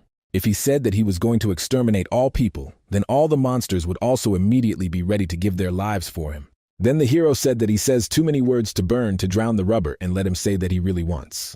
The leader of the undead continued to speak. If he had not stood aside, many monsters would not have to die. In this case, they could easily destroy the total people. After listening to him, Povalo noticed, if he correctly understands, he arranged something here, lies with his conscience. Erebos said that this was true. It all started with him, and the guy immediately interrupted him. After all, he realized that he wanted to say that he would not interfere with extermination of people. The king of undead replied that he was very sorry, because the interlocutor does not divide his eyes. And not thinking for a second, he took advantage of his dark magic, so that a magic circle appeared over the guy. Erebos called on some monster, to whom he ordered to immediately come into the light. The main character was waiting for what it was, and it turned out that it was a rotting tapir. Immediately after he saw a huge monster, he realized that he should take advantage of his strength, so he took off his limiting bracelet. The air still landed on the monster, and landed on the place where Povalo was located, so after he did it, the earth broke down below. And somewhere in the settlement itself, Melju continued to fight the undead, but she was surprised and did not understand why there were so many of them. Fortunately, she had enough mana so she could still use her fire. Therefore, a crowd of corpses, as usual, was easily destroyed, although there were quite a lot of them. The girl said that they were so boiled that she had to spend a lot of strength on them. Then she wondered that the barrier that covered the sky was created by magic as much as the divine level. But the master still managed to go through him, so he is amazing. But not even 3 minutes after he said that he would go to meet with their boss. While the girl was thinking about it, someone appeared behind her. She drew attention to him and realized that this was the head of the bandits. He was wounded, so he called the girl a sorceress and asked the safety of everyone else. The Queen of Demons answered, if he talks about other people, then they are now saying water there. And then the man asked if she was a comrade of those knights. One of them wants huge armor, and the other in black clothes as a beggar, that is a wanderer. Melju realized whom he was talking about and noticed that she could be this comrade. Because it is just a girl on the escape, and even close to their grandeur, the chapter was already losing consciousness at that moment. He thought since she knew those knights, then this is their help, so he is grateful to God for the fact that Rosalina managed just in time. At least the death of Tot was definitely not in vain, and perhaps even Haston will be able to save. Then he turned to the sorceress and said that he would soon become undead. The girl noted that she knew this, and then the head asked to fulfill another request. Suddenly, he carefully examined her and realized that she was not a man. However, for him it did not matter. Therefore, he asked that she could not bring him a weapon if it was somewhere nearby. The girl carefully looked at the wounded body of a person and realized what she would do. So after a few moments, she threw a spear in his direction. Then she stated that she was really a real warrior. The man took him, and then the Queen of the Demons flew away. Soon she saw a big explosion and did not understand where this ominous energy came from. And one of the very monster that the king of the undead called and who attacked the protagonist called on. Naturally, Povalo survived and only said that he did not like that another strange dead man appeared. And then he reincarnated in the ancient monster himself and attacked the creature. After this happened, Erebos said that he did not expect less from him. This power is really worthy of greatness in an ancient monster because he sees how he fights. The hero in turn looked at the enemy and thought, was it really an undead with an ancient slug inside? While he concentrated his attention on the monster, which was someone in front of him. And this was just the king of undead, who after that took advantage of the divine magic, namely the skill of Fang of Evil. Erebos said that this is the most powerful last spell among divine magic, so even an ancient monster will not be able to survive it. So let him tremble before his powerful force, and here are those fangs that he called, immediately rushed to the ground, attacking the protagonist. The dead, who were not far from the battlefield, carefully looked at what was happening, and the stakes called by the king of undead pierced directly into the body of Mr. Povalo. Erebos was very glad that his attack was crowned with success, and he thought that it had finally happened. Because now, he will be able to kill an ancient monster, after which he will turn the entire continent of appearance. He is going to become superior to the creation of a truly ruling dead world. Then he again turned to the ancient monster, attacking it and saying that the death of his millennia will become the death, which he must accept with honor. The stakes offered to fly towards the protagonist, and he heard and felt them perfectly. Of course, the pain that he experienced from this weapon was impossible to convey, and when the attack ended with success, something exploded greatly right in the center. Subsequently, the king of undead noted that his fangs immediately crumbled into shreds. Povalo rushed in his direction and said that it was damn painful, so he no longer has the strength to continue to endure this pain, so there is enough from him. Erebos was very surprised when he heard that the monster continued to endure pain, but in this case, he may not endure. Then he turned his attention to the tree that was nearby and immediately demolished it. The main character was very surprised when he saw what had happened and asked, and here the tree was here. Then he looked at top and said, "Be that as it may, this is probably his strongest spell. Well, is there really nothing stronger?" The king of undead thought that his opponent specifically allowed himself to attack to find out how dangerous divine magic was. Therefore, it is extremely clear that the station for victory is not at all, so now it would be better to retreat. As a result, he was too hasty if he thought he could defeat the ancient monster. So he made a decision to specifically increase the distance and immediately escape. But the hero did not want his plans to successfully end, so he said that he was talking to him. Therefore, let him stop fussing and talk to him. And if he has some kind of weapon more powerful, then let him use right now. As a result, after these words, silence hung on the battlefield. Povalo immediately asked why this was not quiet. Was he really more than he had nothing more? Of course, these words angered the king of the undead, so he rushed back into the attack, using the same spears. Also, an attack was created from several sides. The hero did not understand how it turns out that they all end up on the same fishing rod. Then Erebos used a completely different technique that drew her forces from the dead. He accumulated quite a lot of this divine energy, and immediately directed it towards the protagonist. After that, chains formed on the body of the ancient monster, which held it on the spot. Povalo was very angry about this, because he could not tolerate such a deterrence magic. It turns out that it is also from a series of divine and strong enough. Another of the elders then he took advantage of his strength. So the rotting tapir, who was lying without strength, recovered again and became even more, after which he attacked the hero. He of course did not like this because this attack was quite vile. Therefore he immediately changed his face to the human and said that this creature is quite nasty. But since he became more in this case, he should also treat this a little more serious. That's why Pavallo used the body of an ancient monster, but became several times more. Because of this, he was easy to absorb an opponent, who, although he was big, but no more than the ancient monster himself. The king of undead looked at what happened and realized that they could not defeat again. But the hero, after he completed his attack, again turned his body into a human one. And he said that now it was time to smash one of the 7 dungeons of evil, as he had not said before. Somewhere in the settlement itself, Patrick did not understand what place the boss thinks, how much stubbornness was in him, and when it only comes to him, that he was a walking disaster. He understands that he is a boss, and he can be everything, but he would not have prevented him from knowing the measure, because it was Patrick. After that, he would rake everything, so he thinks that he had to quit. The explosions did not stop in any way, so the ruler asked what was happening.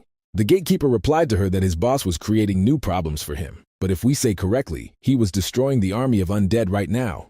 The girl asked whether she realized correctly that he is now saving Haston, whether he was in mind this. Patrick noticed that this was not entirely true, but everything would be resolved somehow. She has nothing to worry about. This is a formality. He is nervous of the bones, so let her talk to him, as before. Fortunately, not in the village no longer see, as expected from Melch. And only he said about it, when suddenly the girl fell right next to him. So Patrick said, "If you recall the ray, then the sun will appear too."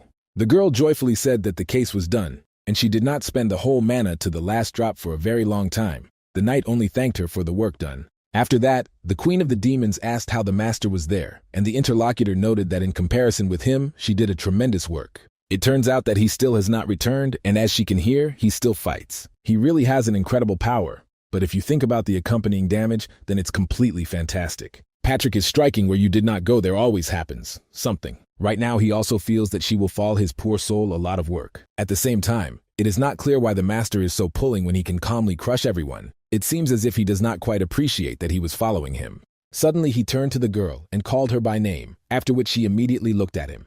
The Death Knight at the same time rose and raised his weapons, and also said that he had no earlier decided to leave only the ruler alive. That's why it would be necessary to finally deal with her too. After all, they have no reason to leave someone alive except the ruler. Rosalina was very frightened, and Lara asked Patrick to wait a minute, because the girl is one of those who are under her authority. For a short period of time, an awkward pause hung between them. And then the skeleton smiled and said that this is really a significant occasion in order not to kill her. It turns out that all the people from the lanes were killed, undead, and so that this girl cannot do anything alone.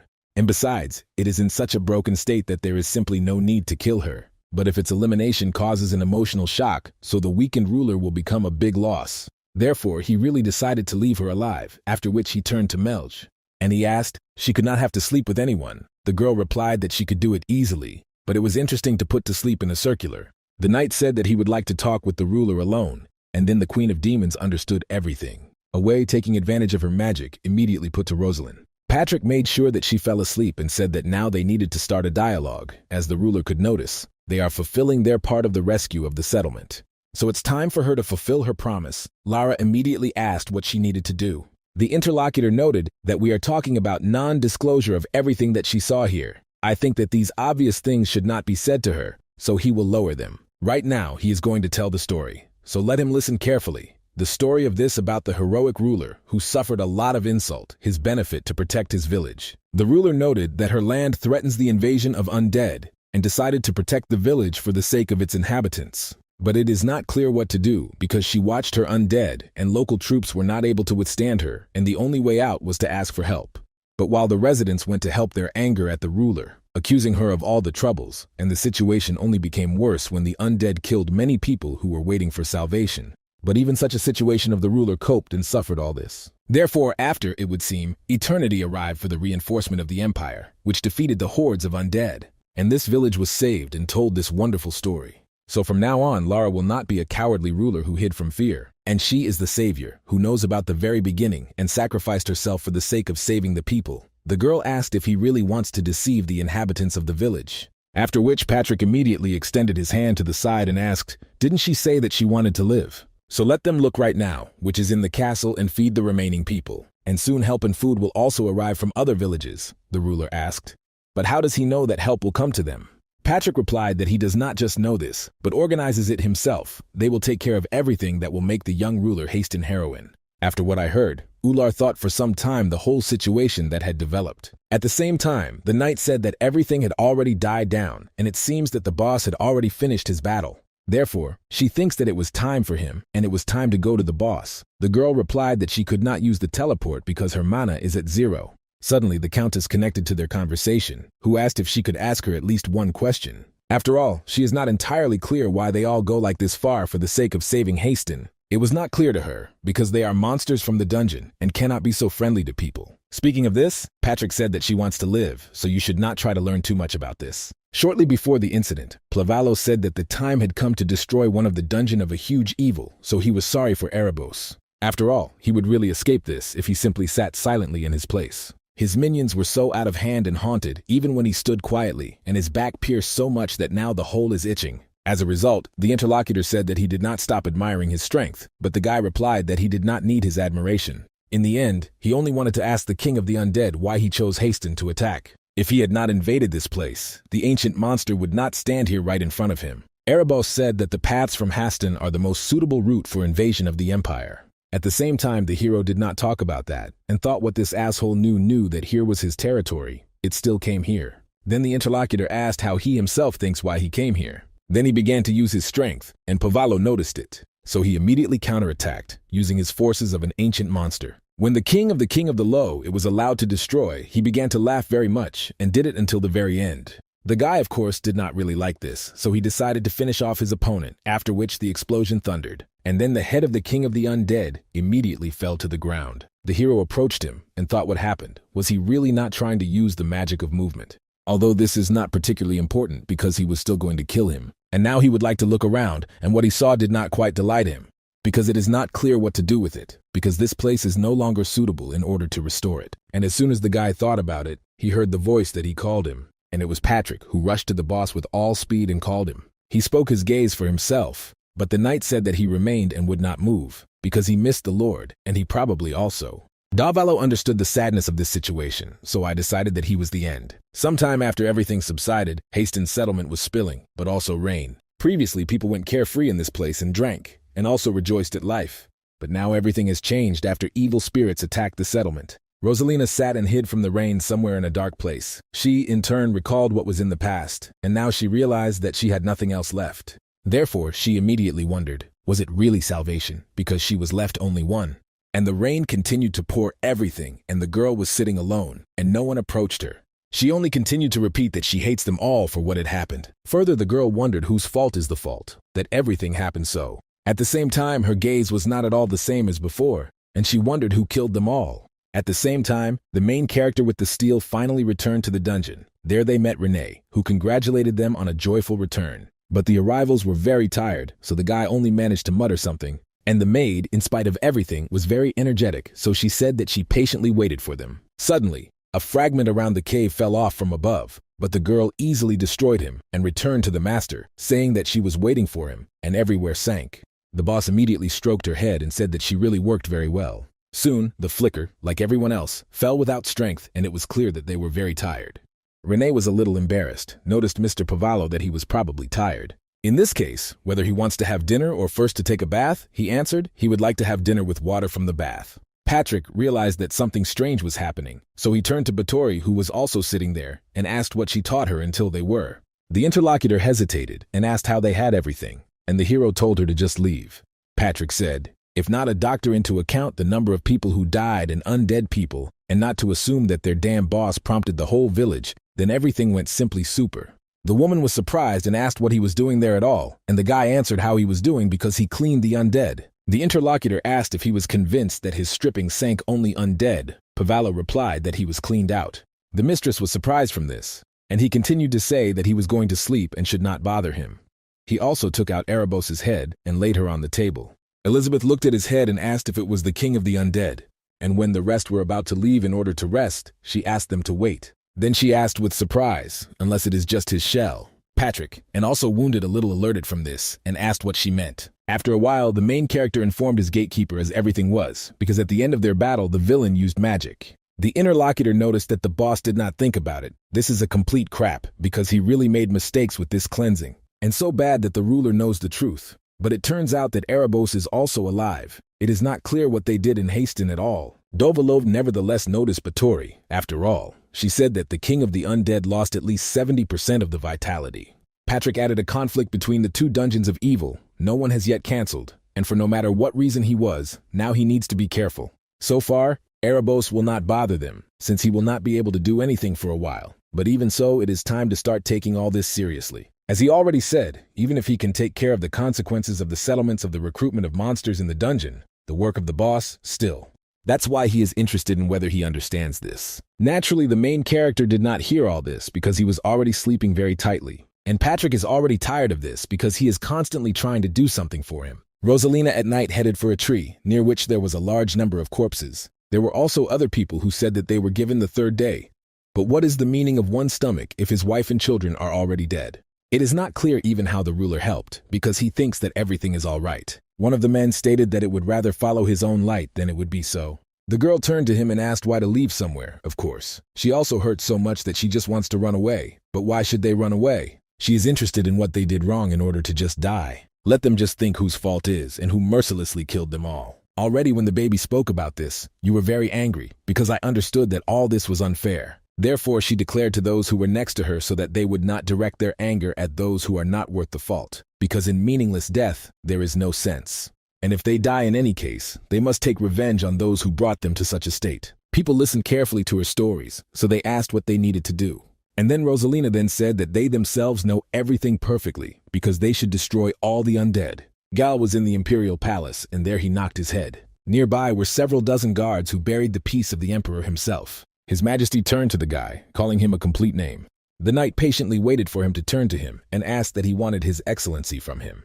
The emperor said that he was surprised, because in his voice he was not treated to fatigue from him, as he had just noticed in a long speech. The subordinate replied that he would not even dare to say this. Further, the old man stated that the fate of the center of the raids will also depend on the words of the interlocutor and the actions of the interlocutor. And therefore he has very high hopes for him. Gal replied that he would strengthen his determination in order to justify his majesty. After a while, Gal on homunculi moved over the capital. The girl was sitting with him, and said that it means he was entrusted with full control over the center of the raid. The interlocutor said that it was true, and asked if she was true for in floodplain. She replied that he was a pursuit, but since she was an aristocrat with a huge condition, there are probably assistants, so it would not be easy to catch him. To which the leader said that it was enough for them to show that he was put on the wanted list, and this is already good. He thought that a month had already passed since a black disaster fell on the capital. This greatly influenced the highest echelons of the power of the empire, and the accusations fell on everyone in a row, and those who cannot cope with this are eaten. Therefore now a lot has changed, and finally the main knight has arrived at the right place for her. The girl asked if he had forgotten that in 2 hours the meeting and what she would do if he was late. The guy said let him wait until he arrives and asked if she was there. After that, the interlocutor said a little indignantly that she should be there. So the R went to the huge door and opened it, said that he enters. And when he opened the door, you saw a girl who was sitting and stuffing donuts into himself with might and main. Because of this, the guy immediately smiled and asked if she had a good rest. In response to this, the girl also smiled at him sweetly and greeted him. At the same time, a small detachment was moving through the dungeon. The leader said that they would remember, if at least slightly feels the monster, they run away. Let them hold the ear in the way, because this is the core of antiquity, and they are about to reach the first room. He also hoped that the information they received earlier was reliable. As a result, being in the first room, they made sure that the information was true. This was evidence that monsters still did not appear here after the Histalt raid 2 months ago. The man is really sure that there is something to choose here, so you need to continue in the same spirit. The interlocutor noticed that this is excellent, and soon they will become rich. As a result, after the advance, the detachment did not find a single monster or living creature in the second room. Yes, and to great surprise, in the third room the same situation awaited them. The leader of the detachment really could not believe that even here was nothing. The girl asked that if everyone knows about this information for a long time, maybe other units have already cleaned this place and took everything valuable. The interlocutor noted that this could not be, and she still could not believe that it was the core of antiquity. If they did not find anything, going so deeply, then there is no sense, because even deeper. Suddenly the leader said that the fifth room was coming further, and there are ancient anthropophage plants there. This is a plant. type monster with numerous prickly leaves. Please, according to rumors, his body has the ability to turn into a stone firm as a mineral if you harden after special processing. Therefore, even as a material costs a lot of money, and they will be able to pick it up at least it paid off all the costs. One of the people asked that, if there is nothing in the fifth room either. Or suddenly there are monsters, and they are just a detachment from the rank, so here, even the weakest monster can kill them with just a blow. The leader looked at her with surprise and asked her really want to return empty-handed. Of course, this is their business. If they want, let them return, and he will not hold them. But if there is something valuable there, even let him not hope for his share. Nevertheless, everyone together went to the fifth room, and it was not clear whether it was clear that something. The main one said that all this was already very valuable. Therefore, let them quickly collect everything that they can only take away and need to leave. Only he tried to cut off the valuable part from the plant as he saw that water was dripping from the ceiling. But even more, the man was surprised from what he realized. This is not water, but a saliva of a monster. Then he began to mumble something slurred, and the subordinate asked what he was carrying. And the leader, trying to run away from this room, shouted that they should fade quickly, but it was already too late. Therefore, after a few moments, they were mercilessly killed, looking for their things, and Patrick said that he knew these guys had nothing worthwhile, and Renee added that they would have survived if they had gone in a timely manner and surrendered. But there is no limit to human egoism and greed, so it hates people very much. The knight turned to the main character and asked what he was thinking about it, and the guy replied that they were 100 times tastier than undead. Patrick added that these people are not even similar to the Empire, judging by the coat of arms on their clothes. They are from the western kingdom of Krantal. In order to make sure of this, the girl rummaged in their things and saw the coat of arms, so she said that they really came from far away. Pavelok noticed who would have thought that the delicacies there would be delivered directly to their home, and the gatekeeper was not delighted from this conversation. He said that it is impossible to postpone the strengthening of the dungeon more, because he realized that rumors about the absence of monsters in the nucleus of antiquity are spreading too quickly. Then he asked how the boss could be so irresponsible when it comes to his dungeon, although now he began to spit on it. But did the boss really think that he would say so? So let him go down right now until he quit. Fortunately, it was lucky that in this situation, their guest is Mareja in this situation. Thanks to the magic of observations that she used, she quickly noticed uninvited guests. The main character smiled and said that this is true, because you can rely on her. Renee was indignant and said that she could also use magic. Then the master tried to reassure her a little and said that she was really amazing too. Melju looked at what was happening and said that, of course, she was glad that at least a little could help the great core of antiquity. Patrick began to admire her and said that all this is really thanks to her, because they owe her many. Suddenly, the queen of the demon resumed the question of how long she could still stay with their guests. In one of the strange places, subordinates turned to the head and said that the preparations were completed. Therefore, he can say that he should go to Udek. And this creature spoke with his highness named Ubar. At night, Mel sat on a stone and looked at the rising moon. She thought that her future seemed very gloomy. After all, there is neither at home nor troops, and there is not even money at all. So considering himself the queen of the demon is already quite strange. Therefore, it is time to decide on the banquet of the kings of demons in a couple of days. While she was thinking about this, Patrick came up that he said that the air was really refreshing today. The interlocutor was surprised and asked, could she really breathe? He replied that this was not true, because it was just a joke about undead. Then Melgit after that, she said that she was not very funny. Next he asked what she was doing here, to which the girl replied that she had come to ventilate and is also interesting what he was doing here. The knight said that he had no idea of sleep, so he devotes his free time to training. The queen of demons was surprised that he had where to grow. But the gatekeeper told her that the swordsman's hands were rusting at the moment when he misses his blade, so he needs to train. So they spoke a little more, and an awkward silence. Patrick understood, I realized. If you think about it, then he first talks with the girl alone. Then he said that this is not so important, but Mr. Tentupla is almost recovered. Renee has already gone to him, and he asks if the interlocutor wants to visit him too. After which she agreed, and to fit after a while they went there. Upon arrival, Patrick said that he had only slightly recovered, which was very good, because to be honest, such a regeneration rate is striking. Renee just considered that only 68 tentacles recovered. Of course, although it is restored to the process, it goes really very slowly. It is because of this that she believes that a maximum of another 5 tentacles will grow. The queen of the demons just touched one of them and said, hey, I remember that they said that they were fighting with a detachment of Histalt. The knight noted that she had a castle near the capital, and if she had not known about him, it would be strange enough. The girl in response to this sadly said, of course, she knows him. Indeed, in the end, it so happened that it was a punitive detachment, led by Byrne, which was the strongest hero at that time, who killed her father. She thought about how strong Mr. Tentuples was, since he survived the fights with such a terrifying enemy. And if you really were a girl in his place, then she would have died like her father. So now she realized that it was not destined to become part of the core of antiquity, as she dreamed of recently. Speaking of thought aloud, Patrick said that now that Mr. Tentacles has recovered a little, you need to convince the boss so that he hired monsters. Renee suggested hiring only males by the type of gold that guarded the fourth room, but the knight did not like it at all. Suddenly, the marshmallow interrupted their dialogue and turned to everyone. They looked at her with surprise, and the queen of the demons stated that she probably should go to Judek. In the capital, Arkansas was just interested in Miss Wynn as she feels. The girl replied that there was already no trace of her wounds. Gart said the best. She pretended to be recovering, because in the current situation it is desirable to hide from the imperial family that she recovered so quickly. The interlocutor was indignant and said that she was forever like a bath sheet. Soon the man said that they have a few snacks, so he asks if she wanted them for tea. And the fix to him noticed that soon there would be a meeting, but he did not really like it. Then he asked Miss Wynn if the maid was here today, to which the girl replied that she did not know this, because she recently went for sweets. After that, the commander understood everything and told the girls that he did not go the first to the meeting room. Gart asked what about him. And the R said that he remembered him to sign something, and this would not take much time, so he would catch up with them.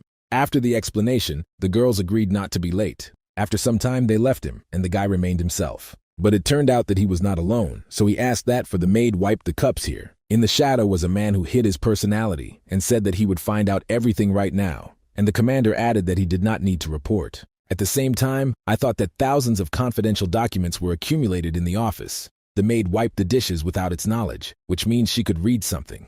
Therefore, he ordered the subordinate to find this maid and eliminate it exactly 4 days later at dawn. Very soon, the meeting that was supposed to take place still began. The commander thanked those present that they found time in his dense schedule. He gathered them here in order to tell about a black catastrophe, which threatens the empire. Suddenly, the man said that the authorized imperial court said that the black disaster was not an ancient monster, so he would really deny their words. The guy answered the commander of the card that the icing data was only a means to calm the people. The interlocutor noticed if it was so, then he proves the involvement of Pavallo. AR replied that he had seen him with his own eyes. The hero of Win history personally opposed him, and the trace of Garo Agenelia lost her hand. The man nearby was immediately indignant and asked that for nonsense, because he had not heard such reports. Pointing to Gart's hands, the commander said that the evidence is right in front of them. He looked at both girls and their moral condition. Then he noticed that all this was like the truth, and at that moment he thought that it was terrible, because even Win was powerless in front of him.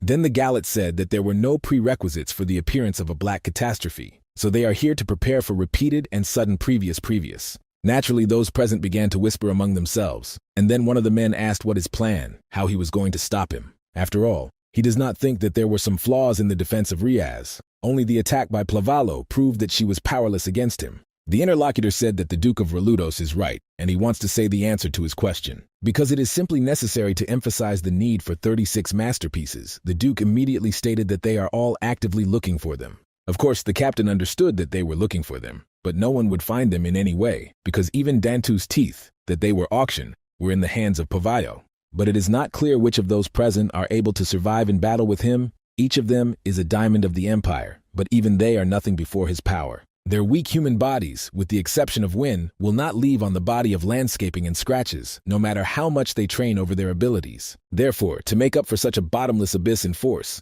they simply need to collect more masterpieces. After his short-lived thoughts, he said that the last actions of the Pope were also extremely suspicious. He spreads among the people rumors that the Black Catastrophe is the heavenly punishment sent to the Empire by the Lord himself. The girl in front of him was immediately indignant, saying that it was nonsense, and the guy added that there was an explanation for this, because the Empire has overcome religion for centuries. The interlocutor screamed to this so that he watched his tongue, as she suppressed. The guy's words can be regarded as an insult to the Emperor and statism. He in turn did not answer this and only smiled slightly. And she got even more angry, asking, did he really find it funny? After which she rushed into the attack. The captain in turn was not at all scared and stated that he had only told her the truth. At the same time, near her neck was a blade that stopped her. Therefore, Arkansas said that she also seems to overestimate her own forces. He in turn definitely does not apply to this as frivolous as one might think. If you put everything on its own, then the actions of the fractions of the Pope divide the Empire into two. The guy understood that 3 out of 36 masterpieces were stored under his guns. That is why, in order to get them, you will have to start the war, namely the Great Holy War. Somewhere at the same time, Patrick talked with the boss. He was again very lethargic and said something inexpressively. but the gatekeeper added that he had already told him several times that he had gone aground.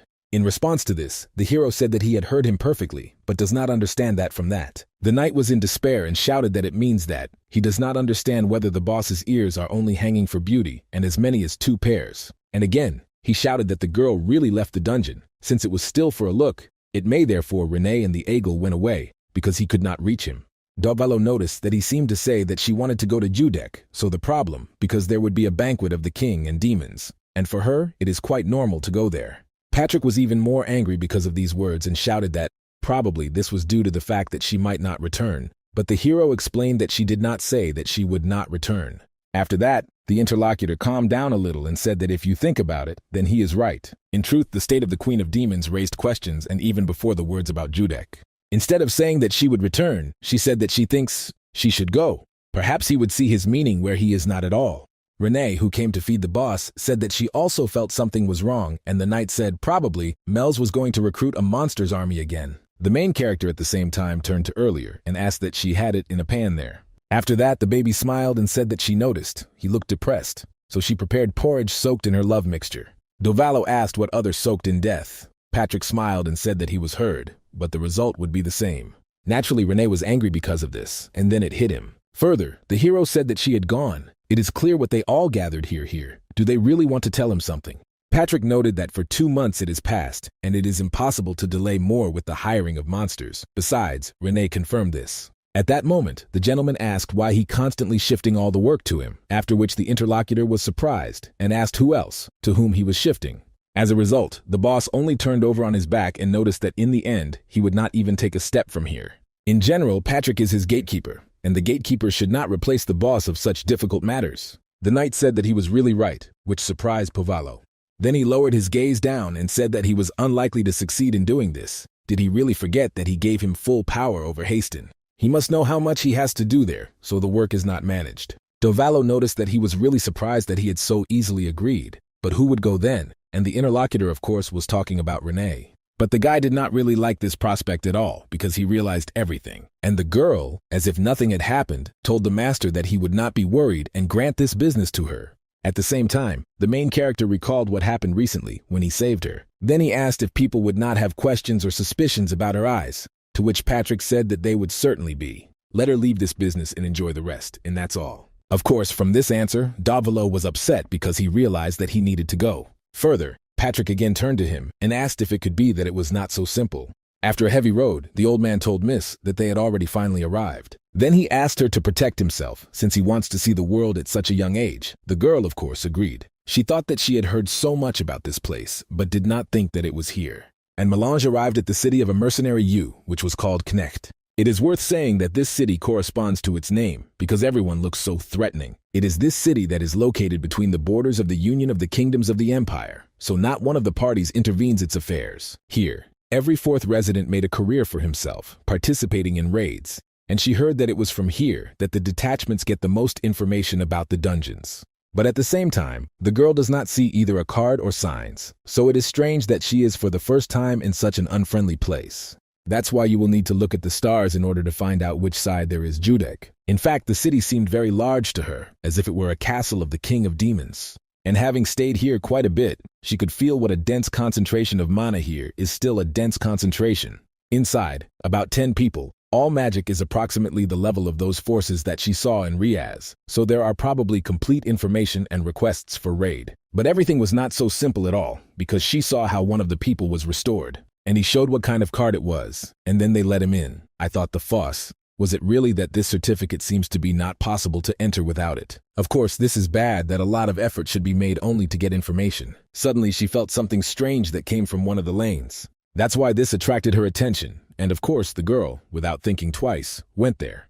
In a place where there was a fairly large number of cells behind which monsters were sitting. She, in turn, carefully looked around and thought, were all these monsters caught? Suddenly some strange man appeared that he asked what such a lovely young miss was doing here. And while she and the girl spoke, a dog, who was behind his back, looked at them carefully. Further, the man greeted the young interlocutor and said that his name is Poon from the Albright Trading Guild and asked that she disappeared something concrete.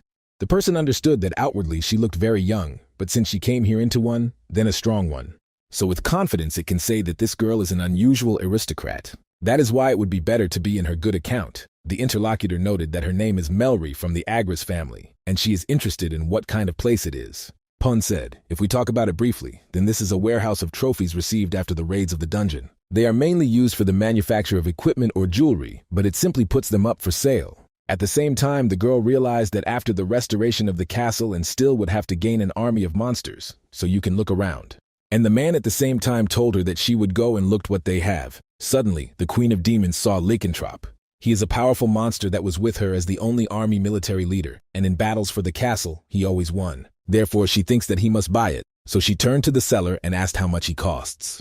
Poon noted that these were an extremely dangerous creature. 4 members of the Drut Rang detachment had to give their lives in order to get it alive. Melu, in turn, said that he simply called the price and would not say anything. The merchant replied, since she insists so much, and now he will look in his documents. And after he did this, he said that he cost 250 ounces. The girl was very surprised and realized that it was very expensive. Of course, not that she did not have money, just everything is not so simple. And the money that she had handed over to Renee, who said that it was a little gratitude, and she thanks that the girl helped Mr. Podvallo. The Queen of the Demons thought that now she has 500 ounces, so she could not spend half on the outflow of the monster, did not even begin to rebuild her castle. So she said that she would look better at other monsters, and the interlocutor noticed, of course, let her do this, not shy. Then the girl went to the cage in which the dog was sitting and asked who it was. Pun said that he himself knew little about this beast, but he heard him found a dungeon after the raid when they caught monsters. There was no mother next to him, and he does not attack people, but it seems that this is just a big dog. Glue from this story was surprised, therefore I decided to regret it. The merchant saw that she was pulling his hand to him and said that this would not do because it was dangerous. It was still a monster. But from the dog, in turn, there was no aggressive reaction, and he only sat peacefully. The girl asked not to worry because she would not hold him accountable. And the man noticed that he was just worried about the client, and the dog, which the girl played, began to even smile. As a result, she really liked it, so she asked how much money should be given for him. But when the night came, Melg looked at her acquisition. Then she stated that she still bought it, but wasn't he too big, because he was sitting next to her and was twice as much. Apparently, due to the fact that his wool merged with a dark cage, he seemed less to her, only his face was visible. Inventing the name, the baby said that now he will be called Biplos. Previously, she heard that the night in Necta comes 30 minutes earlier than in other places, and really got dark quickly enough. In her opinion, now the heaven was the same in reality in the core of antiquity. Although now is not the time to indulge in such nonsense, because you need to get to Judek, rather. Then she invited her dog to follow her, and they hit the road. And very soon they arrived, instead of which she resembled ruins. The girl immediately looked forward and said that they probably had already come. On one of the slopes stood a creature that was like a deer. Mel's turned to him and stated that she was already here, so she asks to show the way.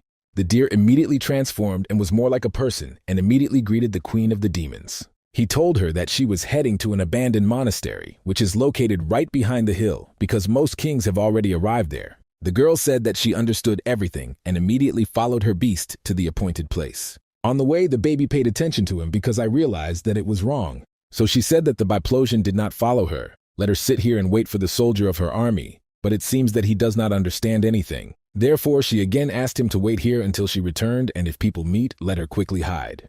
Let him be only half a day with her, but she cannot take him there, because everything is very strict with this. And yet, the more she thinks, the more she understands that the name of the Biposure sounds a little insincere, so that another good name is needed. Then she looked closely at her new pet, and thought about the name. When the Queen of the Demons squinted a little eyes, he reminded her of Pavayo. Therefore, she soon stated that she decided everything, and from now on he would be called by Landfill. She, in turn, will try to return as soon as possible, so let it just stay here. Melling used her wings, adding that now he could no longer see him, so he will hope for her name for this name. The main characters just told Patrick that he would not forgive him because he would always say it, and he will die in torment. And the interlocutor with a smile on his face noticed that he has been cursing him for 100 years, so was he not yet tired? Then he said that in this case, his osteoporosis hopes, and the knight was surprised because it was already some kind of new wish. Then he said that the master would not think about the bad, because we can assume that he will be on vacation. Then he handed him some little thing, and the hero asked that it was still. But suddenly I realized that this is the very familiar little thing with which magic was limited, so I asked how many they still have them. Patrick replied that there were many more than 30 of them, and then carefully looked at the thoughtful guy. And he said that he told him this bracelet very expensive, really spent the entire dungeon budget on them. The gatekeeper did not understand what he was talking about, because earlier he said that it was the most ordinary cheap. The hero, of course, was indignant at the fact that he lied to him, but Patrick said that it was with good intentions to use them carefully. At this time, Renee connected to their dialogue, who asked the master if he was waiting for her. At that moment, the girl was already collected and the meeting said that it was time to go. Small, smiling, she said that it was a feeling that they were departing for a honeymoon, so excited. After all, only she and the gentleman will be for several days, so that everyone will eat. Patrick was outraged because of this, and asked where this did not get together with such a mood. They should not show tricks, and let them just gather on the road, and also do not forget why they will go around. The knight literally begged that they would not arrange troubles and returned as soon as possible. Soon the hero asked the girl where they were going, and she replied that their direction is Connect. This is a city of mercenaries, so there are a lot of news about monsters. The hero realized what she said and already thought what they would do there. But Patrick looked forward and thought that, probably, he in vain sent these two together and simply went crazy. Although until he thinks his head should not arise, and it was with these words that he tried to calm himself a little. Melg, in turn, finally led to a destroyed monastery, and before going inside, I thought about how much time it was not here. And in this place, the banquet of the kings of the demons, which was called Judek, was supposed to take place. Inside were demons who immediately paid attention to the little girl.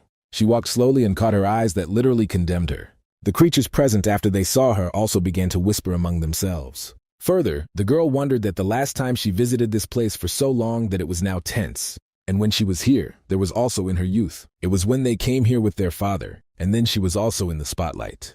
But now everything is not at all the same as before. After all, she, as if she had become a stranger here. While she was trying to drink, someone carelessly pushed her, and so the liquid spilled. Naturally, Melryu immediately got angry and asked if he did not see where he was going. At the same time, she was very surprised when she saw that not even the king of demons pushed her. So immediately decided to use her strength and realized that some demony dared to touch the queen and was going to decapitate him for this. But she was even more surprised after she saw a grin on the face of this creature, who did not even say anything and turning aside just left. The kings of the demons present, as well as their subjects, immediately began to laugh, saying that this king of demons really... The girl thought, are these villains and dare to despise her so openly? I think that since she has no strength to not restrain himself in ridicule, even if not only to wait a bit, then it is still endured, and after that, it will collect the greatest army. Suddenly, a melting felt that someone again touched her body. Of course, she again became very angry, asking who dared to do this, and probably they seemed to be a little ridicule. But all this was completely wrong, because it was a girl who recognized her and said that she was she.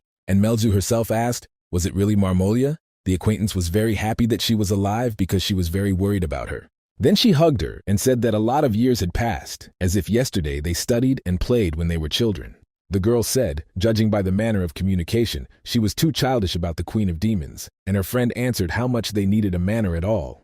Then she looked at the prizes of the visible glances of the rest of the demons and offered to sit somewhere else. Renee, along with the main character, arrived his city of Connect, and stretching out a few gold coins, the girl asked for the best room. Naturally, the owner of the institution was not very surprised when he saw them, but said that he would show them the best room. But the rest of those present thought, did the poor even now have a servant? When Plavolo arrived, it immediately jumped on the bed and said, finally rest, and the owner said to be located. If something is needed, let him call him. After which he left the room, and Renee asked boss was not too early for him to lie down. The hero noted that a short time was simply protected without rest. But the maid noted that there was a board of instructions with the raids with the dungeon that she heard nearby. They need to take a couple of suitable monsters through her, and if the guy goes with her, it will end even faster. So she asked him to get up. As a result, nothing happened, and the homunculus realized that they needed to do this as soon as possible, but he looks very tired.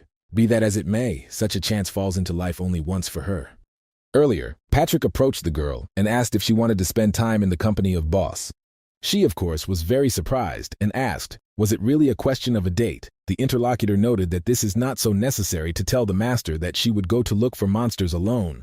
Renee was on her own, so she asked if they had a honeymoon. Patrick wanted to answer that this was not so, but still said that he would be. Right now, Svalov realized that everything was bad, so he said that it was not fate to relax, so he said that he had to go. At that moment, the gatekeeper thought that Patrick's advice was simply followed, and the master himself volunteered to go with her own free will. This is clear proof that Renee was important to him.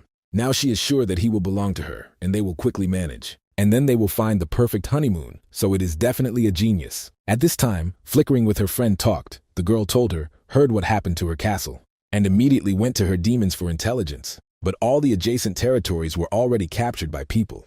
Therefore, everyone had already considered her dead to do not understand where she was all these 2 months. On this, the baby replied that she simply wandered back and forth, while she thought that she was not at all what to mention her stay in the core of antiquity. Then Marmolia took her hand and said that, in any case, she was very glad that she was alive. Melru said, to be honest, she expected the same reaction from her as the rest of the kings, and her friend did not understand why it was so. Then the girls said that their fathers did not get along with each other, and the interlocutor added that it was their business. The rivalry of the fathers remains with their fathers, and this does not concern them. Now they in turn are queens and are in no way dependent on them. After that, Marmolia asked if it was true that she came for help, and therefore she was in Judek. Melgu did not answer, and sadly thought that she already knew everything. Suddenly a friend reported that she could help her. And he says, she is not like a friend, but as a queen of demons, because if the girl tries, she will definitely be able to help her. Marmolia held out her hand, and the baby realized that she had grown a lot. Unlike her friend held out her hand and offered to return. Melge also held out her hand to her, and thanked her for deciding to help her. So soon she would certainly restore her castle. The interlocutor was deprived of and said that she would be able to cope, but everything was completely not as simple as it seemed at first glance. Previously, I smelled with my friend, and she said that her dad is stronger because he is a real descendant of Asmodeus. And Marmolia shouted that this was not true, because her dad is stronger than her, and his horns are also stronger. That is why, already from childhood, they had a very stretched relationship. Not that the role was played by the difference, character, or something like that. Rather, it was natural for them.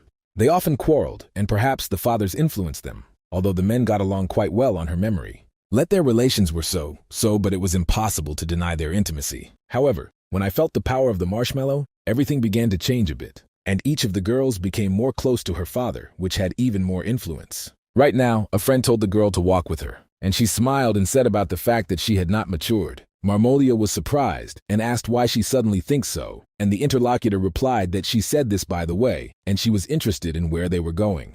A friend replied that it would almost be impossible for her to help her to return the army of demons. However, there are kings that share her intentions. As a result, she opened the door and asked to go here because it is true. Melg was really very joyful when she heard that there are those that share her opinions. But when I saw who was in the very room, there was nothing left with her smile. After all, there were no less bloodthirsty king of demons, who looked contemptuously at her. She immediately looked at her friend, turning to her, but she did not answer, only told the rest that she brought the girl.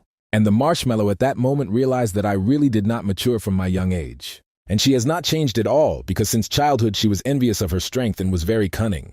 The smile of Marmolia changed to more viciously, and she called the girl a loser. Soon, the little queen of the demons was in the spotlight, and the main one turned to her. It was a direct descendant of Satan in the 4th generation, the king of the demons of Ubar, and the girl. He said that he was very disappointed in her. The ex-girlfriend also incited her, called only stupid. Then she asked, did she really think that the queen demons would be accepted in Judek, who had lost her army? Melu, of course, knew that it was not worth expecting a welcoming reception here. But still she did not think that the relationship with her would be so cold. The chief again turned to her, calling the descendant of Asmodeus, and said that he gave time to excuse.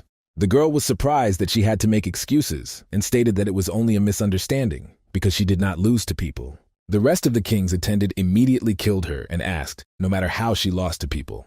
Really, in her opinion, since the Queen of Demons remained the only surviving this victory, let him look at his current state. What else to name, if not a loss?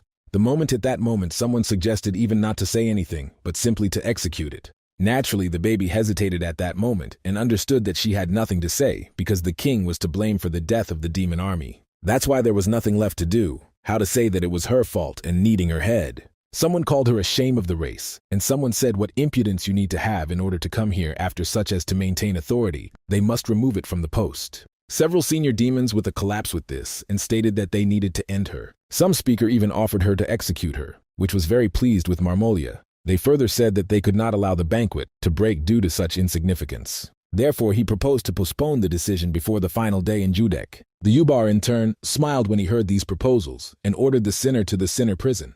Davalo, along with Renee at that time, headed to the center of instructions, but they were stopped by a man and said that they show a sign of distinction if they want to pass, the hero to ask what other sign. At the same time, the guard was beside himself and thought that this beggar is not a servant. Also seems to be that a guy was hardly standing on his feet. But soon he was surprised to see that they were members, and the rank, so he offered to enter their center. They look forward to that their efforts would go for the benefit of humanity. The gentleman asked the girl where she managed to dig them out, and she replied that she found when she cleaned the troop and took only the cleanest. Then the hero noted should be such a trash there in bulk, and the interlocutor noted that there is certainly a lack of them. Soon they went to the stand, and the girl said that all the information about the dungeons was collected here. After I saw him, I did not understand if they would have time to see all this, and then asked to remind you who exactly they are looking for. The gatekeeper said that they were looking for a strong monster, which, despite the repeated attempts of people, was never defeated. He noted that he understood everything and could recruit monsters from other dungeons of huge evil, although still, it is not worth doing this. What about the dungeon and the rank lower, whether they are suitable? The girl at that moment asked his second to wait. Then she handed over a large number of sheets and said that this is a list of suitable ones. Suddenly the waiter approached them and asked if they would not want to return tomorrow, because they would simply close soon. Renee angrily said that she would like to stay for a short while. Therefore, she asked if it was impossible to do something. The interlocutor smiled and said that they could not only linger because of their two. The girl realized that this is really bad, because if everything is delayed until tomorrow, then Plaza will definitely come to the date. The hero thought about, was it really easier to cross here tomorrow to die, so he decided to better kill him. The girl, in turn, extended a gold coin and asked whether they have more requests for a raid or not. Of course, the interlocutor became interested in what specifically interests them, and he, in turn, was surprised that they had already taken so much, and everything was not enough for them. Renee pointed to the rest of the ads that hung on the board and asked them to bring them. And soon they attributed them all to the hotel in which they were, but realized that those were not very good. The girl said that this time not so many monsters standing, and the hero soon asked how he found an ancient metal slug. The gatekeeper said that this idea seems to be not bad, but the dungeon is too far, so this idea was again pushed back. The gentleman said that he did not like it, just had to hire a marston. The interlocutor said that she also thought about it, but he knew that everything was not so simple. The guy, in turn, complimented her words and said that she was simply weak, and the girl added, given the level of people who challenge the dungeon of huge evil, this is true. After all, the Queen of Demons would have lasted a maximum of 3 years, and perhaps only she thinks. But it seems to her that the King of Demons manifests himself in all its glory, only remaining with the king. Pavalo soon noticed that she was really right here, but still it was worth asking her about it. After all, she really helped him in search of Renee, so he probably let her go in vain. Suddenly the hero thought that if you think about it, then it was he who smashed her castle into chips. Therefore he got up and asked the gatekeeper how long Judek would be open. She answered, as far as she knew, 2 days. If I decided to go there, then you should have time before the end of the banquet. The guy said that it was worth trying. If it turns out to be far away, then there is nothing to do. Renee noticed that it is possible to determine where Judecca is located only by stars. Only kings of demons can do it, so she is not particularly familiar with this method. But the main character, in turn, replied that he knows how to read the stars. And at night, sometimes on one of the hills sat a dog Melge, and also a deer who said that he was somehow embarrassed. And suddenly he felt that someone was approaching them, so he asked him to stop and say who he was. After all, it can say that this is the other with is certainly not one of the kings of demons. And only they are allowed to step on this land, and if he decides to get closer at least a little, then immediately lose his life. But the guy did not stop, and the interlocutor said after so many warnings he continues to go, and his name is Bamut, and he is a faithful servant of the great Ubar. And now he is the guard of this place, so he cannot let anyone in. So it grew to huge sizes and stated that right now it would not pass alive. The main character, of course, was not at all afraid of him and only said that he was simply very loud. Somewhere in the old monastery, Marmolia was just... She laughed and said that it was a good sight, and also asked her ex-girlfriend how she was living here. Naturally, Melg did not answer anything, and the interlocutor said that she looked even better than she expected. Still, they are not friends against whether she was so against the council. Many people wanted to kill her in the edification of others at the discussion of punishment. But she is her friend, and therefore could not allow this. And therefore, how hard it was to convince them all, and whether she knew how difficult it was. But he is interested in how the girl thinks what they still converged on.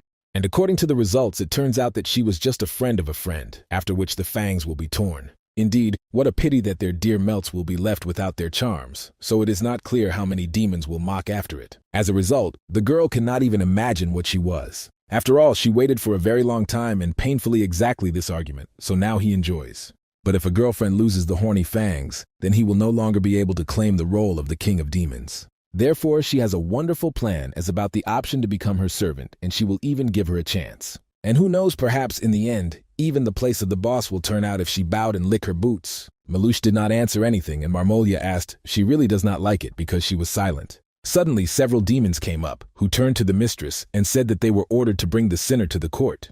And she ordered her to take her away immediately, after which the subordinates obeyed. Melgu was immediately taken out of her camera and put to punishment. Marmolia after that smiled and said that it was all boring, but one should not despair, because the fun is just beginning. Soon the demon asked for attention, because the trial begins. The future ruler of monsters in this girl betrayed the faithfulness of her subjects. That's why it is definitely guilty of undermining the authority of all kings of demons. So based on everything presented, the court condemns it to cut off the horns and the removal of fangs. Now the representative of the Agra's clan has the right to appeal the decision, so she is asked if she has to say that in her protection. And then Melush said after that, let her stay in the dungeon was short-lived, but she thought over a lot. But at the same time, it so happened that she still cannot understand something, because the weaknesses are eliminated and the strong survive. The army was typed to protect it, but were not weak and died, and it, being strong and survived, it is so incomprehensible what the problem was then. Of course, those present were very angry and asked which of her the queen of demons, but she is so frivolous about her subordinates. The baby immediately looked at the one who said this and asked, did he really think that she had abandoned them? And in general, it is not clear to her whether they know what relations associated her with her own subordinates. At that moment, Marmolia burst out with laughter. She asked, did she really follow her friend? Decided to raise the noise from the army, which she herself lost. Most likely, she just started her head. Since she said this, Melju replied that this was not so, because more than in her mind. No matter how much I thought, all this would not initially be absurd, because they accuse her of what she is innocent of, and the punishment was generally determined before the trial. This is all in reality very childishly, but it is funny to observe how such an unforgettable supreme demon agrees with this farce.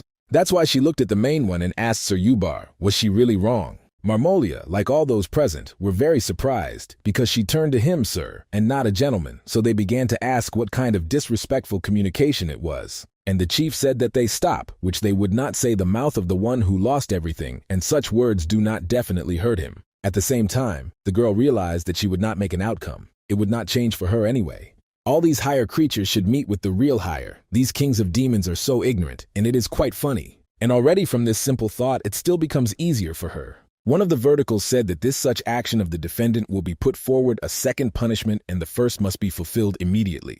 Another demon began to laugh and said that he would gladly help to do it. Now she will be very painful, so she asks to enjoy the young queen demon. And he is going to start precisely with the saw of the horns because it will be more painful. Only this creature wanted to begin their evil intentions as the dog barking was heard. Those present did not understand what kind of noise it was, because they stopped the events at the most interesting. Ubar also did not understand that it was the judge to scream, where the noise came from. Melu, in turn, felt that it was a landfill, but really he came running here. While the rest were discussing that the dog barking was heard in the sacred Judek, it was heard another voice that appeared and was immediately very familiar to the girl. He said that, in his opinion, to listen to the dogs barking is much nicer than all this nonsense that they carry. Melush thought that this simply could not be. She did not believe that she was here, and perhaps this is just dying hallucinations.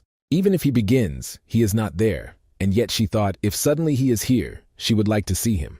Therefore, with tears in her eyes, she turned around in the hope and saw Mr. Pavallo. He, in turn, was sitting in a chair, as if at home, and greeted her, saying that he sees she had problems. Long before the incident, no less bloody situation occurred. In that battle, a sufficiently large number of kings of demons were killed, and the main character did this naturally, who realized that it was the last. In vain they only resisted the kings, and in fact nothing of themselves was. And suddenly inspecting the rest of the bodies, he asked if someone survived. Is this creature also strictly? Then it should be believed that he is the king of demons. Therefore, Dovolo approached him and asked how old he, according to him, unlike people, is difficult to say, so let him raise his head. The boy was very afraid, so he did not raise his head. And then the guy shouted with you. He looked at him. Then he declared what kind of horns were still fine and interesting. What is his name? Of course, the interlocutor immediately hesitated, and then said that his name was Ubar. And looking at the protagonist, right now, the king of demons remembered what happened before. From this, there was no face on him, so the subordinates asked if everything was in order with him. At the same time, the dog Melju rushed to her in his arms. The girl smiled and asked, did she not say to sit quietly and wait for her? But apparently, he just chased Mr. Pavallo. Marmolia was beside herself with anger when she saw what was happening. Referring to the two that arrived, she asked what they were for demons and who their king was. They probably lost fear if they distract them from the sacred court. Renee immediately got angry and asked how she dares. Let her know her place. But the hero asked to behave calmer, because if the truth is to tell, then she was right. He apologizes because I really did not want to interrupt them and they don't have a king in general. They just passed by. But even so, now he became very interested in what was happening here. It turns out that all those present became ashamed of Melry because she managed to lose everything. That is why probably so much noise happened about punishment and everything else. As a result, he is interested in whether he will ruin their possession, then following logic, they are all the same punishment. The kings of the demons were immediately beside themselves from rabies at that moment. Someone shouted that he was a jump who forgot his place, and not only did he dare to appear in Judek and insult the kings, and also threatens Mr. Ubar. The hero in turn noticed that he simply asked a question and nothing more. But the judge shouted that he would close his mouth because he would break him into such pieces that no one would collect in his life. After that, he rushed to the attack and using many of his blades. But the guy who stood right in front of him did not even move for a second and only began to yawn that it was very amazing. Suddenly, right before the demon attacked him, he was stopped by a huge amount of power. Of course, the king of demons looked at the protagonist, but he asked why they were looking like that, because he did not. And their king did this, at which he indicates right now. Those present in bewilderment or turned their heads and looked at him, asking what he was doing.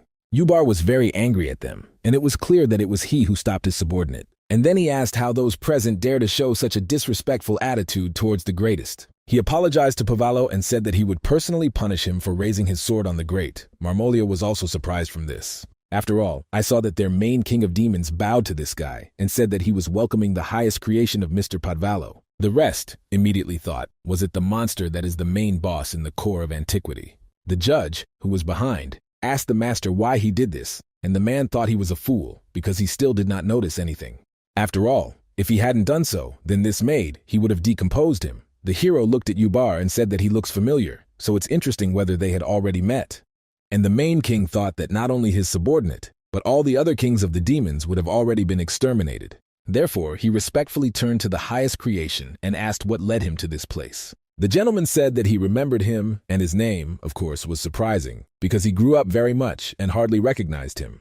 The man replied that all this happened thanks to his mercy, which he had given 900 years ago. Further, Dovolo approached him, and touching, asked to get up because he was here behind this. But the king of demons was just in horror, because he understood that here fear was simply impossible to forget, and everything was, like that time. When he suddenly appeared here 900 years ago, it was the same. On that bloody night the boy asked him why he came, and the ancient monsters, as then answered, how he himself thinks in this regard. But he said that he should not worry. Perhaps the fear of the past had not yet let him go. But this time he really was after another, the interlocutor asked. But why? And the master replied that he had come for Melch, which surprised the girl herself. Renee also came out from behind the guy and greeted the baby. She said that after long discussions they came to the conclusion that their dungeon needed her. That is why it is interested in whether she wants to become a member of the core of antiquity. The Queen of Demons was very surprised. And Renee continued to say that she came here in order to return the army, of course. They hoped that she would agree to become the managing one of the rooms in their glorious dungeon.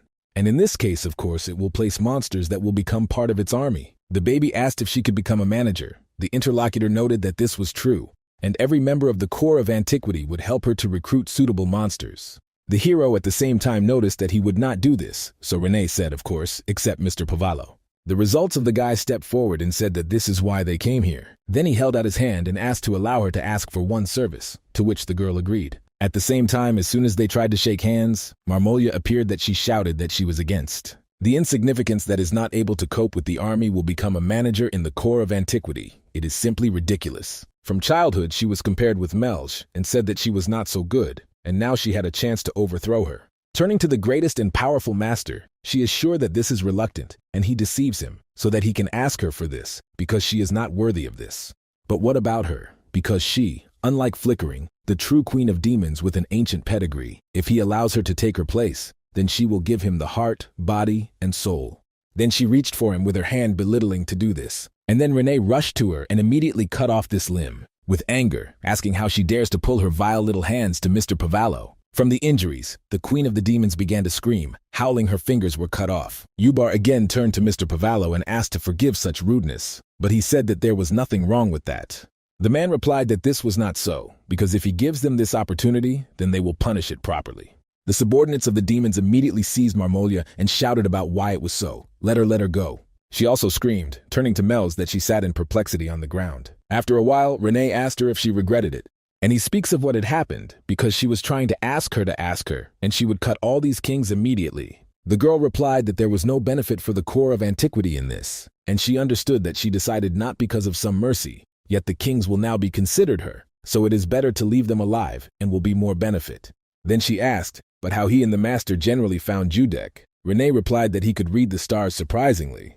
True, at the entrance there was an annoying guard who refused to conduct them, but this monster, from whom she let her smell, helped them. The girl disappeared, told him and said that she expected this from the first soldier of her army of two-tone. She will do everything possible to become a worthy member of the core of antiquity, but whether everything was fine, and Renee asked what she said. The girl is sure that the past managers were much stronger, and now she began to take their place, of course. She will work hard, and yet a little exciting. The gatekeeper stated that if we say the truth, she does not fit the criteria, and doubts that she would last at least 3 years, and perhaps would not even survive tomorrow. The queen of the demons was upset and thought that she knew this, but hearing it in the face is like a knife in her heart. Nevertheless, Renee added, they came here after her, because Mr. Pavallo himself wanted so much, so let her try not to disappoint him. The girl immediately got up and said that she would try her best. And the maid noted that this, of course, was a good mood, and wants to say in advance that she had already received permission to recognize from Mr. Pavallo. The young interlocutor understood all this and asked where he himself went, to which she soon received an answer. The kings of the demons were still at the meeting, and there was an awkward silence between them. Suddenly, one of them violated her and immediately turned to Mr. Ubar.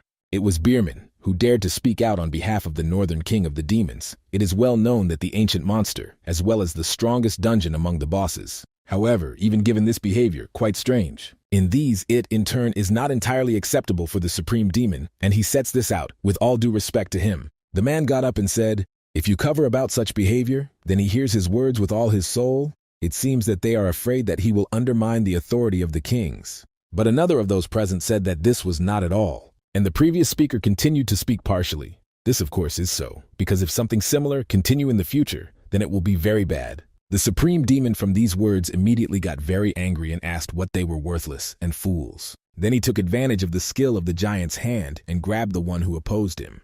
Having stated, did Bierman really think that he would take his audacity for noble courage and forgive everything? I suppose he was looking for benefits in his actions. But since he is so worried about the time on his shoulders, so let him try to take him to his own if he can. At this moment, the Supreme Lord was asked to moderate his anger a little, because the Northern King would die so. But the main one did not agree to this and continued to squeeze to the blood. Then he said those who think that he bowed his head due to weakness to voice his thoughts. After which the kings immediately knelt down and begged to forgive for their ignorance. Ubar said that this was enough from him, so everyone was free. He thought that this situation should serve as a lesson for them. By the way, it is completely incomprehensible to him how a child from the Agrea clan in general could contact an ancient monster. And while the man tried to calm down a little, just the main character appeared, who noticed, here he is. The Supreme Demon asked him what he still needed, and the guy said that he did not want to do this at all, but he thought, well, he decided. And the Ubar was again alert, because he knew that everything would not be like that. He already bowed his head, so what else to lose, if for the sake of the survival of demons? At that moment, the guy took out the thinner and noticed that they were the kings of demons. In addition, it was not clear to him why the interlocutor tensed so much, and suddenly he saw what was there. After some time, the main character's detachment moved from the ancient monastery. Renee said she could not even believe that the master was not too lazy to convene a sudden meeting of the kings of demons for their work. Pavallo said that they were wonderful friends and did not think that they would make so much effort, and the girl did not think that he would be passionate about this. Davolo was also very happy because he understood how good it was. He entrusted everything to the kings of the demon, instead of sticking to the hotel and sorting out the monsters himself. And finally they could join them and meld. She finished with her affairs and said, because now the member of the core of antiquity asks to allow help with luggage, because they probably need help. But Renee said that everything was in order, and by the way, whether the girl decided all her affairs there. The Queen of Demons smiled and said that she did not need anything else here, because her goal has already been achieved, and how to go back, she will do everything to become a strong Queen of Demons. Now they needed to return to the Nect, and it remains only to weed out the remaining selected candidates. Soon, Madame Marmalie came several subordinates. They asked if everything was in order with her, and she saw that someone from the aim of her hand. But at the same time, it was not entirely clear to her what happened to her horns. They were cut down right now, so she realized that all this was not a dream. The guy said that she slept all day, so it is not clear whether everything was fine with her, but the lady replied that now it doesn't matter. She is interested in what was Marty. And this she heard that the girl left with the ancient monster, and this struck her. The guy asked not to worry about the horns, because the kings of the demons would find the right explanations of their absence. Although not the majority, but still many supported, they will also continue to follow, so they asked to forget about disagreements. Marmolia was beside herself from rabies, and told him to close his mouth. What other disagreements he thinks that she was his friend, but how he dares to say that. In any case, she should die and is useless to count on other kings. That is why someone is strong, who can oppose January of antiquity, and they definitely have the one who can do it. This is exactly the one who managed to make him his own enemy. Those in a completely different place, the wizard asked what led the guest to him, and next to him was R. who said that there was a question for the third eye. This case is quite urgent and concerns precisely homunculi. Upon arrival at the Knecht Hotel, the girls began to deal with the ads. Everything was painted in very detail, so the kings of the demon tried very well and stylized everything according to human requests for a raid. Renee noticed the master said, the kings were taken away only by those who were not inferior to them. So what is the great one? Melgu asked me. Really, even such strong monsters were not interested in Renee. The girl answered because Elizabeth Korolev-Sukobov, her race and data speak for themselves, so even a rotary hitch than to use it skillfully. She tore this announcement and said that it was not suitable. The interlocutor was surprised and asked what about the other. He speaks of a giant lamia from the corner. Renee said that she does not need her description indicated that she stands out with her elegance and beauty. Therefore, this appearance was also destroyed and not suitable. She says, if you notice this honestly in this, then here only a bunch of ordinary monsters gathered. The Queen of Demons conceived, and judging her the logic that she too does not suit her according to the criteria, then everything is obvious. After all, it turns out that Madame Renee was also afraid of her beauty. In the capital, the leader of the Knights was in his office and worked hard. He was looking for various information in books. He realized that there was nothing about Pavalo. And in the head at that moment, the guy's thoughts about the destruction of mankind surfaced, so that for the sake of the security of the whole empire, we need to crush him. And for this, accuracy will need to collect all the masterpieces with which you can fight. Soon his thoughts were interrupted by the Goras that knocked on the door. The captain invited her to enter, and she asked him if it turned out that something. The guy answered, for starters he would like to drink a cup of tea and only then speak in everything. The subordinate immediately understood everything, and with the help of his magic, began to pour tea. Then she put on the table and asked if this was enough. After that, the commander noticed from the fact that he found books of the most reliable information, there are only information about the core of antiquity. Although there are well-known facts, but as he reads, he noticed something that causes concern. And this aspect is associated with the personality of the gatekeeper and the meaning of the existence of the dungeon itself. The tentacles can be omitted because many like him have an unknown origin, but there are absolutely no records about the other two. The AR understood, even taking into account various variables, there are many oddities, many dungeons of huge evil strive to expand power. However, the nucleus of antiquity is unusual, so he said the main goal of Pavalo has not yet been disclosed. The girl listened to him and asked first to listen to what she was going to report to him. He in turn immediately raised his head and really asked why she came. The tracker was a little surprised by the efficiency and said that an urgent message came from the third eye because the Queen of the Demons Marmolia was asking for negotiations with him. Therefore, after some time, the captain of the Knights has already arrived in the city of Knecht. And there the representative of the third eye thanked that he responded to such an unexpected challenge. AR said that he had recently reported that the Queen of Demons requested negotiations. The interlocutor noted that this is true. This place was chosen by that side, and it seemed in a hurry he would not recommend to meet because it could be dangerous. And when they talked about this, the demonic side finally arrived. The girl looked at the man and said that she expected to see the old man at the head of the human organization. And in the end, it so happened that they have a young and rather handsome man here. The knight introduced himself, saying that he was the commander-in-chief and his name is R. Edelweiss Gal Riviston. I remember that the report said that she will come to a meeting without an escort. The girl answered, apparently, not only they promised this, but what to do. Further, the representative of the third eye said that their conversation should already begin. And when they sat down at the table, the commander-in-chief suggested going immediately to the matter. The Queen of Demons said that he was impatient enough, but she agrees. It turns out that near her castle there is a village of Rosoid, where about 400 people live, so if they throw something or break off something, its army will destroy it. The guy noticed that if they have something, then they are thrown away. It sounds small enough on their part. He wants to abandon their tea, because I would like in the future so that they would not resort to such tricks. Marmolia noticed, thought that he was a simpleton. She did not feel the aura of magic, but still they were not so simple. The captain said that it was not important and should be proceeded to the essence. After that, the interlocutor said that soon one of the roles of the demons would leave the Knecht. That's why she wants to be killed and said, she is too bloodthirsty. AR asked if he would really interview to speak out against the army of the King of Demons, whether it was worth regarding this as a request to become cannon fodder. The girl said that this is not so necessary to kill the Queen of Demons named Melj. If they finish her until she leaves the city, she will generously reward them. For those people in Manda, after all, they need bridges for biological experiments. After hearing her, guy immediately said that he would be forced to refuse her request. The Queen of the Demons began to laugh and said whether they rejected the deal, which, in fact, the problem should be sufficient. But the commander-in-chief said that this was not at all, and the interlocutor asked what was the problem then. Since he was in a hurry here, then something needed.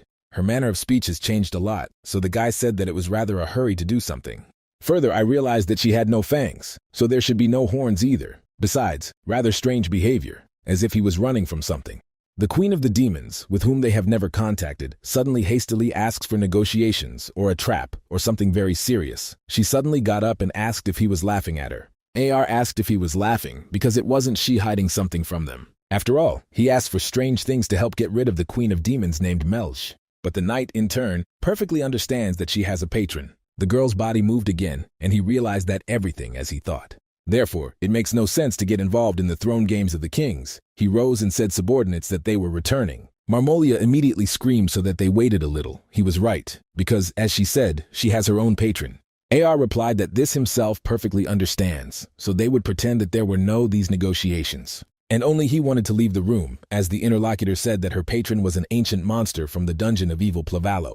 But for sure there is a way to kill this villain away from the eyes of this creature. The commander-in-chief immediately turned around and immediately said that he agreed to the deal. The Queen of the Demons was surprised that he immediately agreed to this, and the captain continued to speak as he promised. They eliminate the Queen of the Demons of Melj. The interlocutor was surprised when he called her full name, because she understood that she did not call him. So she asked if they still know about her, and the commander-in-chief said how he could not know about the queen to the demons who were next to the capital. It turns out that the girl said, the victim will soon leave the city, so you need to hurry. But for Marmolia, everything seemed strange enough. This man was clearly smiling, hearing the name of Pavalo, which means something is wrong here. Next, she said, whatever he thought there, let her leave these thoughts to himself, because he really forgot that they have 400 people from the village of Rosoid in hostages. She did not joke and seriously intends to kill them. Suddenly the commander said that he almost forgot they could just kill them. Such a queen did not expect demons, so she asked what he meant. And the guy ruthlessly answered, to die in the name of the great renaissance of a powerful empire will become a special honor for them. It turns out that negotiations took place, so it is time to get a reward according to the agreement. After all, as he remembers more recently, the girl promised them to provide monsters as experimental. And it turns out that one of them is right in front of him. After all, the Queen of Demons is a fairly good sample that is perfect. Her subordinates immediately told the girl to stand behind them, and did not understand how he dares to say that. The body of Marmolia began to tremble with anger, and she said that now this dirty man does not take her seriously. That's why she immediately ordered her subordinates to kill them all. But the commander-in-chief of AR only smiled when they hear her intentions. The next day in the morning, the main character woke up because he heard that someone withdrew him. It turned out that it was Rena who asked the master to wake up, but he said that he needed another 5 minutes, and the girl noticed that he said the same thing 3 hours ago. The gentleman said what another morning, because day, night, or everything else does not matter to them. The maid realized that everything was not so simple and said it was time to use this, and the interlocutor, she noticed, probably, talking about the very forbidden spells of total destruction. The guy asked in what sense they wanted to use it, and the girl tried to do it. As a result, the bright light spread throughout the room and in the neighborhood, so he shouted that he had already got up. So he asked to cancel his spell until it killed anyone, soon asked that it was still the demons could use holy magic. The Queen of Demons said that this magic is called genocide and this magic of light. Then Renee entered into a conversation and said, disarmed already rose, then let her have a breakfast she cooked. This is a baked goat, which is prepared with stewed vegetables. The hero saw the slurry, who was inside, and said how it turned out from this because it looks like a homunculus. After which the gatekeeper noticed that on the day when he was returning from Judeki, an answer came to the letter that Patrick was sent. The letter was a little thing that she took out and showed the master. The boss asked that it was still such a glass or a mirror, really wanted them to admire themselves. Mel's also looked at the contents and thought it was a magical communication device. It turns out that if mana pouring into it, then most likely she will work. The girl did this and asked if Patrick was heard on the other end. The guy looked at him and said that he had strange nostrils, and the interlocutor noted that he had only contacted, and he was already finding fault with him, and he did not like it. Although all this is completely unimportant right now, and he is interested in whether it was heard well, Renee wrote that it helps them, so he contacted to help also hiring. At that moment, the master asked him from where he got this thing. The skeleton said that he borrowed him, and the master should remember the large mirror in Batory's room, and this is his fragment. The hero was surprised, and did not believe that she had so easily lent him. The interlocutor added that she wanted blood in return, but as they know, he was in bloodless and countless night of death, and Batory was interested in the blood of a homunculus. Therefore, they managed to go on the blood of Renee, so ask if I understand the whole situation with them now. And right in front of the device appeared a girl who immediately greeted Patrick with an insane look. But there she did not see anyone and asked where he had gone. The knight pretended to be a bad connection and said that it was now real. He found out here that Melg was helping them. But the homunculus has already stated that he was too late, because for the real Patrick, the blade has already been sharpened. In the end, the skeleton said that he should be going to business. He looked at the requests that Renee sent and, frankly, did not find a single remarkable monster. So he sent information about those that he found. Renee was surprised and said that she did not remember that she saw with a letter that, but she was told that it was attached from behind. As a result, monsters who were not in the requests were in those lists, and Patrick said that he really had to work in order to collect everything.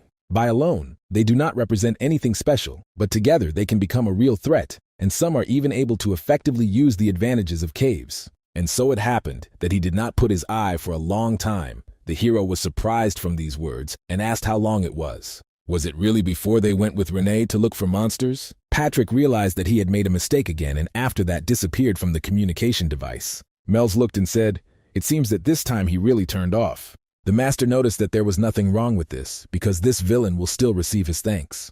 The demons with whom Marmolia came, and the commander-in-chief said that they were really reliable. But who would have thought that they would come here with such a large army? Then the subordinate turned to him and asked if he could take a living demon.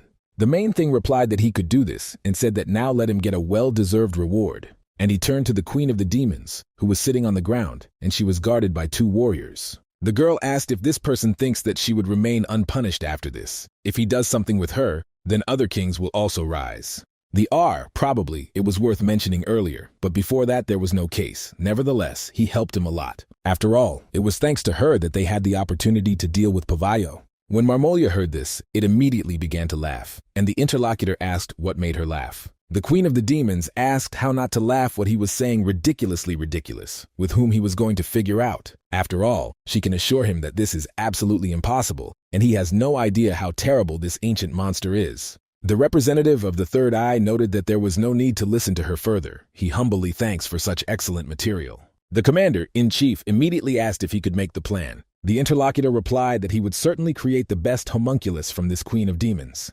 The protagonist, along with his detachment, was headed to another point, but moved and not through the air to create, which created Melza. Before that, Patrick said that between his subjects, his master is the most important fidelity, and in order to achieve the boss, you should start hiring monsters yourself. While Mr. Concrete recalled one of the girls informed him that it seemed that they had already arrived. He was glad that this finally happened, but did not show. The gatekeeper also said that the first candidate in the list is the guardian guard, guarding the neck. They say that he instantly recovers from the stones around him. Therefore, this makes him an ideal bridge for the dungeon, Davilo said, apparently. This guard, which Patrick spoke about. The queen of the demons looked and asked, is it really that he was restored instantly? She was told that for a magic golem, this is quite possible if there was an inner magic stone. The boss asked whether it means that they just needed to find and get this stone out of it. And Renee noticed, even if this is so, then she does not understand whether this huge affects their cave. The guard had already rushed to the attack on them, and the master said, if he climbed, then this creature will also fit. Suddenly she added afraid that this golem seems strong enough. That's why she will delay him, and even if they will be a stone, until he regenerated. But the hero stroked her head and asked him to calm down and relax. He was already so grateful that she delivered them. And so far he's going to deal with this creature quickly. That's why he jumped right onto the limb of the huge monster that flew into it. And at the moment when he was below the guard, he immediately slammed him with another limb. But naturally the ancient monster, this attack was nothing, and he said that Patrick really did not lose him. And after that, he easily freed himself from dozens of tons of stone, which fell on him and crushed them. Then he smiled and stated that he really liked this candidate. Then he immediately hit him, and Golem was completely fragmented on small stones. Both girls were surprised from this how quickly he coped. At that moment, Renee told Mel's so that she would not stand a pillar and found a stone, and she agreed. At the same time, Pavala was upset due to the fact that he got dirty and asked who was there further on the list. And in some of the strange caves, several cycles discussed the news among themselves. One of them said that after yesterday, the Galel disappeared from the quarry to earthquakes. And according to rumors, a flock of silver wolves, which was kept under the control of the plateau above the gorge, was also destroyed. So they don't understand if people tried, because if so, then they can also become the following. Suddenly the main came and said that they would cover their mouths that to experience ahead of time, because no one knows where their dungeon is located. And behind him was already a marshmallow, who asked if it was true. The Cyclops were all as one huge. Renee did not think that they were here, so Patrick was very impressive. The creatures were amazed and asked who they were and how they penetrated here. The maid said that they arrived with the proposal. After all, their dungeon needed monsters. But the Cyclops killed her because they realized that they did not exterminate everyone in the district, and at the same time, they did not understand how they could be here. The main shouted atomism with you, did not think that they would surrender without a fight. Renee was surprised from this and said, apparently the words are meaningless here. And the monsters did not even understand what they were talking about and why they behaved so carefree. Soon the Mr. Detachment was already heading for the subsequent point. Renee said that they were very weak. Indeed, before that, she could not even imagine that she would cut them off with just one blow. Then I asked who they had the next on the list there, and the interlocutor replied that it was a monster named Yaksha. And while he was not discussing this on a tree, someone followed them and said that it was amazing because they didn't get here. The interlocutors turned out to be a guy who hung upside down. He said that they had heard in the other side of the Cyclops at the fall, and Renee was surprised that the news had come for them so quickly. The guy went down and said that there was nothing to wonder why they think that people still have not found them, because people are able to extract information with incredible speed. The maid understood and noticed this, which means that they are already aware of everything, and she does not need to explain all the details. He answered, of course this is so do they really want to recruit him in their dungeon? Of course he agrees, but under one condition, and immediately turned to the fact that in black. After all, as he understands, he is the same landfill. Renee was already beside herself with anger and asked what kind of disrespect. Yaksha invited Boss to fight. Frankly, he always wanted to know how strong the ancient monster. Gomunkel asked how he dares to turn to the master on you. Let them agree. She will teach him herself. But the guy said, since he wants, then why not? Now they will look at what this is the show. The opponent smiled and immediately stood in the combat rack, saying that the new boss showed all its strength. The hero immediately asked if he wanted all the power, and soon it was all over. After some time, they arrived again at the hotel, and Plavallo said that he was already tired. He does not want to do anything, because for 2 days in a row they stomped without a break. They say, if you do something unusual, it can end poorly for a person or monster. Suddenly, Renee came up with food and asked, perhaps he at first eats. Unfortunately, there was no time to cook herself, so she bought in the city. As a result, while the boss ate, she looked that they managed to hire only Golem so far. After all, the Cyclops, as well as Yaksha, went to the other world, so she did not expect that he would fly away from one Sloban, and Arkan so often apologized for inexperience that the recruitment was in question. But on the other hand, she can say to Mr. Pavallo that they had a big catch, a good raid came out, killed everyone, and also got treasures. The hero asked if it was curious that inside these chests, this is a trophy, which mined from hunting for people, was suggesting to look together, because they did not look in a hurry. Soon the maid noticed, as expected, there are full of magical artifacts. The boss also connected and said that he was wondering if there is an artifact here, that he makes holes even in Patrick's bones. Suddenly he was very surprised when he found some flour and asked that it was still. The wizard thanked the commander-in-chief for providing such valuable material. AR replied that he should not be thanked because all this is for the benefit of the Empire. The interlocutor, he said, truly excellent, did not think that he would be able to get such a high-quality model, even if he looked, is he not beautiful? The commander only smiled because of this, and looked at the queen of the demons that was there. Then he said, if we talk about the beautiful, then this is certainly so. Although in truth, the appearance of a special role does not play, because the goal of the experiment to test the suitability of the sample, the wizard said that this is true, and they do everything possible. However, if it is now removed this hastily, the created body, then it will not last 2 days. The R said that there is enough, but the man said, in addition to this, an unstable process of personality suppression is unclear. He would receive the goals to keep him under control. The commander-in-chief assured that this was not scary either, the interlocutor said. Since he says so, he is sure he will receive the desired result, regardless of how to use it. The captain smiled and thought it was so, because this creation had already found his appointment. The protagonist looked at the plant in his hands and asked Melj, and asked if it was really a magical artifact. She looked and said, apparently this is so.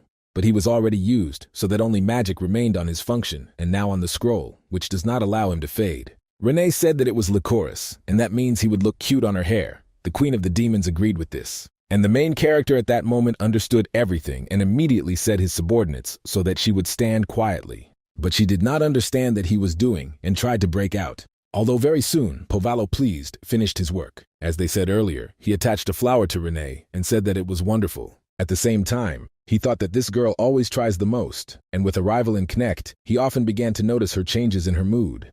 I'm definitely not sure, but it seems as if she is expecting something from him. In addition, he never gave her anything like that. Melg just said that Madame Renee is very good. But the girl turned to the Glorious and asked if she was really going to her. He answered, of course, this should not even doubt it, but if you don't like it, then he will buy her better. Renee, in turn, smiled sweetly and said that she was very happy because of this. Davalo noticed that this is fine, and then it was finished with business, so you can finally relax. But she did not say to Turn that this is definitely not so, because they need to visit 2 more places. Of course, the main character was not enthusiastic about this and said that he did not want to do this. History at that time was in the capital and she was very bored. The girl did nothing for days, so she just died of boredom. She wondered what she was told, even when she would better refrain from using power in front of someone. This is especially true for the presence of the imperial family. Wynne understood that Gart was afraid that she could again be taken to the front line. But just sitting and inactive is even more difficult, because at this very minute someone in the Empire may be in danger. So she wants to at least make sure that in the capital it is now quite peaceful. That's why she went out of the room from the room in which she was and looked around. And then I decided that it would come out for a while, and no one would even notice it. But as soon as she went down behind her, he was the commander-in-chief, who asked where she was going. The same time he smiled sweetly and asked if she wanted to talk. History was indignant because of this and said that she needed to be warned when she enters. The interlocutor thought that now is the perfect moment when she could escape, so she went secretly. She asked how to escape because she would never have done it. He asked if she was talking about, and the girl immediately apologized for linging. Then she turned to the era because she still could not ask him, and the captain told her to speak. It was evident that Wynne was worried, asking how the Gorus is now. From the day of the attack of a black disaster, when her hand became like that, she cannot decide to talk to her. After all, in the end, it turns out that the girl lost her hand only because of her. The commander-in-chief said that she still should not take all the concerns of the Empire on her shoulders. Of course, this attitude is commendable for the hero, but she should remember everything. And he says that all members of the Knights Order of Edelweiss Black Wolf are ready to sacrifice themselves for the Empire. The same applies to Gorus. Therefore, her hand was just a victim in the name of the Empire. In addition, the girl herself does not attach much importance to this. It seems that she thus takes care of Miss Wynne, so you should not smoke herself for it. Then he asked if he could ask her about one service, and the girl asked what he wanted from her.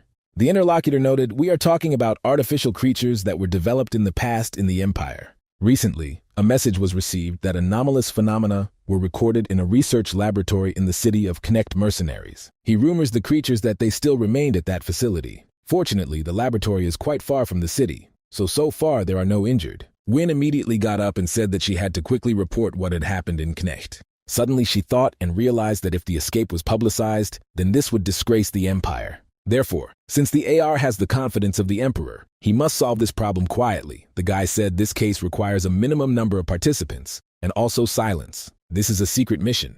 And in addition, now it is not in the position of entering the forefront. Rash actions can arouse suspicion of the imperial family and the environment. History looked at him in surprise and asked what she was doing then. The captain said that he agreed with the controller of the teleportation center at the western gate of the palace and will soon be there. The coordinates were transferred and she should be there in 3 hours. The girl was on a platoon and said that he would run their cooking there. But the interlocutor did not want to let go so quickly, so he turned again, having finally stated that she should come exactly 3 hours later.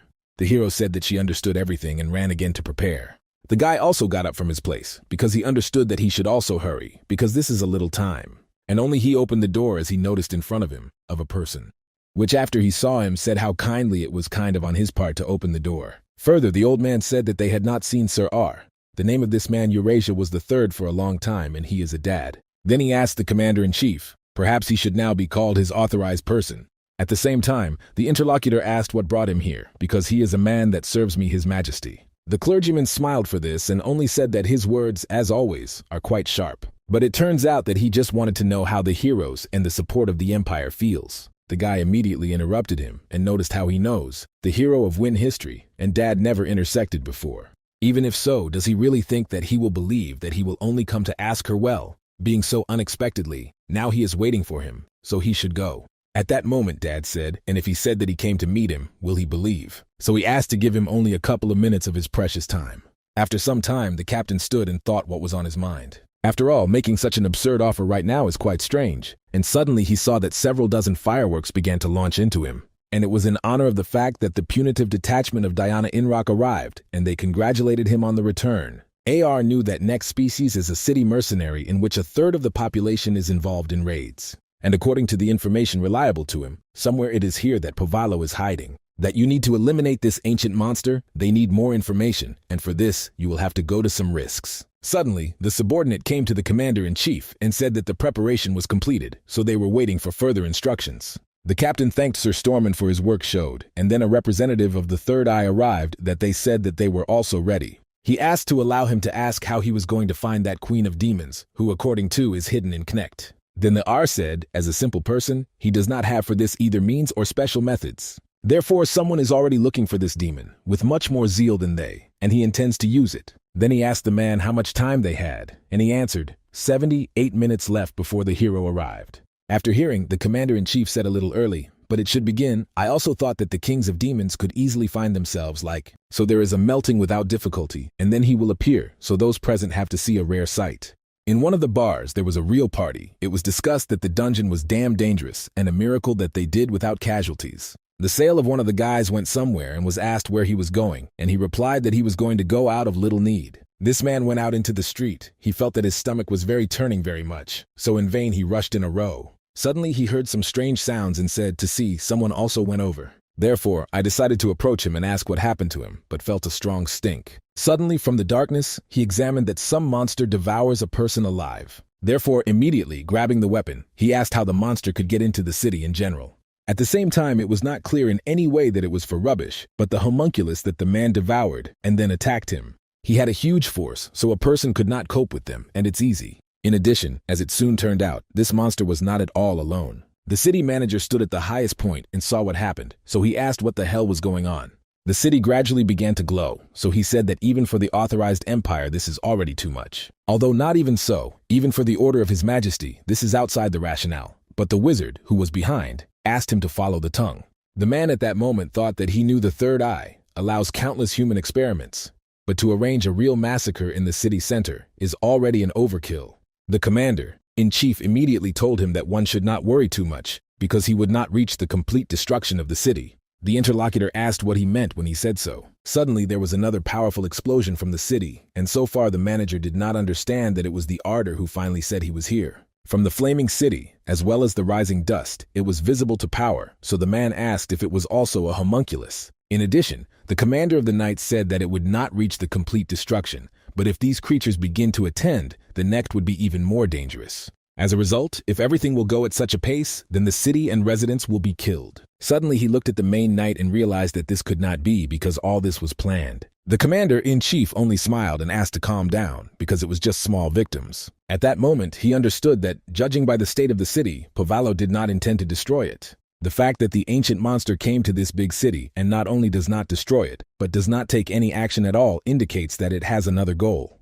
Depending on the situation, it may prevent homunculi from destroying this city. Then he began to laugh and asked to take a look at this picture. Is it not delightful? Right now, there is a victim of the citizens of the empire for the benefit of the prosperity of the entire state. The city manager was horrified by this and thought that this person probably completely demolished the roof. Soon, the main character asked if that side was their hotel. One of the girls replied that it was, and suddenly everyone was surprised to hear the cries of despair from the master. At that moment he was horrified because he understood that his bed was destroyed. The squad Pavallo moved through the forest, and Mels was surprised from a large tree because it was just like in the forest of Gathenia, the fact that this forest is still very ancient. The hero noticed that we did not deal with us, so the rest of the day probably you can lay down. Renee replied that it was true that they would rest and would return to the dungeon.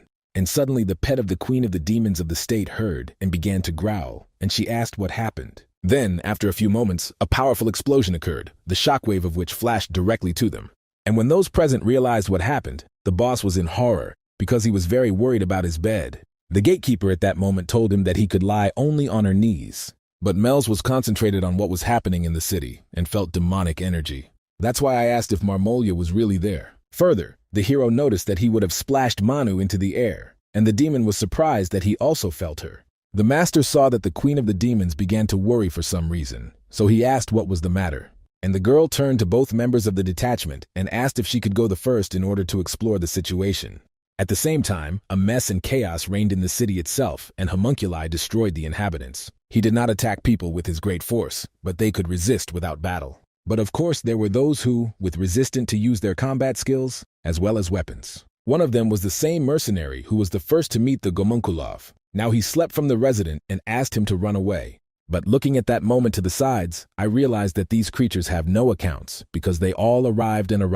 Suddenly a guy who thanked for assistance was nearby and asked if he was a hunter, and also said that they were from a detachment of Red Ursus. Burks realized that this squad of the highest rank were each member of the elite warrior, so understood that their help here is very useful. The new interlocutor said that they almost cleaned the surroundings and asked if he knew something to give their monsters. The man replied that he had no concept and introduced himself. Then he killed one of the creatures and said that he looked and not as an artificial creation, but Chonic's homunculi are completely different. But no matter how the main problem is, this is a huge creature. After all, this huge monster is precisely their main goal for destruction. The new combat comrade said that he would have to get closer for this. The man noted that he would go with them, may not say, but he too, but a rank. The guy replied that he would not allow this, because for him, it would be one way. Of course, he too was not safe from anything, Burkus. When he said this, he touched the man, and he thought he was really trembling. Although I soon realized that this was completely wrong, because this friendship belongs only to him. The guy said that he understands him with all his might, even though it is to protect the inhabitants of the city, but he should take care of himself and the people around him, and the rest he will trust him and his detachment of Red Ursus. Burkus said that he agreed and asked not to give up, to which he heard a positive answer. And after that, the guy with whom he spoke immediately rushed forward. And the man crouched to the ground, stuck in a weapon there, and shouted that he was here. The warriors of the detachment, which the guy recently talked about, tried to fight with a huge homunculus. One of them said that his ears are ringing and it is not clear what kind of magic it was. Also, at all, none of them could understand what kind of monster it was, because no one had met such before. It turns out that it was this monster that ruined their city. This rubbish just has a huge supply of mana, so you should not deceive yourself, many times more dangerous than it seems. Near the huge homunculus you have the same time, strange streams of mana appeared. When the leader of the detachment saw this, he shouted to the others, so that everyone rushed back. Only he told the parties dangerous, and the creature immediately began to act. Suddenly the wizard who was in their detachment said that this is the magic of detection, and not an attacking spell. Therefore, if they want to destroy it, then this should be done in one fell swoop. Then the leader of the detachment immediately ordered all his soldiers to open fire at the same time. When they did this to the creature, a flurry of various spells rolled. She began to growl, and this wizard said that everything acts perfectly, so that the attack should not be stopped. But the leader, looking at the huge monster and how he resists, understood that something was wrong here. Because although it screams quite strongly and does not inflict any damage apparently. Therefore, he decided to try the attack of close combat and, throwing himself on the attack, shouted to die. Many Mongols only drew attention to him and managed to defend himself with the help of his strength. Although there was a powerful explosion so that the man's body flew away by several tens of meters. And when he landed on the ground, he felt a strong blow, so he could not move for a few seconds. But when a little came to his senses and managed to look up, he told the detachment that he could not cope with her. Suddenly someone appeared in the sky, and it turned out that it was a Marthes, that he was asked if Marmolia was really looking for her. When the man looked up, you saw that someone was soaring there, so thought it was really an angel. The former friend, even in the body of the monster, recognized the girl, and she said why she still became ugly. Is he really so much offended by her, which even turned into a monster? The homunculus immediately got very angry when she heard these words and rushed to the attack. Melryu too did not have the side and said that now they would put the end to this, after which she took advantage of the highest magic with black annihilation. Before everything happened, the girl flew and thought that several days had passed since the end of Judek. At the same time, there is no reason to stay in connect after the fact that she experienced, but this is demonic energy that calls her definitely belongs to her. Moving in different parts of the city, the Queen of Demons realized that this trace was leading right to the square. And now she told her ex-friend that even in this state she could not forget her hatred of her. Although she does not know what happened to her shortly before she regrets, she certainly will not. That's why she took advantage of the highest magic, so that a bright, dark flash immediately rushed towards the opponent. Soon she reached the body of the homunculus, and after that she began to scream greatly. The members of the mercenary detachment saw that the Queen of Demons was in the sky, but did she really defeat the monster with one blow? And it was also unclear why to kill her. Well, even though they are not interested in her, and in any case, in the current state they are not able to do anything, so they need to retreat faster. Her attack seemed strange, because although she used pure destructive magic, she couldn't die so simply. Despite the fact that people had fought with her before, and were hunters of the wound, the wizards from the detachment, whom she fled faster in order to escape, suddenly turned around. After all, he felt that the monster who fought with the Queen of Demons changed the properties of mana. Their reality soon the marmalade itself began to crawl out of the body of the homunculus. Of course, her body was already not at all the same as the Queen of Demons, and she was rather a homunculus. The mercenaries, looking at this, did not understand what happened, because this monster probably was still alive. Naturally, Marmolia heard them shouted and immediately paid attention to there. The girl immediately took advantage of the medium-level magic called the Silent Dagger. So most of the members of the enemy detachment were immediately killed with the help of her strength, and those who survived were horrified because they felt that a monster began to get to them. The former Queen of Demons came closer to them and took advantage of the magical explosion, as a result of which the huge dome of destructive energy spread around the district. and in his epicenter, there was only a girl in the body of a homunculus, and nothing more. Also in the sky of the meeting, there was the current queen of demons that turned to a former friend. Marmolia moaned in pain and told Mela that her body was melting, and therefore it hurt enough. Then she added that it seems that she dies, but there is something that pleases her very much. After all, even so, most likely he will have time to take a friend directly with him. Therefore she took advantage of the highest magic, piercing the earth of a whim. It is because of this that many spikes immediately began to appear from the ground and attack the opponent. But Mel's immediately took advantage of the protective magic, which blocked this blow. Then she looked forward and saw several streams of mana, which retreated back. And the ex-friend at that moment prepared for the attack, and immediately jumped up. We grabbed the girl's staff and said that now she is definitely similar to the Queen of Demons. At that moment, their forces collided with each other, and it was clear that, although they were equal, they were very strong. The commander-in-chief was asked if he was pleased with what was happening, and he replied that he really likes it now. He understands why they were so sure. Then the old man smiled and said that he waited a little more, and he will witness a more exciting sight. AR was delighted from this, and said that he could no longer wait for this, because he understood that everything was going according to plan. And the former friends at the same time continued their serious battle among themselves. The girl who was in the body of the homunculus felt that her body was melting more and more. And also she realized that her power was holding something, so looking down, she saw the ice. Melgu thought that she had almost no mana left, but the opponent's body would not last long either. That's why the girls just hold out, and the victory will be exactly behind her, so she wants Marmolia to freeze a little in the ice. But unfortunately her plans could not come true, because she felt that the body pierced several limbs. Naturally, this attack was created by the former Queen of Demons, after which she began to laugh very much. And then, flickering a little exhausted body, she immediately pulled to her and hit. In this battle, as before, the girl was just crazy, so she laughed and said that now she would be a little painful. Then she took advantage of her new magic, which was called the rejection of Sylphida. But fortunately, she could not complete this attack because she managed to defend herself, discarding her opponent. And when the Queen of Demons landed on the ground, he realized that she had already spent the whole mana. The situation was a similar situation when she defended teleportation by the Ion Center by decree of Mr. Pavalo. Then he appeared, and she fell, and then something else happened, although it was strange, because as if she had found at that moment to remember. Then the girl raised her head up and realized how to die, so she apologized immediately before the master. Until the last, she regretted that she did not even manage to start the work that he entrusted to her. Further as exhausted, she fell to the ground and only finally turned to Dad. Renee, who was in the vicinity of the city, asked if everything would be all right with Melge. The hero replied that she would cope, because it seems stronger than it seems at first glance. But the gatekeeper said that this demonic energy is very strange. And the boss replied that it is still not possible to worry. The girl herself is not aware of this, but she is a very outstanding Queen of Demons. Then he turned to the dog that he was nearby and asked if it was true. And the Queen of the Demons herself, after she lost consciousness, woke up and turned to Mr. Pavalo. The commander-in-chief, who looked after what was happening, said that in the end, the Queen of the Demons was defeated. The change in the formula, as expected, showed an excellent result, but what exactly they changed? The interlocutor noted that he had previously tried to obtain crushing power, minimizing binary effects, such as gap. But her case, he concentrated exclusively by violence, closing his eyes to everything else. This girl is really very unstable, but the size of her power is simply undeniable. AR perfectly understood that all these aspects are vital for the upcoming raid. Therefore, everything that happened here will definitely need to measure the power of Pavalo. Then he noticed that for some reason, the ancient monster was in no hurry to think. So I thought, whether Melg still had nothing to do with him, in this situation, everything will end even before the arrival of Win. In this case, you need to have time to get at least some information about him before it appears. But where is it not clear where it is not clear? Suddenly, the old man turned to him and asked to look at the battlefield. Naturally, the commander-in-chief immediately did it and was very surprised when he saw what was there. I still melt the balance in consciousness, and looking around I thought, was it really Mana Mister? Marmolia also looked forward and was too surprised when she noticed what had happened.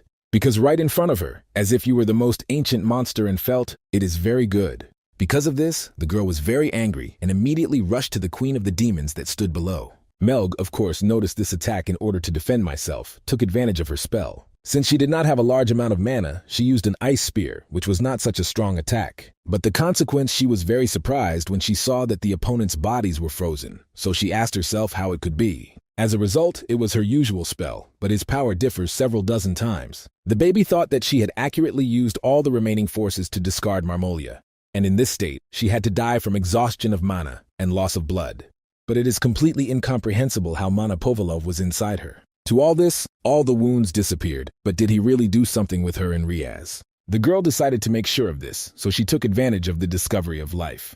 The former friend was still conscious, so she asked her to die as soon as possible. So the marshmallow completed her attack and said, finally everything ended. Then you thought that if she was careless with this black mana of the master, she would be torn apart even before the blow of the oblique marmolia. It was actually dangerous, so you need to return to the boss as soon as possible, and she will soon ask him about Manette. Suddenly she heard something strange and thought of a similar fatigue takes her, so that sounds were already in the way. But in reality it turned out that it was exactly the sound that she thought about because she made her ex-friend, something crawled out. The baby saw that this was a rather vile creature. It is not clear what it was. In addition, it turns out that she eats the body of Marmoli right now. Although this is not true, because most likely it simply absorbs her mana. Mellish thought she didn't even know what it was, but she was not obliged to deal with him. Her rival was dead, and she fulfilled her duty, like her friend. So I decided to distract this creature with some simple attack to avoid with the help of teleportation magic. But when she flew, you felt a strong blow, and the blood immediately poured out of the mouth, and the strength left the body.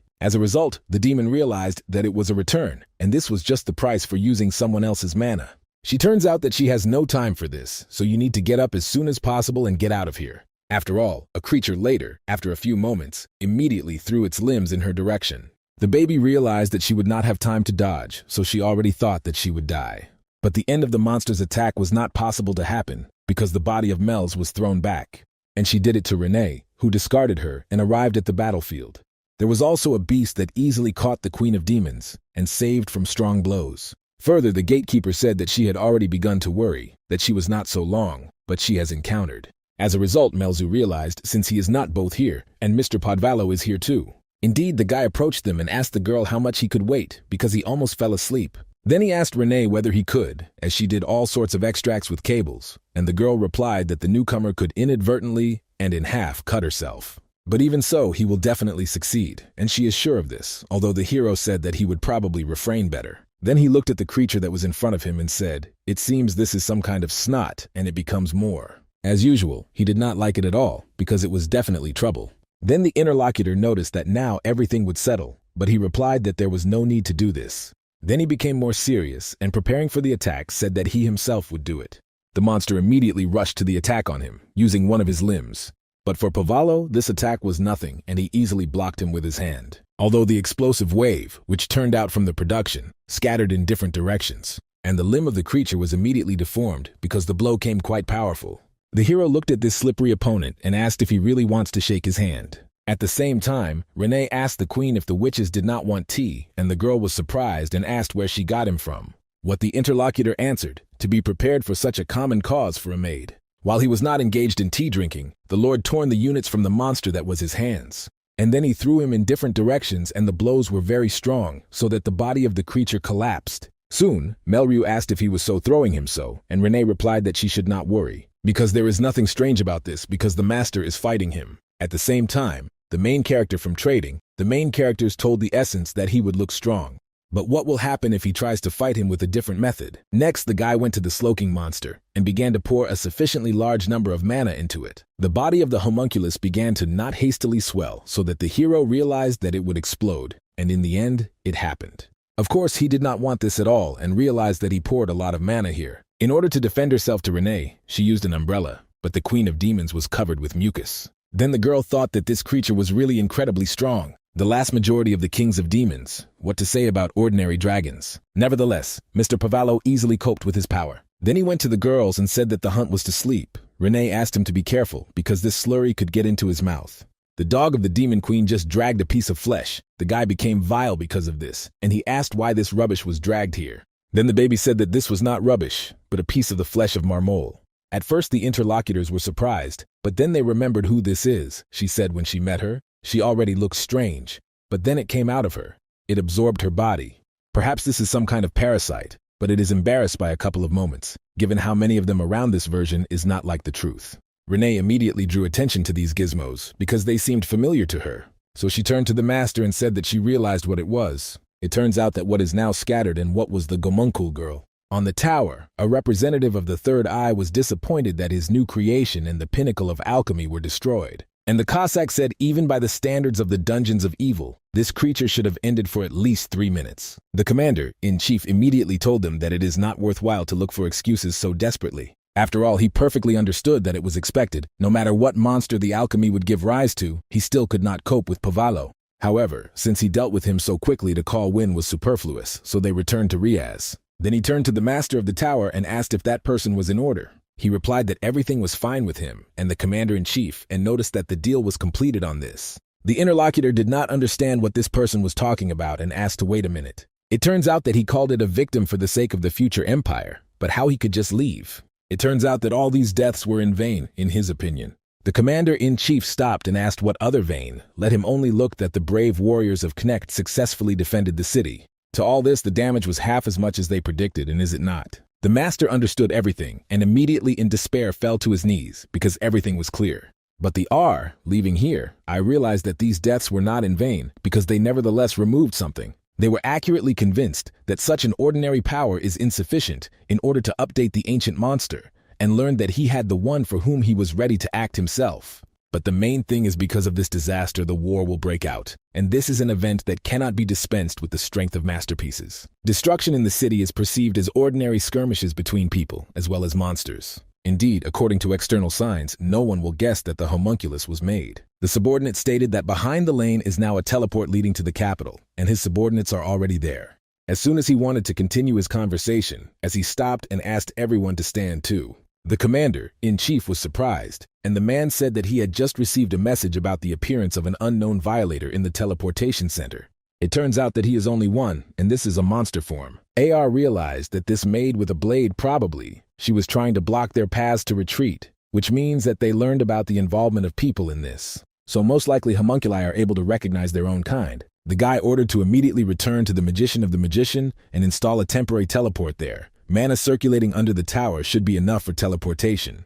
As soon as they tried to do this, an attack was immediately made on them, but the commander defended his subordinates and repelled it. Suddenly, the knight who defended him saw that something clung to the weapon and began to pull, so he shouted to the storm that he would stay here, let him take care of the commander. And the man noticed Gvin that he did not doubt his strength and courage, but how he was going to cope alone. He shouted subordinates that they were now cut off, so let them hurry and go quickly. The old man told the commander that he should go, but the R was worried. Then he stated that in no case would he forgive death, not provided for by the plan. After that, the commander with the rest of the detachment went to the Tower of Magicians. But the guy who stayed told the girl that he knew that she had carried away the lives of thousands of hunters. Therefore, he was very well heard about her bad glory. And in order to fight her, he asked to appear a maid with a blade. On the way, the navigator told the commander that his senile mind is not completely clear, but his will. Namely, why he allowed Sir Gwyn to be alone. In response to this, A was asked if he believed that he was there alone. It turns out that the old man is really well aware of the abilities of the one who was not left. The storm said that he was really in the know, and it was even more difficult for him to understand this, because at least another knight should have exposed help. Then the commander-in-chief noted that it was wrong, because he would only interfere. And all this due to the fact that they know very well, Sir Gwyn is blessed by spirits. Finally, a battle occurred between the knight as well as Renee. Soon, the buildings and walls near which were a man were destroyed. This was done by a girl who noticed that the master ordered to destroy the teleport and kill suspicious people. Gwyn asked if she was going to play with him since he was left only one here. In response to this, the homunculus immediately stated that this person should be less idle, because she sees that he is looping. Let's win the time for the escaped. Therefore, she rushed to the attack immediately and asked if he thought that Renee would not guess about it. In order to protect himself from his rival, the guy immediately put his weapon. At the same time, the girl easily destroyed this weapon and said that for one person he holds well. Suddenly, the knight changed his face and immediately turned to his spirits. The gatekeeper immediately jumped, because I realized that everything is not so simple here. It turns out, he is not just a swordsman, and all this time, he accumulated Manu. In addition, you feel bright alien mana, and these are probably perfumes. They just rushed on the attack on the girl in order to limit her from the owner. But Renee was completely difficult, so she managed to dodge and jump up. Then I accumulated a little more strength, immediately rushed into a counterattack. But the water spirit with the help of his strength blocked her path with stones. Although this did not stop the girl, and she made her way further with the help of weapons. Then both spirits united in order to fight easier against her. The homunculus landed on the ground, and when she looked forward, she was surprised. Because this time the path from the wind, as well as stones, degenerate the path. It turns out that this typhoon consists of a huge amount of mana, and the space is literally saturated with the power of higher magic. Gwyn at that time rejoiced, and thought that it would be for her for underestimating people. This is what would become a dungeon for this monster. Suddenly, Renee noticed that managing the highest spirits, and especially two at the same time, very entertaining. After that, she immediately grabbed the weapon and prepared for the battle. In a temporary shelter in Connect, it was restless. Burkus was asked to stop, because the detachment of Ursus was defeated. But the man was persistent and asked if they were really offering to just give up, because it was necessary to act, and the interlocutor asked if he was going to do this alone. He replied that he did not know this, but he could not just wash off here, and at least just check what is happening to the city. Then the leader of their organization was asked to stop him, because the body is not even recovered. And the main really noticed him that this time I would allow me to act alone. Let everyone carefully listen to the instructions in the center, and the magician of the magician may be survivors, and they are their goals, so it is necessary to clear the bouquets of the places. The detachment of Diana Enrock performs together, and one should expel these damned monsters from their city. Suddenly, a man looked at the city and asked everyone to see there, because the guard appeared. This guardian from the mountain ridge should have come in order to unite with the detachment and save them. The girl said that this is good, because the power of this monster is very large, and she will help them. But Burkus was alert at that moment, so she asked what happened.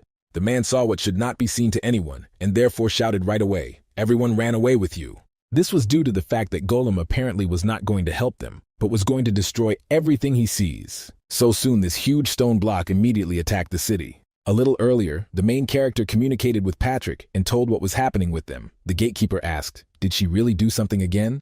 And when everything got out of control, he decided to invent this nonsense. Pavallo realized that he was opened, but asked who he was holding him for.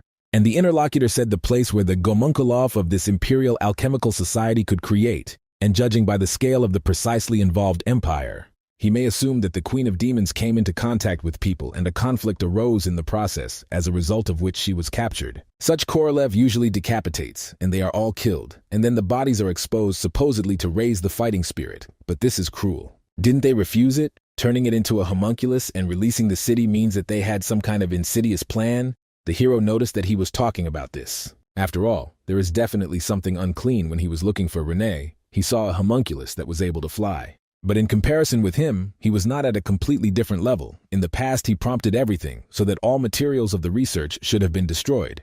Patrick was angry and asked that here is uncleanly everything that could say. At such a pace in a few years, they will see the results at the level of Renee herself. Pavallo immediately remembered the forces of his gatekeeper and said that it was really scary. He was tired of everything, but you can't leave everything as it is. It is interesting how to find out where they are starting something. You may need to demolish the whole city.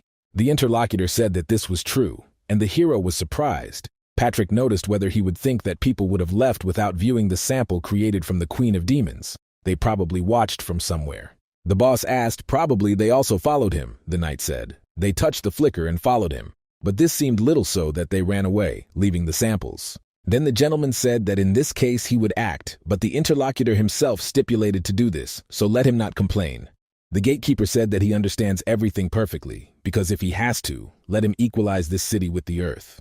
And soon the protagonist informed his comrades that the great Patrick gave the good to them to smash everything here. What if she heard powerful blows and looking at the stone golem noticed that this species was beautiful? Apparently all people gathered there, so tracking their movement and has become much easier. But on the other hand, there is a teleport, and judging by Maine, there are two higher spirit. That's why Renee most likely fights with a rather strong opponent. Since such a cool type here, most likely, imperial cones are still spinning somewhere nearby. Gradually, in turn stated, if we talk about the main gate, you cannot worry. After all, she watches them through a general review, and no one will slip by for sure.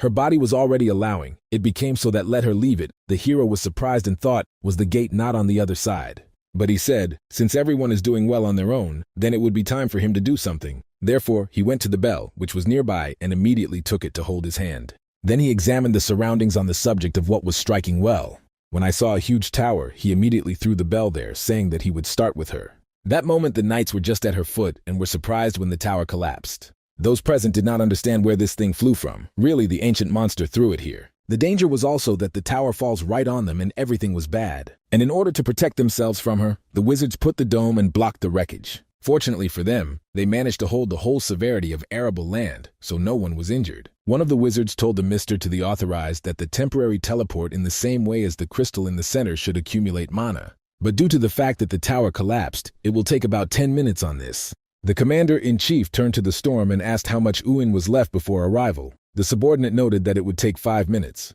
The guy realized that the teleport, which destroyed the maid, was just a device. The coordinates leading to the neck have not gone anywhere, but it is bad if Win encounters her and caught the eyes of Pavalo. This is very bad because a girl without a complete apocalypse is absolutely powerless in front of him, so that this time she will definitely die. At the same time, the old man turned to the commander and asked to give the order to return to the teleport. And then he gives the word that will bring Win history here. Gwyn, who was on the battlefield, realized that the strength of the perfume is definitely not omnipotent. The appeal requires significant time spent, as well as mana. So much mana goes to their maintenance that time goes against him.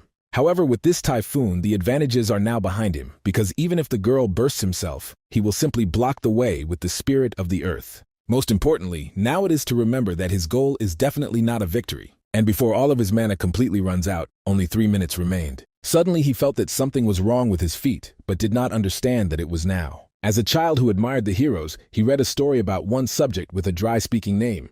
Being high in the sky, it seems to be a small point, until it falls anymore as the guillotine becomes more. Gwyn did not understand how this could happen at all, so that his body was cut into several parts at that moment. The monster defeated him. Then he fell to the ground and began to bleed, and the spirits that were recently called for began to gradually disappear. In the end, the guy only asked Renee how she managed to do this. The girl said this blade and the cable can be freely stretched for tens of meters, so such a hurricane is definitely not a hindrance. Then she asked whether this person really has a blessing of the patronage of spirits. Even if he is already half cut and healing does not return him to life, he will not hurt to make sure of this for sure. And only she wanted to do this, as she heard that someone was turning from behind her. Therefore, immediately turned to him to fight further. It turned out that it was an old man who was delighted that she had stopped. He understood that Gwyn had a blessing, so it was necessary to win some time, a little time. But he was shocked when he saw what happened after a few moments. After all, Renee ruthlessly approached his comrade's body and pierced him with a sword.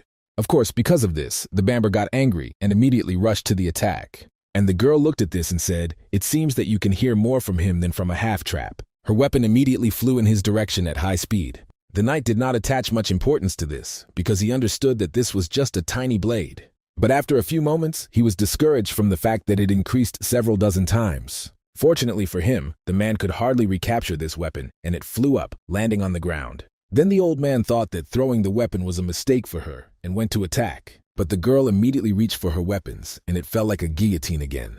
Therefore, the knight had no choice but to block this attack. At that moment, Renee said that he was better, told everything that is known about Marmolia and homunculi. Otherwise, she will simply kill him, and that will be over. After a few moments, the shipman was in horror because her weapons increased several times. That's why he said further that the victory was behind her. But even so, in vain, all the parties that she spent so much time on the old man. After that, Renee heard that someone was approaching her and calling her a monster. But it turned out that it was History, who immediately rushed to the attack. After a collision with Renee, the girl immediately landed on the ground and stopped. The old man saw what happened and thought that it was expected from the hero. She threw away the maid with a blade with one blow. What is still an incredible power, because the funnel from the blow was very deep. At the same time, the commander-in-chief thought about the fact that their priority was returned unscathed, and a temporary teleport would work without any problems.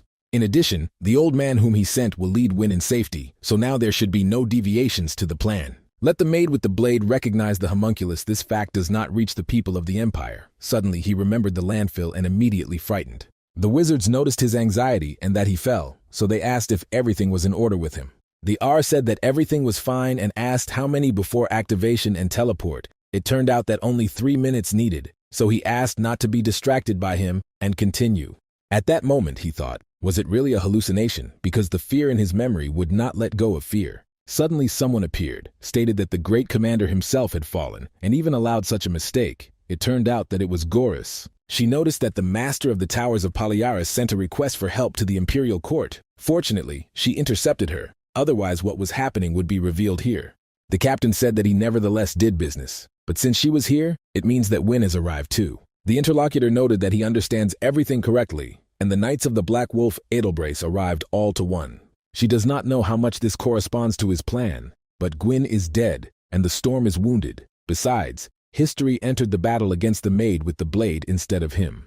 AR immediately asked if she did not receive instructions from the old man. The girl replied that she did not know from them, because she immediately went here as she arrived. The guy was alert and shouted that they needed to rush, and Gart was surprised, asking where he was so suddenly gathered.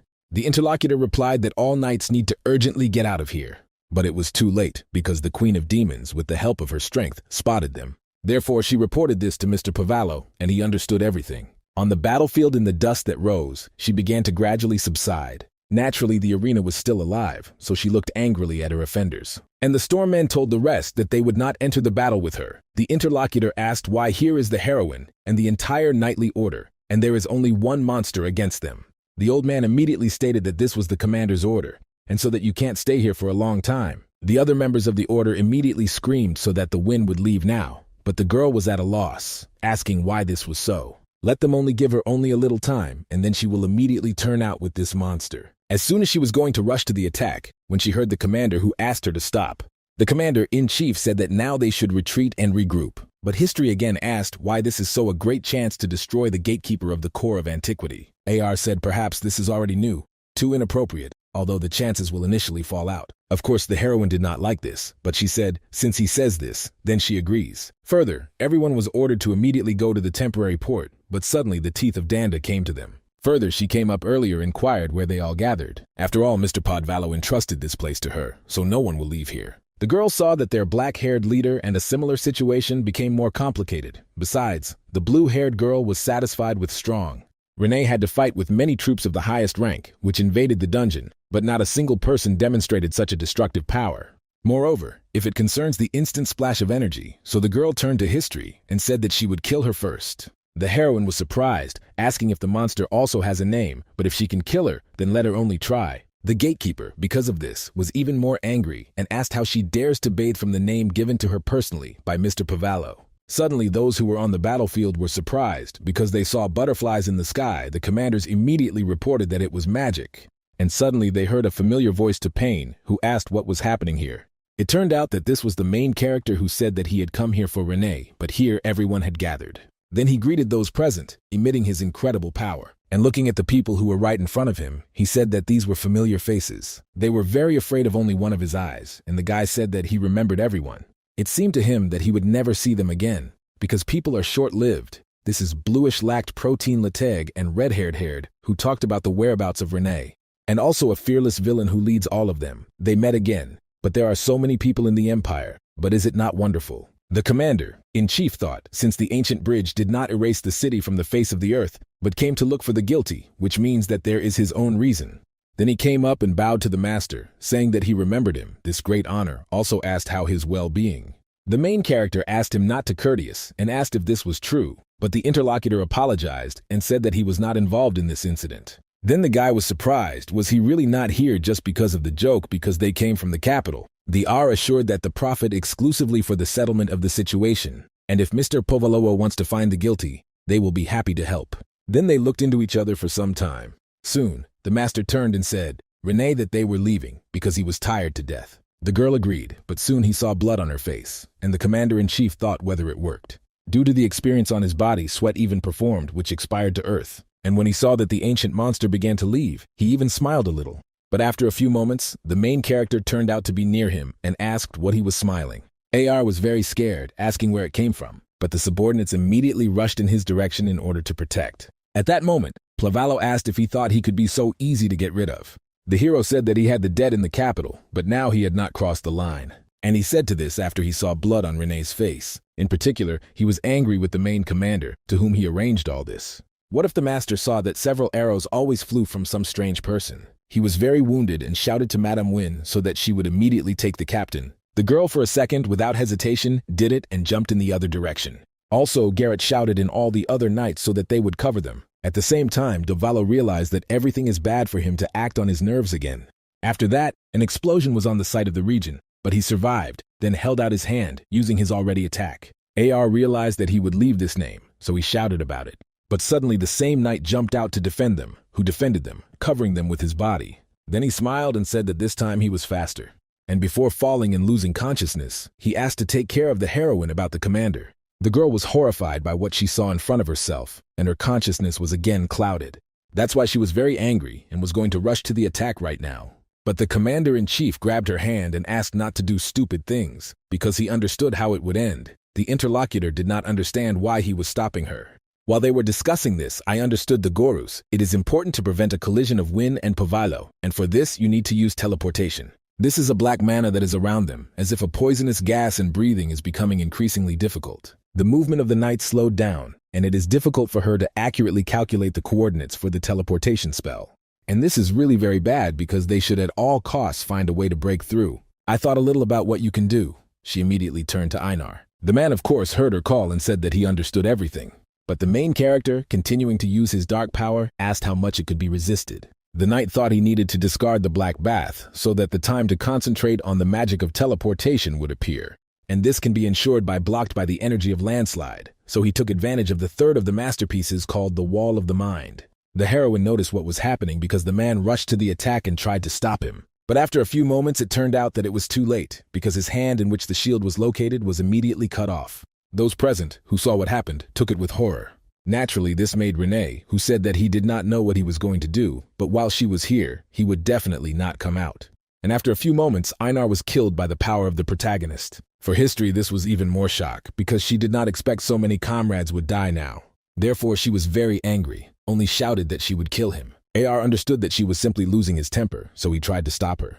But the girl was just beside herself and did not even hear what was happening around. Therefore, in order to stop her, the commander-in-chief attacked and held her. Naturally, Win shouted that he would let her go, but R said that she could not lose her for anything, so he begged to stop. Pavallo looked at what was happening and asked what they were doing. Suddenly, a storm rushed to the masterpiece and immediately grabbed him in his hands, after which he took advantage of his strength and immediately activated the Wall of the Mind. The gentleman looked at what was happening and asked that it was still. Further, using his dark destructive magic, he directed it towards the dome. The old man saw that this power was distorted, so he asked if he blocked her. The main character was really surprised because he realized that he was so strong. And then he asked perhaps he should also add a little seriousness. So soon those present noticed that his face had changed to a huge ancient monster. In addition, those present were horrified that spells appeared right in front of him, and there were a lot of them. Gart understood a little more, and the magical circle of teleportation would be ready, so mentally begged Sir Stormon to hold out a little. The old man knew legends that 36 masterpieces were created by God. Therefore, no matter how strong the magical attacks of the ancient monster are, he would never break through the power of this shield. And after a few moments he realized that these thoughts were useless, because the dome began to crack. And after a few seconds, he was completely destroyed by the pressure of a huge amount of attacks. So below there was a huge explosion that only raised the wall of dust. The commander-in-chief of the game covered me with his hands, and soon he heard the old man who asked the commander to run. It turned out that the subordinates, covering them with his own body, protected from attacks. The man asked to leave him, because he is an old man, and let him leave, and Win asked to take care of the commander and the empire. In the end, he only said the commander that for him it was an honor to serve him. Next, the voice of an ancient monster was heard, who asked, were they still alive? The girl immediately got up in order to defend herself, and the R said that she would not do this, because now they will definitely cope with him.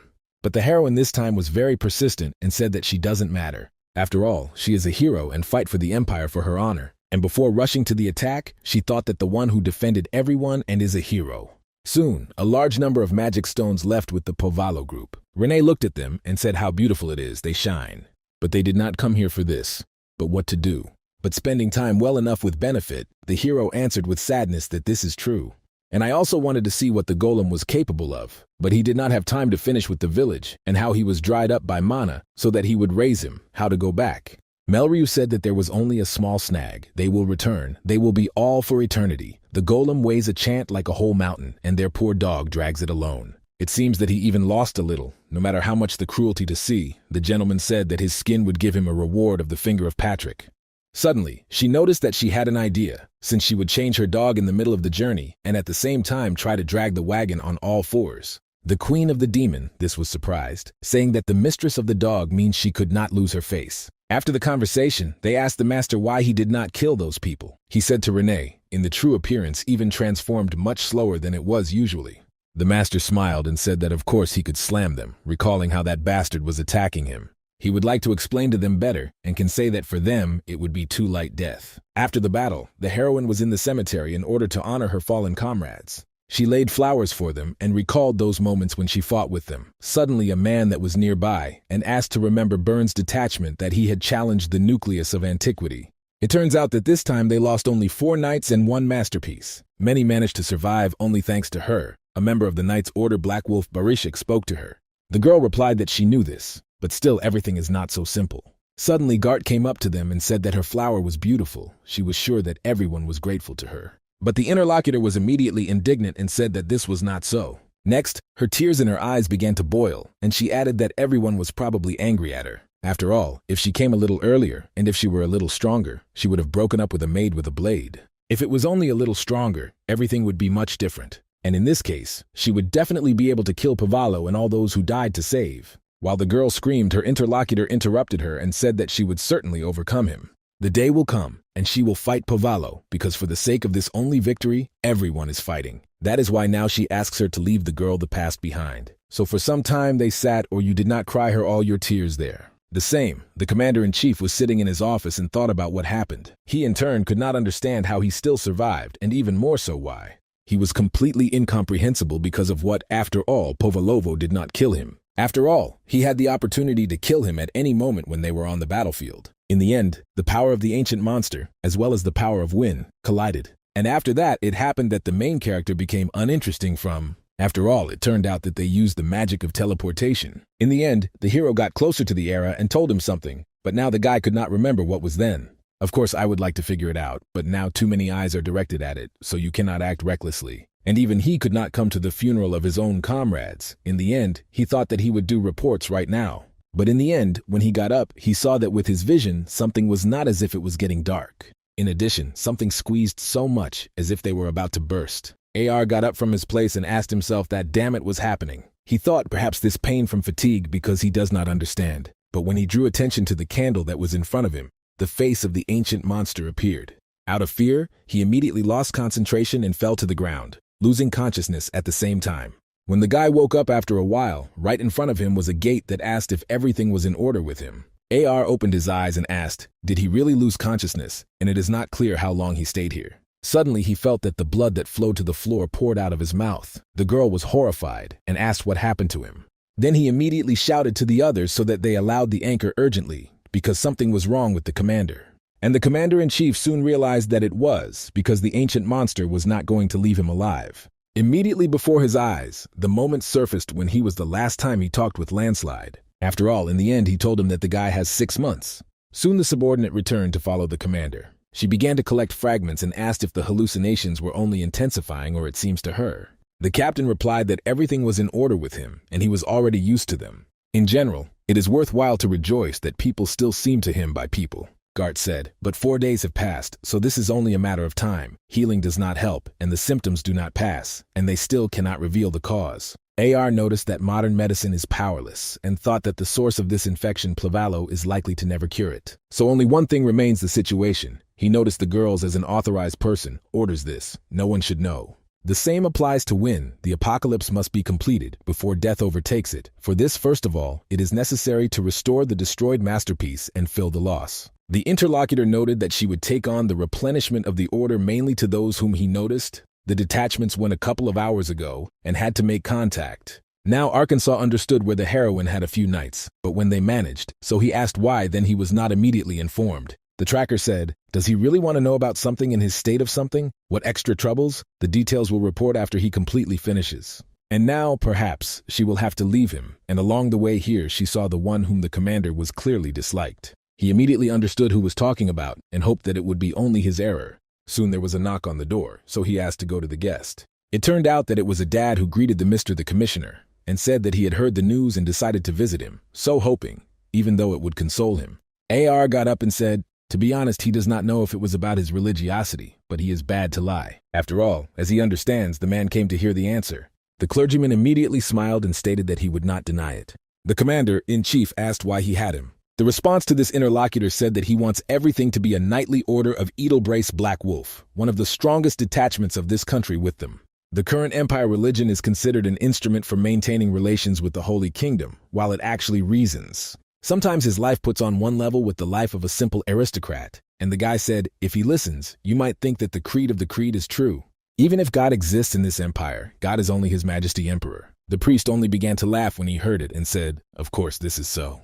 But this is so far, because soon the blessing will spread to all corners where a person's leg has ever stepped. And it was then that they will get rid of oppression and spread the teachings to even more extensive lands. He noticed, he said it as if he was going to start a sacred war. Dad answered, The sacred war is too much, and he is not like a weapon even with difficulty holding a spoon in his hands, like the interlocutor, however. Since he has an unhealthy appearance, he deviates on this, and they will assume that he had not yet given an answer. In the end, he only granted him to bring God's will with him. The interlocutor left the commander-in-chief, and he began to think about the answer. Soon I decided that it would still give him, but obviously not the one they are waiting. In the Dungeon of Antiquity, there was finally some kind of bustle. All those present gathered in the fourth room, and Patrick turned to Melge. He stated that from now on this room will fully belong to her and her demonic dog. Of course, they were delighted with this, and the girl immediately screamed at the state just perfectly. Now they are part of the very nucleus of antiquity, as if a dream has become a reality. In addition, there is enough space here to rebuild a new castle, and you should think about how to equip everything here. The knight was really glad that she liked her, and the master said that he was seized. He was also satisfied. The subordinates answered, "This is true. The destruction of Connect was really worth it, and the boss brought an excellent gatekeeper here." The hero asked if he was talking about biplosion. Patrick noticed that this is true, and frankly, one has enough of it for this room. Then he asked whether it was true that he brought Melge. The guy answered, "So," and she came up with a name. After which the knight said, "She clearly has a talent for the court of subordinates, which truth cannot be said about the choice of names." But even so, apparently, he still does not know the true essence of this dog. So time has not come yet, and someday she will know about everything. Then Renee approached them and said that we are now located in the third room. The magic stone, which serves as its source of energy, is completely charged and reliably hidden in the wall, so that ordinary people cannot find it. Pavalo stroked his head after that and said that she was smart. The last days she really worked well, and he is grateful to her for that. In the meantime, these two were attracted to each other. Patrick apologized, but it seems he already saw this scene, so that they did not change the two drops. Like his rotting head, which does it because of what he saw. It turns out that he can no longer endure this, so he will go to the main one. As soon as he began to say that boss should do something like a landfill shouted, that if he needed, let him go, and he would stay here.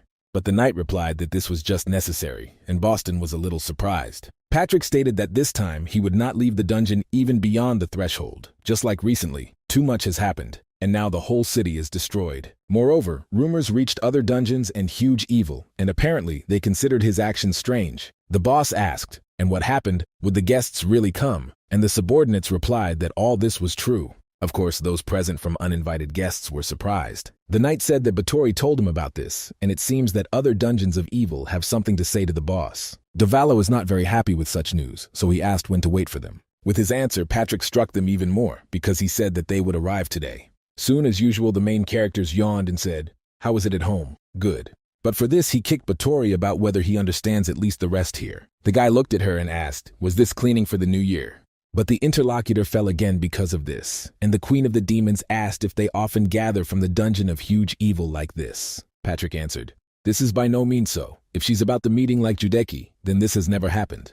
Their collection is aimed at strengthening the connections between the kings of demons. For such a dungeon of evil, they have too many racial differences, and not only. As a result, the baby asked, "Does it really mean that she will witness a historical event?" The knight noted, "If we speak in general, then this is true." Besides, he could not remember that the owners of the coronation of the needle gathered together. In fact, this means that the lawlessness of the boss crossed the line, and he doubts that this is an occasion for joy. One has only to look at the text of the letter that was handed over to them. It is written that they are heading to the core of antiquity and did not even bother to ask permission or reveal the purpose of the visit. The demon noticed that there was not a drop of respect in it. Patrick realized that now everything is clear to her, and they are so shameless, these so-called friends. Yes, and he can say that their manners are completely absent. Malush looked at how he threw the text of the message and exhaled sadly. Then she turned to her interlocutor, because she worked accurately. Therefore, it seems that someone invaded the dungeon. After that, the gatekeeper asked her to inform everyone else, and the girl agreed.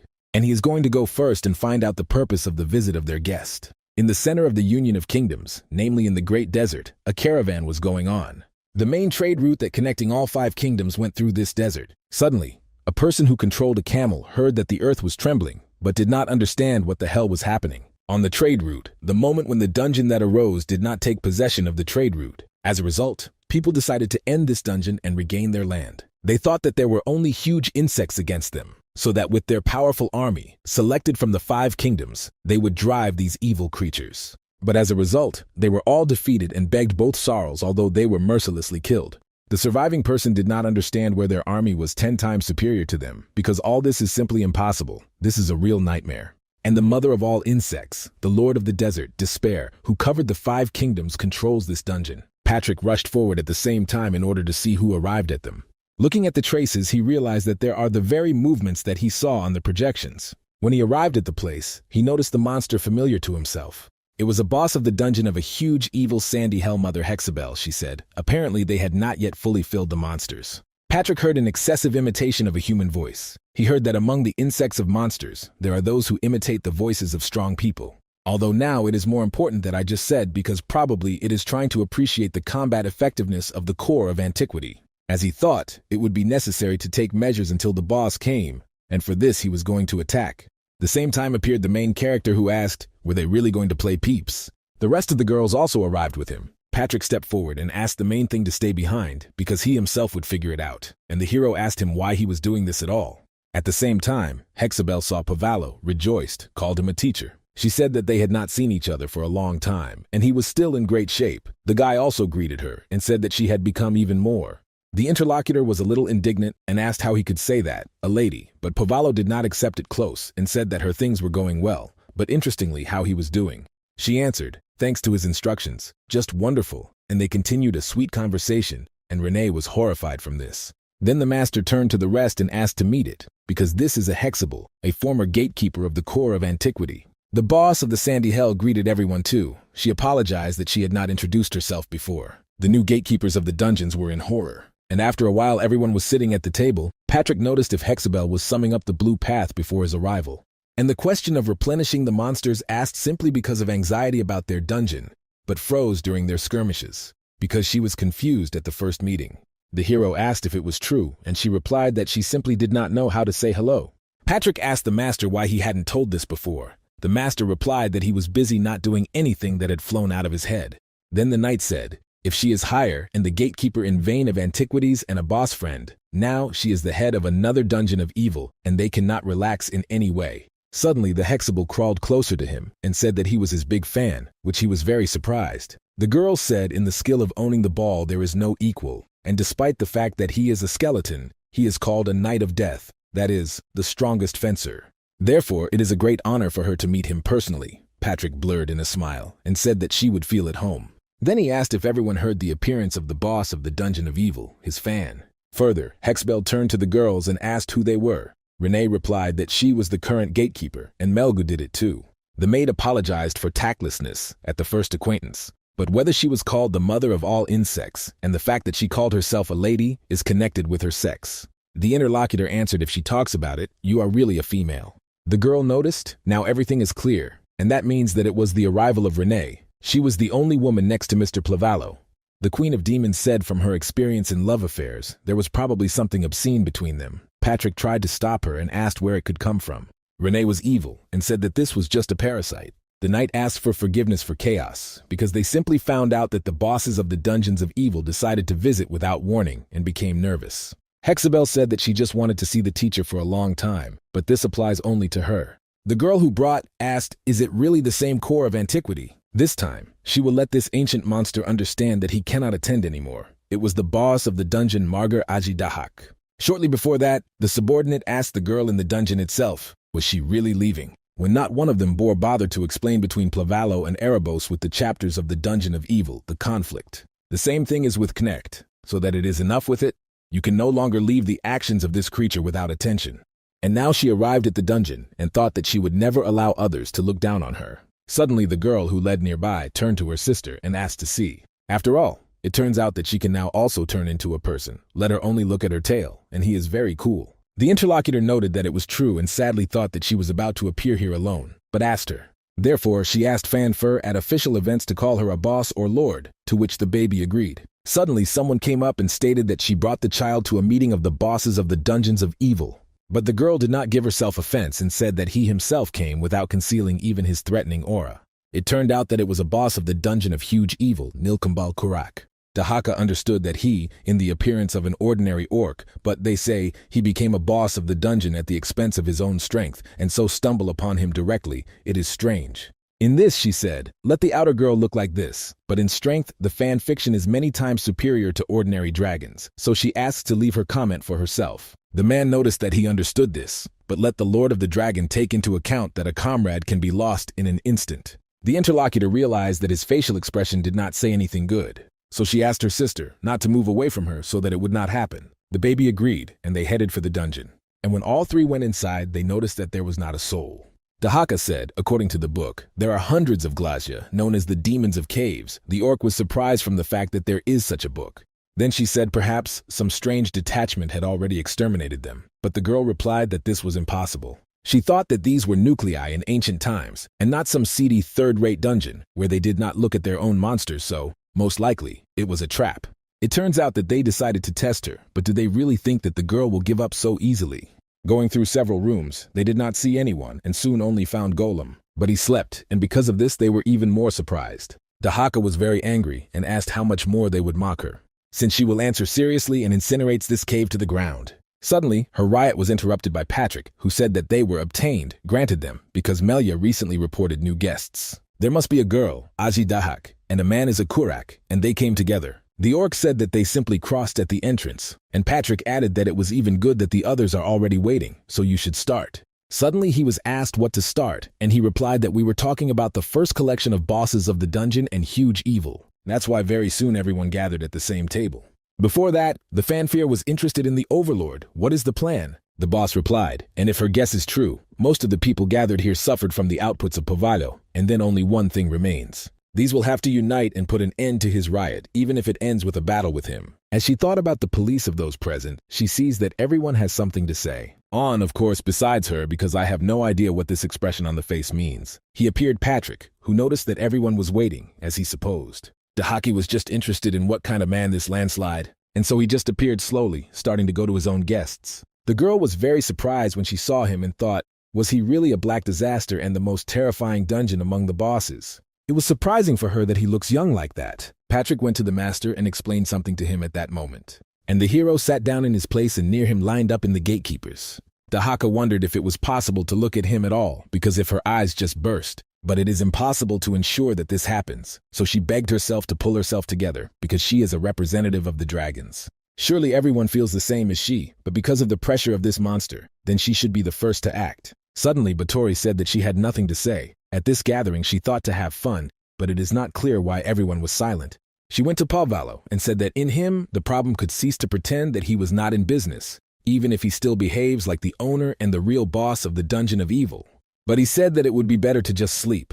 Dahaka was surprised that Batory was familiar with him, and besides, it looks like they were close. Hexabel also noticed that she had nothing to say because she wanted to visit the teacher. The Lord of the Dragons was horror that she was a student of this monster. Elizabeth said that she really came after so much time from here, such a boredom. Suddenly she looked at the girl and noticed that she seemed to want to say something, so let her ask her to speak. She was immediately alerted, but thought that she had to say the fan fiction, after all, was looking. Therefore he lied all his strength into a fist. She said that she was going to go to the Empire. These words present were shocked and awkwardly. Then she was embarrassed and twisted her head and said that it was not her. Suddenly Kurak joined the conversation. He noticed that he sent everyone a message about his intention to go to the core of antiquity.